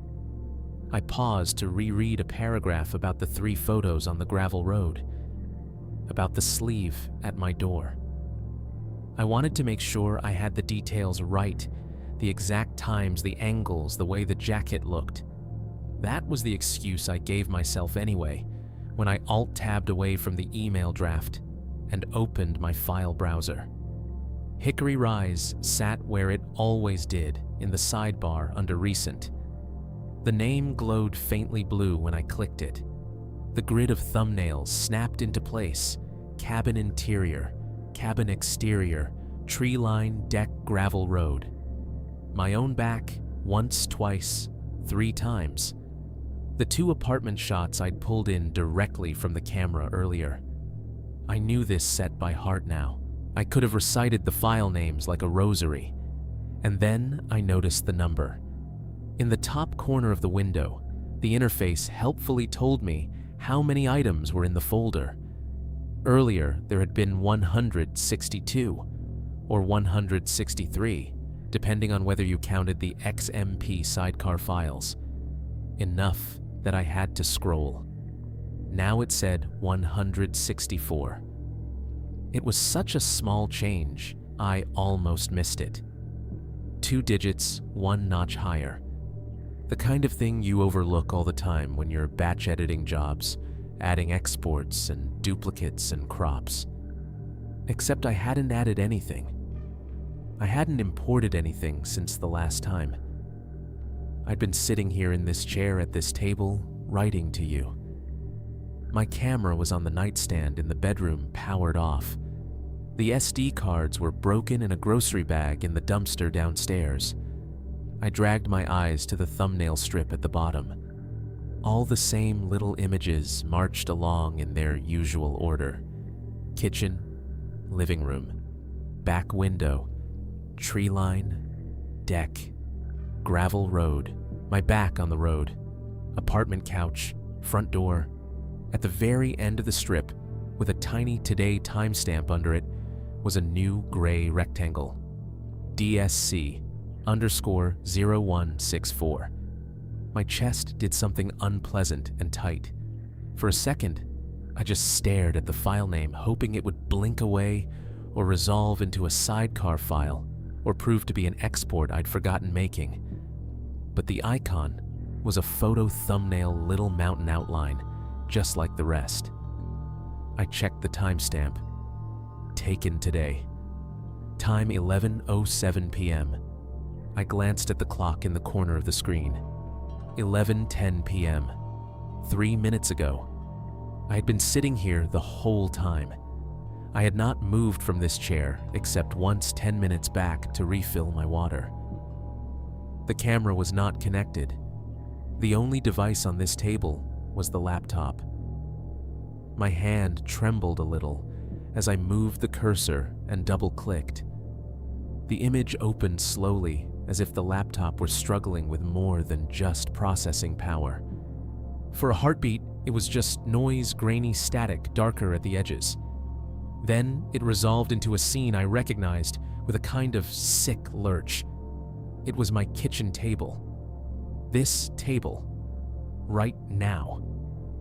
I was in the picture, hunched over the laptop shoulders, curved head tilted forward. From the back, I always forget how much space my own body takes up, how ordinary and unremarkable I look. Just some guy in a dark hoodie sitting alone at a cheap table. The laptop screen was the brightest thing in the frame, a harsh rectangle of white and blue casting light across the surface. The reflection of my hands on the keys, ghosted in it, blurred by the exposure. The cable of the power cord draped off the edge shadow, stretching long. The shot was slightly off level, tilted just a few degrees. The top of the frame caught the edge of the cabinets. The bottom included the back of my chair and a sliver of the floor. The angle was wrong for any view I should have been able to see myself from. It was taken from the hallway near the doorway that leads into the kitchen, just outside the room, at the corner where the walls form a little L. If I craned my neck right now and looked back over my shoulder, that is exactly where my gaze would land. The door frame, the dark slice of hall beyond. In the picture, that hall was a deeper black grating into nothing. There was no blur, no shape, no sign of whoever had held the camera. Just me, just the table, just the laptop, just proof. I don't know how long I stared at it. Long enough for the light from the screen in the photo and the light from the screen in front of me to blend, making it feel like I was looking down 2 tunnels at once. Long enough that my own posture began to feel like something I was watching, not inhabiting. At some point, another part of my brain, older, stupider, maybe wiser, noticed the sound. Or rather, noticed the lack of it. The fridge behind me had gone quiet. Not between cycles quiet. Not the usual few seconds of silence before it kicked back on. This was a flat, total absence, like someone had unplugged it. The gentle rush of air from the vent above the stove had stopped too. No soft hiss of climate control. No rumble in the walls. I tilted my head, listening past the uneasy ringing in my ears. Nothing from upstairs.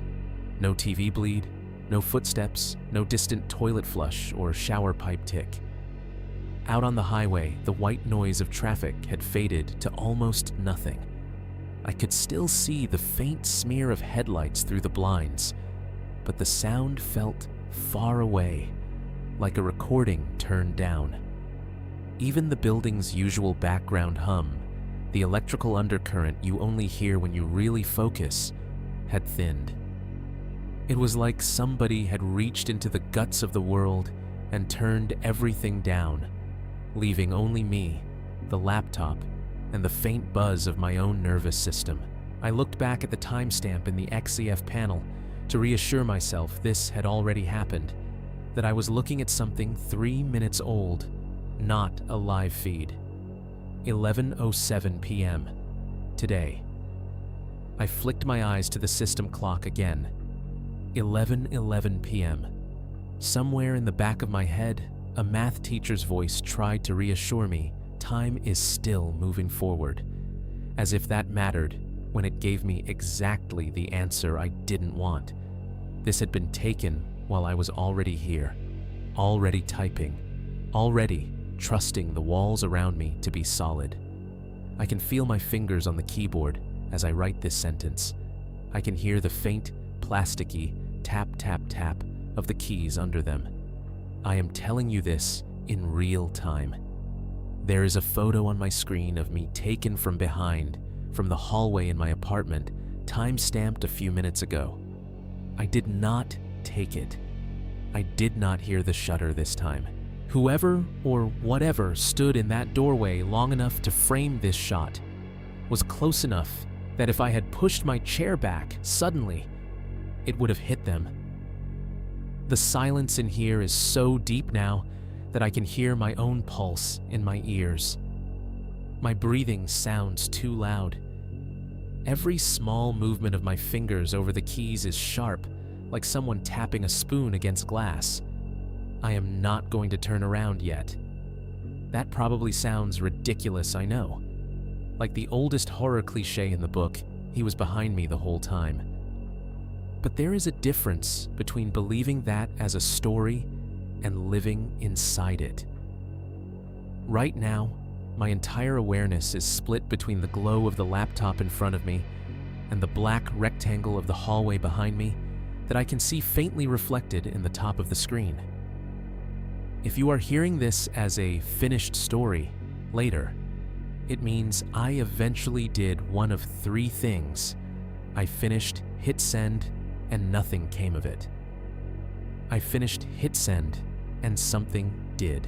Or someone else found this draft open on my laptop and sent it for me. I don't know yet which version you're listening to. What I do know right now as I type these exact words is that the building's normal sounds are gone, and a new image has joined the others in the Hickory_Rise folder without my help.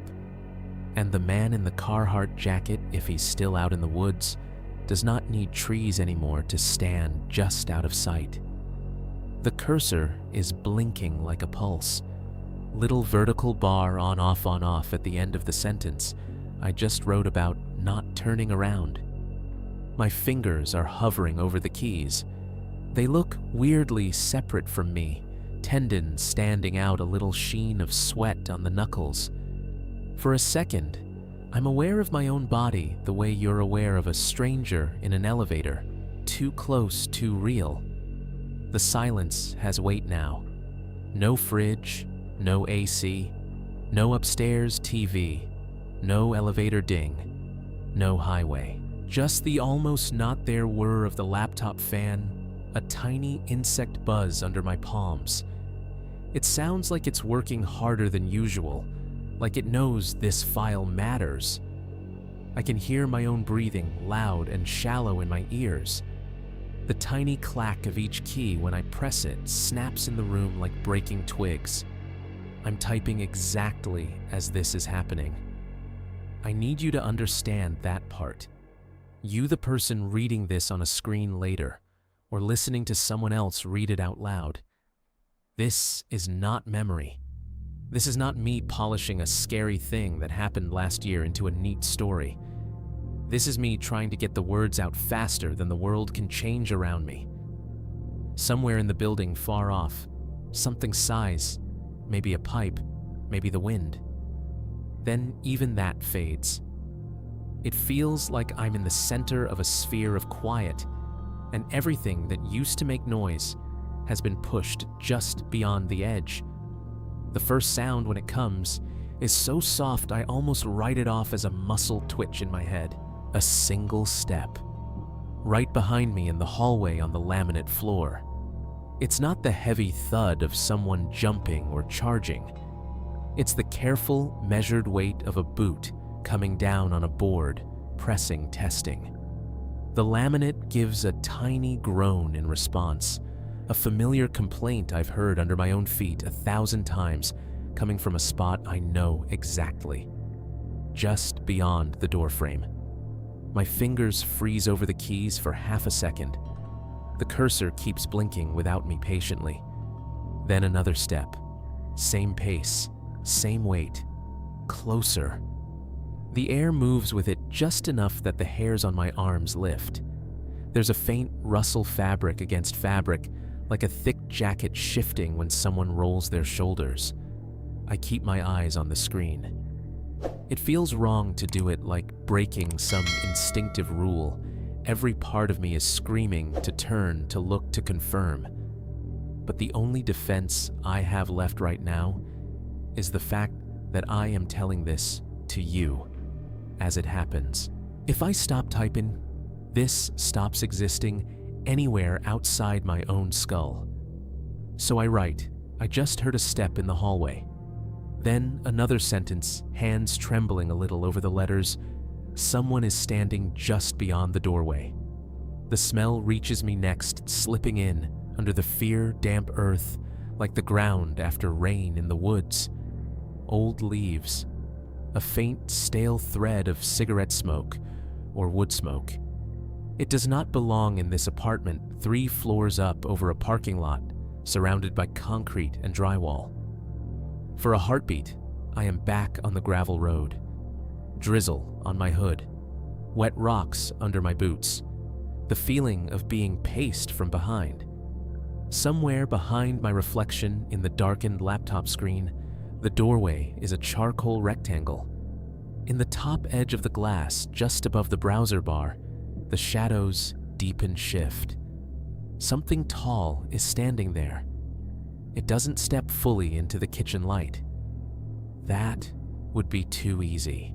It stays where the yellow from the overhead fixture dies into gray just inside the hall.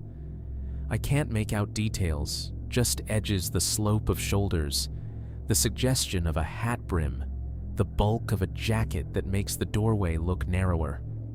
The quiet is so complete that I can hear him breathing. Not a wheeze, not some cartoon monster panting. Just normal, steady inhales and exhales, like someone who has walked a long way and is now standing very still. I try to tell myself it's my own breathing echoing back at me, but the rhythm is wrong. Mine is fast and high in my throat. His is slower, anchored lower, like it belongs to someone who has been here longer than I have. The smell gets stronger. Wet dirt, cold air smoke. A ghost of hickory rise in the apartment hallway. Keys move under my hands. I don't even remember deciding to type, but words are appearing. I can hear him breathing. He smells like outside, like the cabin. like the road. My field of vision narrows until it's mostly just the rectangle of the text window and the faint, shimmering reflection above it. I can see my own silhouette on the screen, hunched over and behind that taller, darker at the doorway. The laptop fan ticks up one notch, a little whine as it spins faster. It sounds like it's straining against the hush. Then, from the hallway close enough that I could reach out and touch him. If I turned and stretched out my arm, I hear the voice again. Same voice as on the road, same tone, calm, a little amused. Like this is all a repeat of an experiment he already knows the outcome of. "Keep going," he says. 2 words soft. They crawl over my neck and settle between my shoulder blades like a weight. I type them as I hear them. He just said, "Keep going." My fingers are shaking badly enough now that I have to correct typos as I go. The little red underlines pop up bright, insistent. I backspace, retype, force accuracy. It feels important to get this right. I don't know if he can see the screen from where he's standing. I don't know if he cares. But something in his tone when he said it, nothing threatening, nothing urgent, just a simple directive, makes me think, this is what he wants. Not for me to run, not for me to scream, not for me to charge the hallway like an idiot and bounce off his chest. For me to document, for me to make a record, for me to keep going. So I do. I write to you, to the channel, to whoever is on the other side of this, once it leaves my hard drive. I tell you plainly, there is someone in my hallway right now. He is tall. He is wearing something that rustles like a heavy jacket when he moves. He smells like damp leaves and old smoke. He was close enough to me minutes ago to take a picture of my back while I typed. I don't know if he is a person who has been very committed to a long, cruel bit, or something else that learned how to use a camera and the gaps in my attention. I don't know which answer is worse.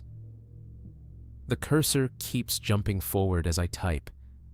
My world has shrunk to the glow of the screen and the awareness of him behind me like a second gravity. You might be hoping for some big finale here. A chase, a fight, a revelation. I wish I could promise you that. I wish I could say, this is the part where I turn around and finally see his face. I haven't turned yet. Part of me is convinced that if I do, that will close the distance between us in some way that can't be undone. Right now, as long as my eyes are forward and my hands are moving, there's a tiny barrier, a screen, a page, a story. So instead, I'm going to tell you what I think this is. I think this whole thing, Hickory Rise, the tree line, the gravel road, the footsteps, the extra photos, the apartment shots, has been a kind of collaboration. One-sided, sure, but still. He finds me. I document him badly, accidentally, in reflections and corners. Then he starts documenting me. He uses my gear, my angles, my spaces. He leaves proof where he knows I'll eventually find it. He stands just out of the light. He speaks only twice both times, giving the same instruction. Keep going. I don't know if this story will ever be read out loud on your channel. I don't know if the file will open fine or if it will show up as corrupted gibberish on your end. I don't know if by the time you're hearing this, my apartment will still be holding my furniture in the same arrangement, or if a new tenant will be listening to pipes tick in the walls, none the wiser. I don't know if he likes the idea of being turned into content, of being half-witnessed by strangers in cars and bedrooms and warehouses, a tall shape in their heads for a few nights before they move on to the next story. Or if that's the point. Maybe this is the only way he wants to be seen, secondhand, filtered, safely distant. Not by cops with forms, but by people like you. People who understand that some things are only real once they're told. The hush around me hasn't broken yet. It's still that too deep quiet, the kind you hear on a country road at 3 in the morning when all the insects stop at once. My ears feel full like pressure before a storm. The laptop fan is the only mechanical thing brave enough to make noise. I'm going to keep typing until something changes. Until I hear the fridge kick back to life behind me, compressor rattling. Until the AC breathes again through the vent. Until a car horn on the highway cuts through the glass. Until the neighbor flushes a toilet and the pipes chatter awake. Or until none of that comes back. If you're hearing this, it means at least one thing is true. He let me finish.